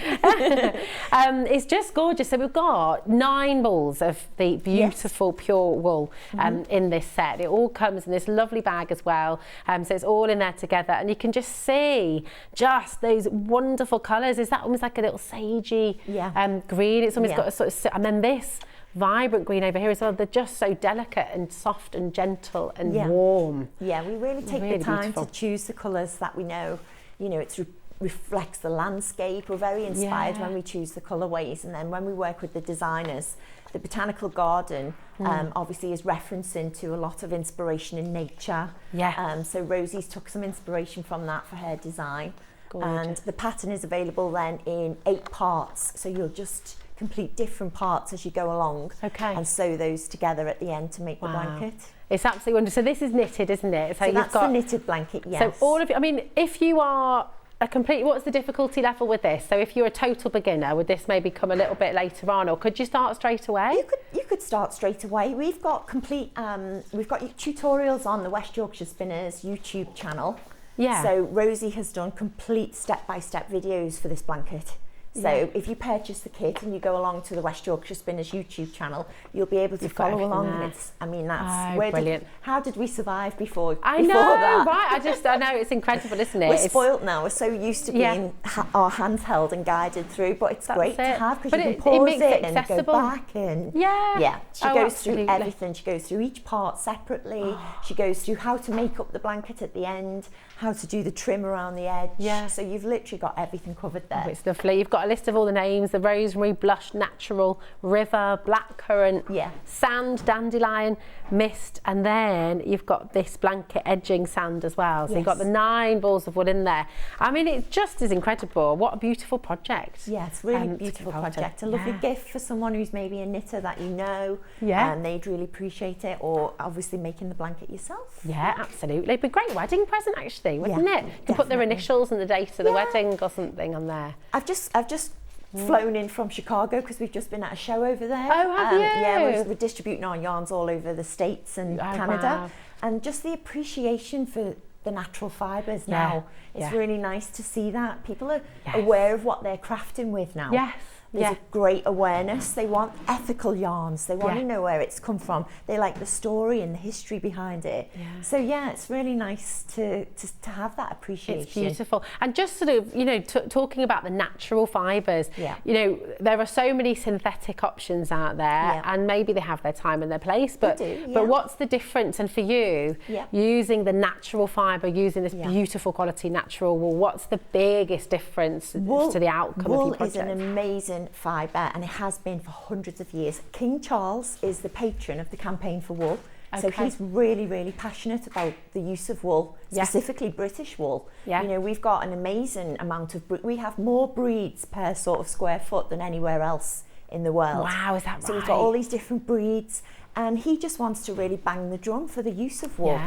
It's a great fibre against your skin. Like a blanket like this will keep you warm in the winter, keep you cool in the summer. It actually wicks moisture away from your body. Wow. So as much as they've tried to replicate this with synthetic fibres, they can't get all the attributes of wool. Nothing will compare. No, it's absolutely stunning. Really, really beautiful. You've got, again, the 9 gorgeous colours in here from the Botanical collection. You've got all of your instructions, everything.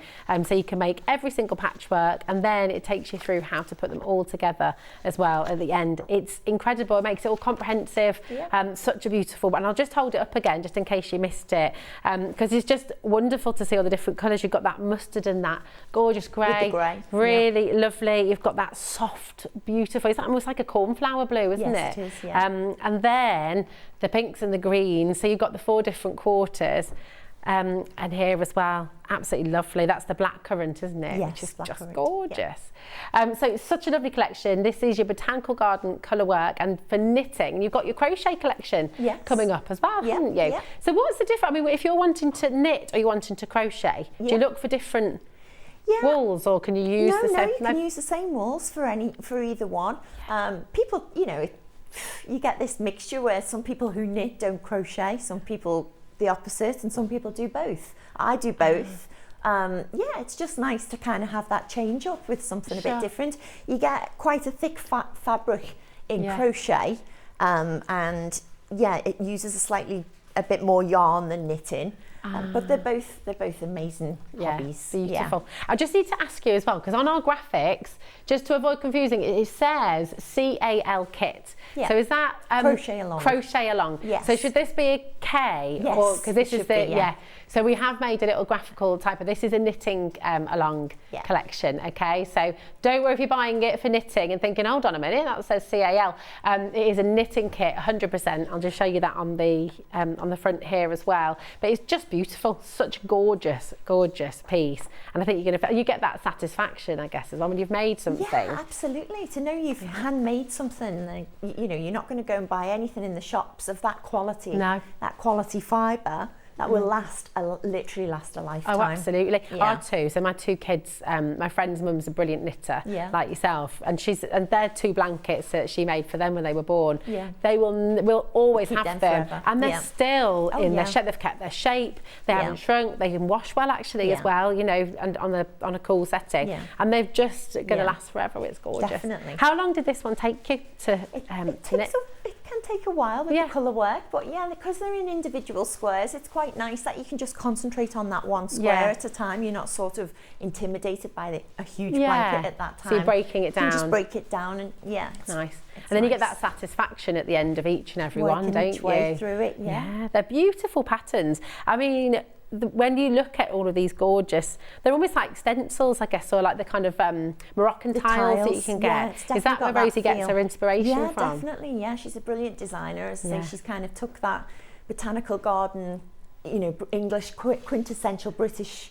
concept, but then mixed it in a more modern way. And she's just ticked every box with that. It's been really popular. Oh, it's absolutely stunning. Well, lots and lots of you coming through, and just don't forget to check out your basket, because what does happen often here on Sewing Street, across the craft channels actually, if you don't check out, somebody else can still get hold of it. So it's not really in a basket. It's not like if you're at the supermarket and you've got your basket of goods, no one's going to pop the hand in there. But on the web, that does happen, of course, because it is still available for somebody else. So please make sure you're checking it out. It's an utterly stunning piece of work. I'm going to hold the whole thing up again as well. Just gorgeous. The launch for you here today, and just look at that. How gorgeous is this? Can you picture it in your home? Can you picture it across the back of the chair maybe? Again, you know, in the spare room, a single bed, you might fold it up for guests as well, so they can just have it there. And it's so comforting. That's knit on the 4mm needles. Okay. So those squares are all knit on 4mm needles. Right. And then you'll need the circular needle to do the edging. Okay. So a nice long circular needle in 3.25 millimetres. Fantastic. And of course you'll be able to get hold of those on the Sewing Street website as well, so they'll be available for you. Just wonderful. What a gorgeous collection. I love it. Oh, I'll just show you those colours once again so you can see them all here. Just love how it's all presented as well. Yes, and that all lovely organza bag, it's beautiful. It's really lovely, and you'll use that for all sorts of things afterwards. Definitely, as you're working on your project, you'll be able to keep your squares in there and keep them nice and safe. And Well, you have. So with the wool, obviously there's enough wool here to make the whole project.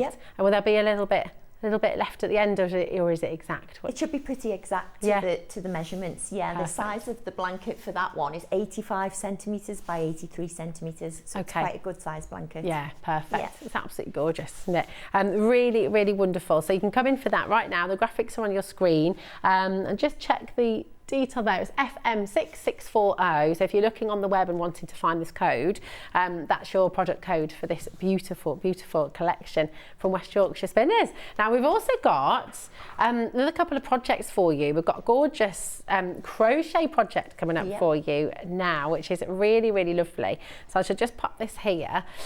So we've got... Now, we don't have the sample for this one. We've got some beautiful colours in here. My goodness, it's jam-packed. Yes, it is. Wowee. Yeah, the sample blanket is in Europe as we speak, travelling around. Oh, is it? Yes. Oh, it's on its adventures. But this is we were really excited about this collaboration. It was with Sandra Rhodes. Okay. So, yeah, we were really pleased. She commissioned her own colourways for West Yorkshire Spinners. Wow. And very quintessential Zandra with the bright pinks and bold colours. Yes. So it's been really, really popular, this colourway. Yeah, I bet. It's just gorgeous, isn't it? It's really, really lovely. So if you're wanting to make a blanket, Danielle, like the one that we've just seen, that's making its way around Europe as we speak, how would you start off? I mean, have you got the instructions on your website? Yeah, again, there's tutorials on the YouTube channel, so people can be confident. They can follow the tutorials. The Sandra Rhodes blanket, it's the bloom blanket, and it's 4 parts So you'll just repeat 4 squares. Lovely. All the way through, and then it's put together really cleverly in that design, and it's really effective. But as I say, I mean, this is a great collaboration with Dame Sandra Rhodes. Yeah, wow. And you're going to have that designer blanket of your own, 100% British wool, machine washable. It's a really nice project. It's gorgeous. You've got, when you get it home, on the organza bag, you're going to get this, it's a leaflet, and it's got a QR code on the back. So if you scan that with your phone, then each of your parts, the different patterns are here, aren't they? Yeah, so it's all there for you, but you can search for it on the web as well, can't you? Which is amazing. So you're getting a designer luxury blanket that you can make yourself. I mean, how incredible is that? But it's such distinctive colours, aren't they? I love those panels of stripes, like kind of candy cane stripe. Yeah, it's really effective. So Sandra chose 6 colours of her own, so that every single one of those 6 colours is included in that kit. Wow. And then you've got that lovely vibrant blue, which just sets off those bold colours. And as we know, that signature pink is very Sandra, but it's quite mixed with some other colours in there. So it's something very striking, very different. You're never going to get anything like that anywhere else. It's beautiful. We've got a message from Jacqueline. Hello, darling. She says, hello, please can I ask, I'm not sure if I missed it, but can you show the reverse of the botanical garden blanket at some point? Thank you. Yes, Jacqueline, absolutely. I'll do that for you now. So could you line it, or could you if you wanted to put lining? Definitely. Rosie mentions that in the pattern. She recommends that you could definitely line the back of it. So obviously, that's the front. Yeah. And then the back, like this. So you've got that, it's stranded colour work that Rosie does there. So as you're knitting with one colour, you're carrying the strand of the other colour across behind. So there's plenty of tutorials online. If you're nervous, if you've never used two colours in knitting, there's brilliant tutorials on our YouTube channel. Fantastic. Rosie herself will show you how to carry those strands across the back to get a nice, neat finish. Because it looks so neat, doesn't it? It's almost identical on the back to the front, really. Yeah, it is, isn't it? Thank you for that. It's just really, really lovely. And actually, I mean, how long have you been knitting at home? And maybe you just want to just give yourself a new challenge and a new project and take it to another level, because it's completely different, isn't it? Definitely. Oh, yeah. Thank you for that, Jacqueline.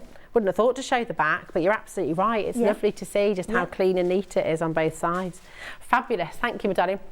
The graphics are back on screen for you as well with the Botanical Garden collection. It's really, really popular. Lots and lots of you coming through for this one, so well done. And share your makes. Do let us know when you get it home and you're starting to have a go. There's space on the Sewing Street Facebook page, and you can message into the studio as well, can't you, Ben? I think, yeah. You can email into the studio, sewingstreet@studio, or is it studio@sewingstreet.com? That's the one, studio@sewingstreet.com, and you can send any makes, and we always love to see them. So it's just lovely. Yeah. My goodness me, so many gorgeous things. And we have got a demonstration from Danielle on the way as well. You're going to be doing some crocheting for us, aren't you? Definitely. Which we're really excited about. In fact, do you know what? Let's have a look at those 2 kits now, because you've got 2 crochet kits. So let's first of all bring you the 17 balls of beautiful pure wool, and these are quite similar colours to the Botanical Garden, actually, aren't they? They're quite lovely. similar. Yeah, so it's quite nice for if someone is more keen on a crochet, then they would maybe want to go for this one. Anna Nikaporovich has designed this. She's been on your show a few times, and she's, everybody loves her. Yeah. She's such a great personality. She is. She's really good super. fun. So yeah, this is one of Anna's designs, which we love. And again, tutorials are available for every single part. Anna's on the YouTube channel showing you how to make each part of this one. She makes it so easy. She got me crocheting when I was with her. I love the way she says crochet. She was like, "You're going to have a go now," and I was like, "Really?" And but it's amazing. It does break it down and just make it so accessible, doesn't it? Yeah, definitely. Beautiful. How long did it take you to do that then? Just to give us an idea. It's just kind of the time that you've got to sit there, that kind of, there's studies now about knitting and mental health and well-being. It's so good for you. It's so good for you to take that time out, and we live stressful lives, so having that time to sit down and just do another square when you can and build it up slowly in that way. Gorgeous. But this is the multicolour version. So we've got kits for 2 colourways in this. So this is the multicolour one here, which does have the 17 balls of the pure in that. It's just really, really lovely. And we've got, I think, does this one come with the instructions as well, or is it online that we look? Online for those, you can follow the link for all of the pattern, all of the pattern pieces. And I've got one of the squares I'm going to show you, give you a demonstration on how to do that. And with the tassels there as well, they're gorgeous too. Yeah. So you've been able to do that with the kit as well. Yeah, definitely. Yeah. You've got the yarn in there to be able to finish it off with the edging, the same, and the tassels as well. Oh, gorgeous! It's really gorgeous. Wonderful. Well, let us have a little look and see. Yeah. See it in action, because it's such a beautiful, beautiful piece. You knit and crochet, don't you? Yeah, I do knit and crochet. So I did a textiles degree before I started to work for West Yorkshire Spinners. So it's my passion. I just live and breathe love it. Knitting and crocheting. But yeah, there's one of the patterns, one of the squares on here. The Forgotten Gem, it's called. That's one of the parts. And the technique Anna uses is quite simple, but really, really effective. So I'm just going to make sure. It's called Forgotten Gem. It's lovely. You can see. So yeah, this is the Hidden Gem square. Beautiful. And what she uses for this technique, this is why I've chose to demonstrate this one, is she's doing just a normal treble crochet, UK terminology, treble crochet, but she goes behind the posts, in front and behind the posts of previous stitches.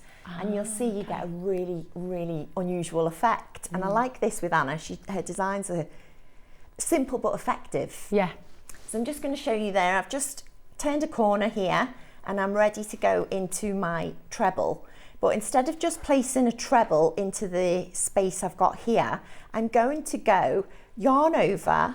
I'm going to go from the back to the front to the back with my hook. Can I just ask you, my darling, if you come, Danielle, just a tiny touch too. Yeah, there we go. There Perfect. I am. Yeah, Perfect. I get too carried away. Thanks, good. So yeah, I'm bringing my yarn through for that treble there. And then you've got your 3 loops on your needle. So you just continue like a normal treble. Yeah. And I'll show you how that starts to look. You can see that that treble has been placed around that post. So what it does is it gives you this lovely edge from the previous row. So I'll show you again. It's going to be yarn over. You're going from the back to the front to the back. So you're going around that post, bringing that through. So then you've got your three loops on your needle. Yeah. Yarn over, just finish it as a normal treble. And you'll just continue in that way all along.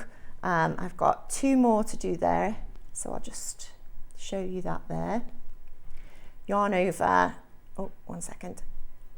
Yarn over from the back to the front, round the post, pull that through and finish as a treble. So it's just a bit of a different way of using the treble stitch. Yeah. But if I show you there, you can see you get this kind of trim from the row before. Yeah, and it's lovely, really quite it? effective. It's really beautiful, isn't it?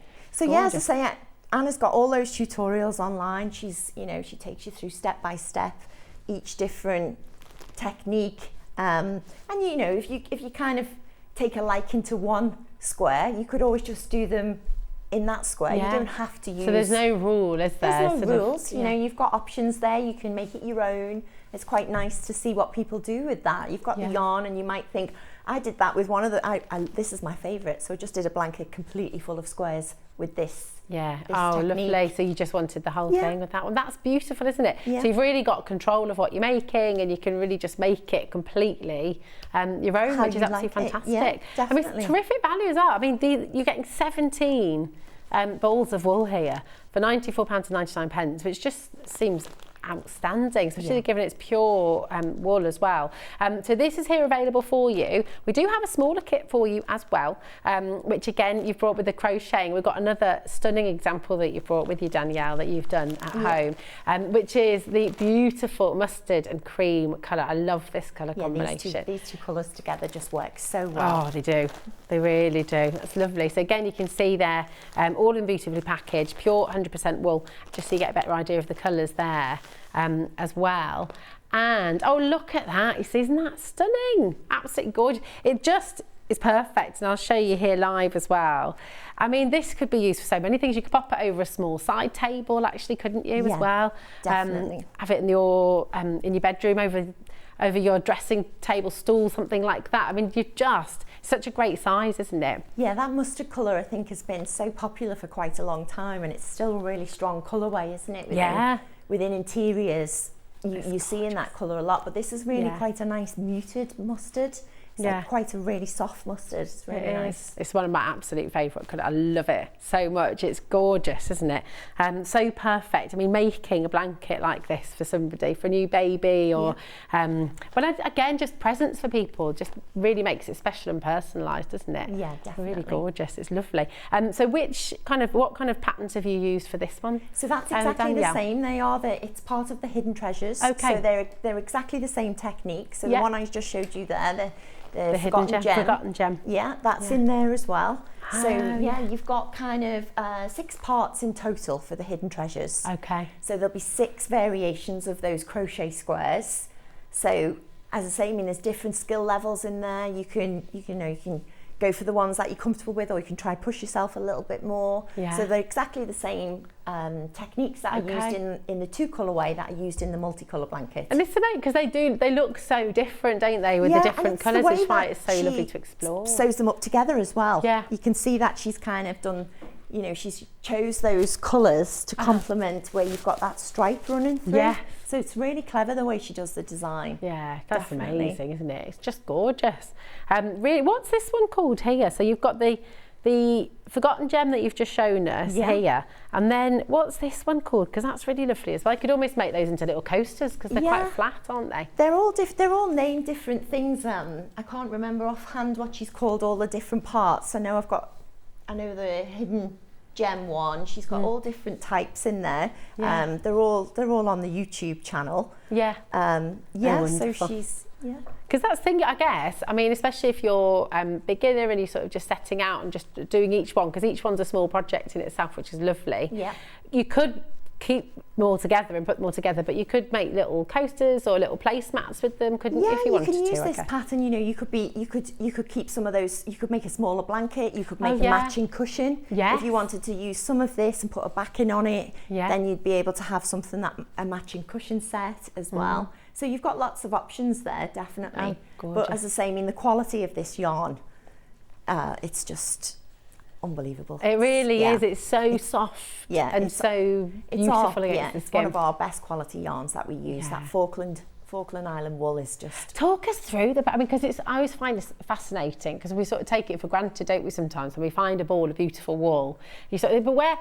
How does it start? I mean, because I remember my nan having a spinning wheel when I was a kid, and she would sit with me and would sort of tease out the wool together, and it would sort of go through. But that's precisely But on a machine now, I'm taking, we're commercial spinners now. We started in a very small mill in Yorkshire, and now we've got high-tech factory. We reinvest in brand new machinery. We've just got really exciting machinery for some new yarns that are coming next year. So watch this space.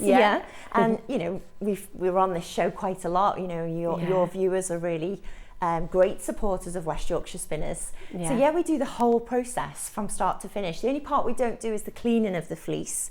So that's done, the scouring is done at a depot elsewhere. But then we get the scoured fleece and then we'll pull that apart, and then it's fed through, it's spun on the machines. We do the winding process, we do the whole dyeing process. So again, everything's in-house there. So it is, it's a really nice transparent story. At the British Wool Board, they can pretty much trace a ball of yarn right back to the farm that it came from. That's incredible. That's really, really wonderful. And that then comes through in your own projects as well, especially when you are gifting people. Definitely. And you can sort of tell them where the wool's from, you can talk to them about that story, and it means so much more, doesn't it? It definitely means so much more. And sustainability, we're all responsible for protecting the planet, and fashion is a problem with that. So wool is completely biodegradable. When it goes into landfill at the end of its life, it will just be biodegradable. The nutrients will go back into the soil and things like that. There's no microplastics. It's a real, you've got a guilt-free conscience when you're crafting with a good fibre like that. Absolutely. And it's a natural process for the sheep as well. Yeah. So they have to be sheared, don't they? It's not like they need to be sheared. It's for their welfare. And as I say, all of our yarns are endorsed by the British Wool Board, so they've got the British Wool logo on there. So we know that animal welfare is at the top of their priority. Yeah, it's just lovely. It's so tactile. And I'm just, as we're chatting, I love the little tassels on the sides. Like everything that you've done just makes it really come to life. It's such a beautiful project for you to enjoy at home as well. So take us through the next step of the crochet as well. So so I'm just carrying along here, and as I say, I'll show you here now. So I did those trebles behind those posts, and then you'll see I've got 3 previous trebles here, so I'll reverse it now and do those trebles in front of those posts, so it just gives a very different effect. So I'm just going to do yarn over, and this time I'm going to go front to back and wrap around that post, whereas before I did back to front. So you're just swapping over the technique, and you're going to bring that round as a normal treble, and then you'll just see you'll get a quite different effect now. I'll do a treble, so yarn over, front to back to front, bring that yarn through. It's 3 loops on the needle. Just finish that as a normal treble. Yarn over, pull through 2, yarn over, pull through 2. Again the same, front to back to front, yarn over there, pull through those 2, pull through those 2, and you'll be able to see now those are the ones that I did behind the post, and these are the ones in front of the post. So she just alternates as she's working through the square, and it's just front and back of those posts, but it's really very effective. Yeah, it is, isn't it? It looks really beautiful. Yeah. And working on these squares of this size, you can, you can take it with you if you're out and about, if you're sitting for an appointment and you've got time to work on a square. You're not taking a whole garment, you're not working on a jumper. So the blankets are really nice. Yeah. Travel you can take them out with you, can't you? Just with your crochet needles as well, what size do you use for the blanket? This is a 4.5mm for this one. 4.5mm. Yeah, so the crochet hook, we go up slightly for the crochet with the double, it's a double knit yarn, but it's 4.5mm crochet hook for this project. Okay, fantastic. I mean, this is a silly question probably, but as a beginner, I'm kind of just thinking, so if you wanted it to be a looser knit, could you use a larger needle? It would just give a different effect. Could you use the same patterns? You could use the same pattern, you could definitely use a larger needle. You're going to create, she gives a recommended tension. So, you can do your tension square first, just to check what tension you're crocheting at. Oh, okay. Because we all crochet and knit to different tension. So then when you've worked out what's the right tension for you, she gives a recommended size for each square. So if you're crocheting and it's coming up too big, but you want it to be exact, you drop down. You drop it. Yeah. Okay. So you'll change your needle according to your tension, so that you get the final. You get size. that same. Okay, lovely. Yeah. Oh, beautiful. It's just so interesting. It's so beautiful seeing this pattern here as well with the circles. And then you've got those loops going over the top of the others. I mean, each one just has such a different, beautiful impression, doesn't it, really? Yeah, definitely. There's a lot of interest in there. I think she's just done enough to kind of keep you interested in the project. You're not just a repetitive project where you're just doing the same square over and over. There's a lot of interest in there that'll keep you engaged all the way. It's gorgeous. Just to let you know at home, so we've got, just going through once again, this is for your beautiful mustard and that lovely ivory colour here as well. The graphics are on screen for this right now. We've got a lot in baskets. We've actually got more in baskets than we have availability. So once again, really, really important to check it out to guarantee your place. Otherwise, somebody else will be able to get it. So if you want to make the multicoloured version of this blanket, okay, and this is what we're seeing Danielle demonstrate on right now as well, then you've got this huge bundle. You've got 17 different wools here, which is absolutely, have I got the number right there actually? Hold on, 17. Yeah, 17 balls, isn't it? 17 it's just such a huge amount, it's amazing. And such great value as well for pure, beautiful Falkland Island wool. It's lovely. All these colourways, those soft greys, there's always like the sort of heather colour here as well, isn't there? Which is beautiful. It sort of takes you outdoors and just makes you feel good. Yeah. Real feel good. Colours, that green and the pink again, absolutely gorgeous. So this is on screen right now, £94.99, BTW990 is your code. So if you're looking for it on the website, that's your product code there, BTW990. But such a huge amount of wool here, it's just lovely. It is, it's incredible. Very generous bundle. Yes. You're giving. It's gorgeous. Now we've got the Zandra Rhodes crochet as well. We'll just bring those graphics back on for you too. Another enormous bundle for you. Just amazing colours that really pop. That striped wool. So vibrant, aren't they? They're really vibrant. Yeah, 100% British wool, gorgeous. as I say, machine washable, 100 gram balls in that kit. So yeah, you're getting really good value for that one. Oh, definitely. It's incredible. How many balls did you say there are in total? In the Zandra, there's 13 in total. 13, Yeah, wow, so but they're the big, aren't they? They're larger. It's a large blanket. That's 90 by 128 centimetres for that blanket, so it's a really good size. Yeah, really good. That's going to cover, you know, cover the back of the sofa maybe, or the foot of the bed, or just, really lovely. And once again, with the Zandra collection here, you've got a little QR code on your label. So if you just scan that with your phone, then you're going to find all of those different, there's 4 different patterns you said, didn't you? So you've got the 4 different parts and you've got them all there and you're good to go.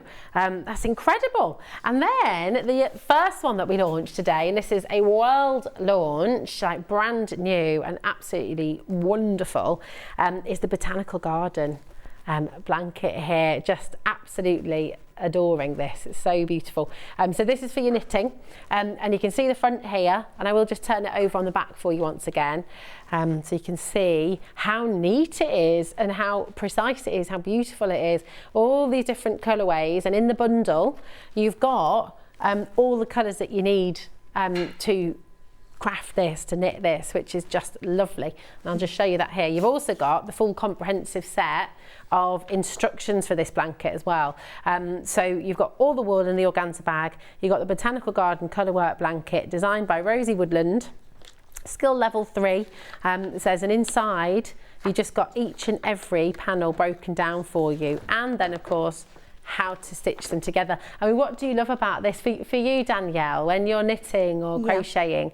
You know, how important is it for you as part of life, just that ability to sit and do this? It's a huge part of, you know, having a creative mind and needing that kind of time to just sit and make something by hand. I mean, it's just a skill that needs to be preserved. Yes. We in the lockdown, we've seen a massive increase in a lot of people taking up knitting and crocheting, and that's continued since then. They've had that time to be at home and take up a new hobby, and then they've realised the benefits of that. Definitely. Yeah. And how much more special it is. You know, obviously, you know, it's so easy, isn't it, to go and buy something online. Too easy, probably, for us to buy stuff online. And actually, how often have you had it where you've got something home and then it's not been the quality you want? It's not been exactly as it looked online. It's not been what you were expecting. And the beautiful thing is when you learn this skill, you're in control. So you know, and when you're using wool like this, you know the quality's there. You know it's long lasting. You know it's hard wearing. You know it's beautiful wool, and you've got the control of it, so it's so worth learning. That skill, isn't it? We donate back when we sell quite a few of our yarns. We donate back to the farmers and the crofters. Oh, brilliant! To try and preserve that livelihood. You know, that's been around for hundreds of years. Sheep farming and you know, as we say, producing this amazing fibre. We want to keep that for the future generations. So you'll be supporting that as well by buying this kind of quality yarn. It's so exciting to see it coming back, actually, isn't it? Because for a while, you know, sheep farmers and wool production, when synthetic fibres kind of became massive, it was a struggle, wasn't it? And actually now people are really starting to realise the benefits of your natural fibres again. There's a huge just shift. take us through again with, you know, for anyone watching for the first time. There's a huge shift in an appreciation for natural fibres. I mean, you know, wearing that, they're not scratchy, itchy yarns like they used to be. They were all pulled into the same, you know, batch, basically, years ago, you know, when you kind of got those school jumpers and things, and you're like, oh god, they're scratchy. That doesn't exist. And we're worsted spinners as well, which is a different... What does that mean? It's a different process. You can be woolen spinners or worsted spinners. Okay. And worsted spinners do an extra process. And if you imagine, it's like combing your hair. Okay. So if you brush your hair and then you brush it again, you get a much softer feel. It's exactly the same with the fibres. Oh wow. It's just, I mean, that is kind of the hair of the sheep in that way. So that's like, I mean, because with cashmere, that combing process is massively important, isn't it? It's like there's the different layers of their we do wool. that extra process, so then those fibres will lie flat against each other, so you'll get an incredibly soft touch for that. And that's why we like to. It's a longer process for us, but we like to do that because we know we get the better result. Yeah, it's so worth it, isn't it? It's just, and talk about the colours, because again, you know, colour and the dyeing process is really, really important, isn't it? And these colours are going to last, they're going to stay. So how do you ensure that? What do you do with the dye? All our dyeing is done in-house at the mill in Yorkshire. So we've got complete control over that, and we think very carefully about our different ranges. Everything, all the yarns we do have got a different feel. So the Pure was a very soft, muted palette. So we chose those colours specifically for that. And we kind of, the dyewear we use, because it's a natural fibre, it'll take the dye really well.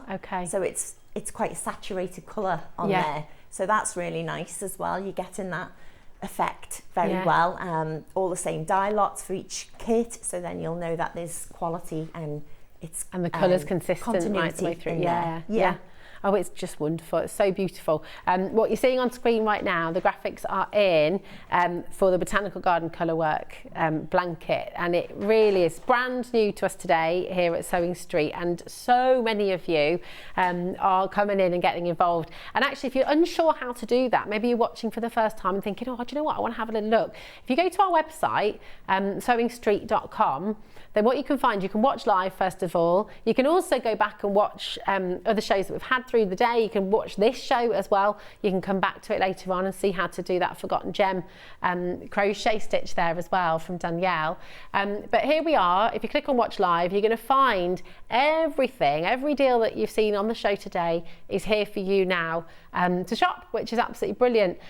So if you've not been with us until now, today, everything is still there for you, obviously if there's still stock available.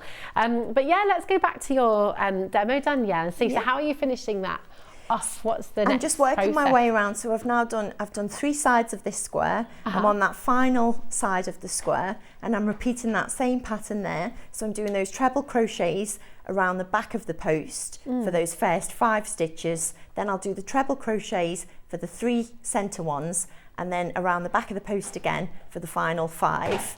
And you can just see really nice the way that pattern is starting to come together. Yeah, it's beautiful. And you need to remember to block your work afterwards. So what does that mean? When you're knitting or crocheting anything and you're working with the design, at the end, to get a really professional finish, you are wanting to pin out your piece of work to the size stated in the pattern, and then just lay a damp cloth over the work and allow it to just dry then.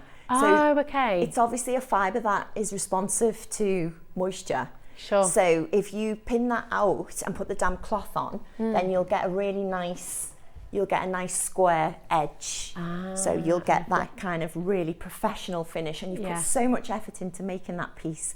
You want to do that final stage to make sure you get that correct measurement. Okay, fantastic. So you can see on that square that's kind of slightly out of shape as you're working it, but when you finally finish and you block that, it will go into an exact square. So those blocks then, how would you block it out? So have you got like a pin board with different shapes that you can use, and you literally hook them over?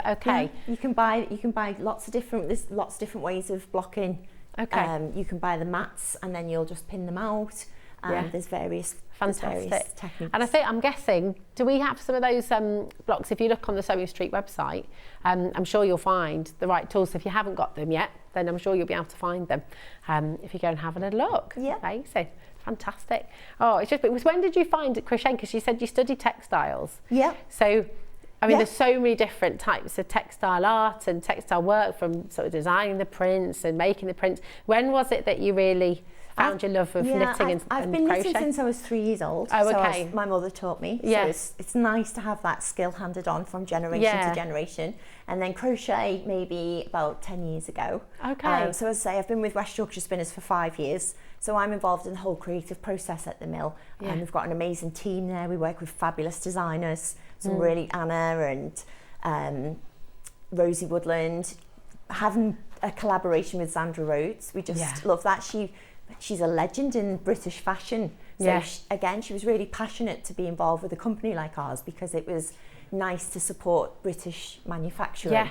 Because it's being lost so much, isn't it? So as much as we can, we're wanting to support British manufacturing and really make sure that that story, as you said, you know, it's happening here, it's happening in-house, it's not going here and then there and then another process over here. It's all happening together, so you've got full control. I've just been to our show in Chicago, and the American market are just really, oh my God, they're so enthusiastic about the whole British story behind our yarns, and you know, that we're actually still producing this now, and we're growing every year. We're doing new yarns, new machinery, lots of exciting things. We've got the Winnick mum does our sock patterns. Okay. She's due on soon with a brand new sock yarn that everyone will be excited about. So, fab. Yeah, that's launching in July. Okay, I know amazing. Rebecca knits the socks. She's mad on the sock yarn. It's an award-winning sock yarn that we have. Okay, what makes a good sock yarn then? Right, does it have to be much thinner, or no? We do a combination of it's 75% wool and there's 25% nylon in there. Okay, so you need that nylon in there for the strength and the structure, so it doesn't wear on the heels and things like that. Okay. But yeah, it's an award-winning sock yarn. We put Blue Face Leicester in there, and the Blue Face Leicester sheep is one of the best fleece in the UK. It's our version of a merino, really. It's really top quality. Beautiful. So they're a treat for your feet, they say. Treat for your feet. I love how I look forward to keeping an eye out for that.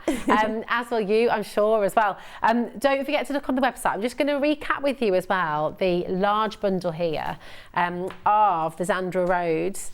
Beautiful yarn. It's so gorgeous, such vibrant and beautiful colours, real signature from Zandra Rhodes here. And again, you've got all of the information to create each of the different patterns. You've got it all. There's 4 different parts to the blanket, and if you scan in your QR code there, you'll get all of that information onto your phone, onto your device, and then of course you've got it then forever, haven't you, which is wonderful. But it's such a huge and beautiful collection of wool. I love, who comes up with all the names of all the different colours?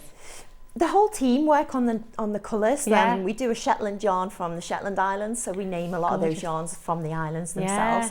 Zandra named her own collection, and her own designs were named. Zandra's Rainbow, here we go. Yeah, so she was inspired by kind of the flora and fauna. She loves kind of botanicals as well in the British countryside, so that was the inspiration behind her bloom blanket. It's gorgeous. The sunset bouquet, forest stripes, botanical bloom, bluebell mist, and Zandra's Rainbow there, and then you've got that vibrant harbour blue that you were talking about before as well. It's such a lovely colour. Yeah, that harbour blue is featured inside the Zandra shades, so it's an accent colour, so that's why it works so well. So it works, it pulls them all together. Yeah. It's just absolutely stunning. What a beautiful collection. Thank you so much for bringing it all here, Danielle. And I think we're going to recap this beautiful botanical garden. It's your last chance to get involved with this here today at Sewing Street. The beautiful botanical garden colourwork blanket. All of these gorgeous, gorgeous wools here. So you've got the 9 balls in the collection. All the colours are listed inside once again. And every single part, so it tells you what stitches you need to do. It tells you how to knit each and every one of the sections here as well, each one of the patchworks. So it even talks about tension in here as well, what size. Just remind us the knitting needles 4mm needles. 4mm needles. So 4mm straight needles, and then a 3.25 circular needle, either 120 or 150 in length. And that's for your border, because you're going to be a lot of stitches to pick up around the edge. Fantastic, there we go. And just once again on the graphic, it does say crochet along kit, but it is meant to be KAL, the knitting along kit. Okay, so that's a typo. So this is for your knitting, this project. Okay, but of course you've got the crochets there as well. Danielle, it's been an absolute pleasure to have you here at Sewing Street. Thank you so much for being here. And we're going to take a little look at tomorrow's menu. Do you know when you'll next be back? back with us, Danielle? July. In Yes, July? Yep. Fantastic. Well, we shall look forward to that. And here's a little look at what's coming up on tomorrow's show.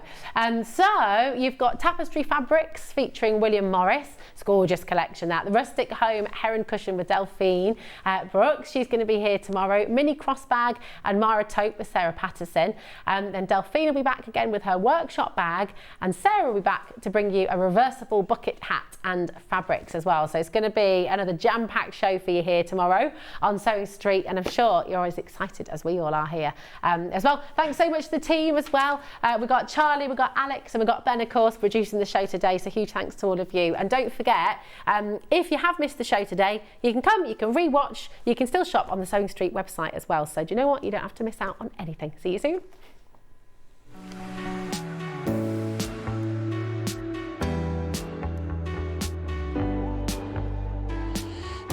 What I really like about coming to the Festival of Quilts is a chance to see what people are making and really share my own enthusiasm for the quilting world.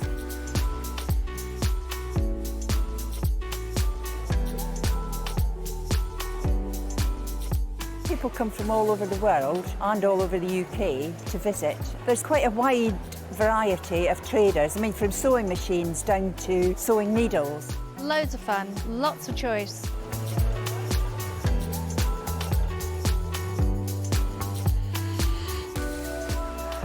The quilts at the show today have been very inspiring because they've been done by lots of different people. They've got different techniques, different colour combinations. Oh, it's the biggest thrill when you're chosen and you get a first prize.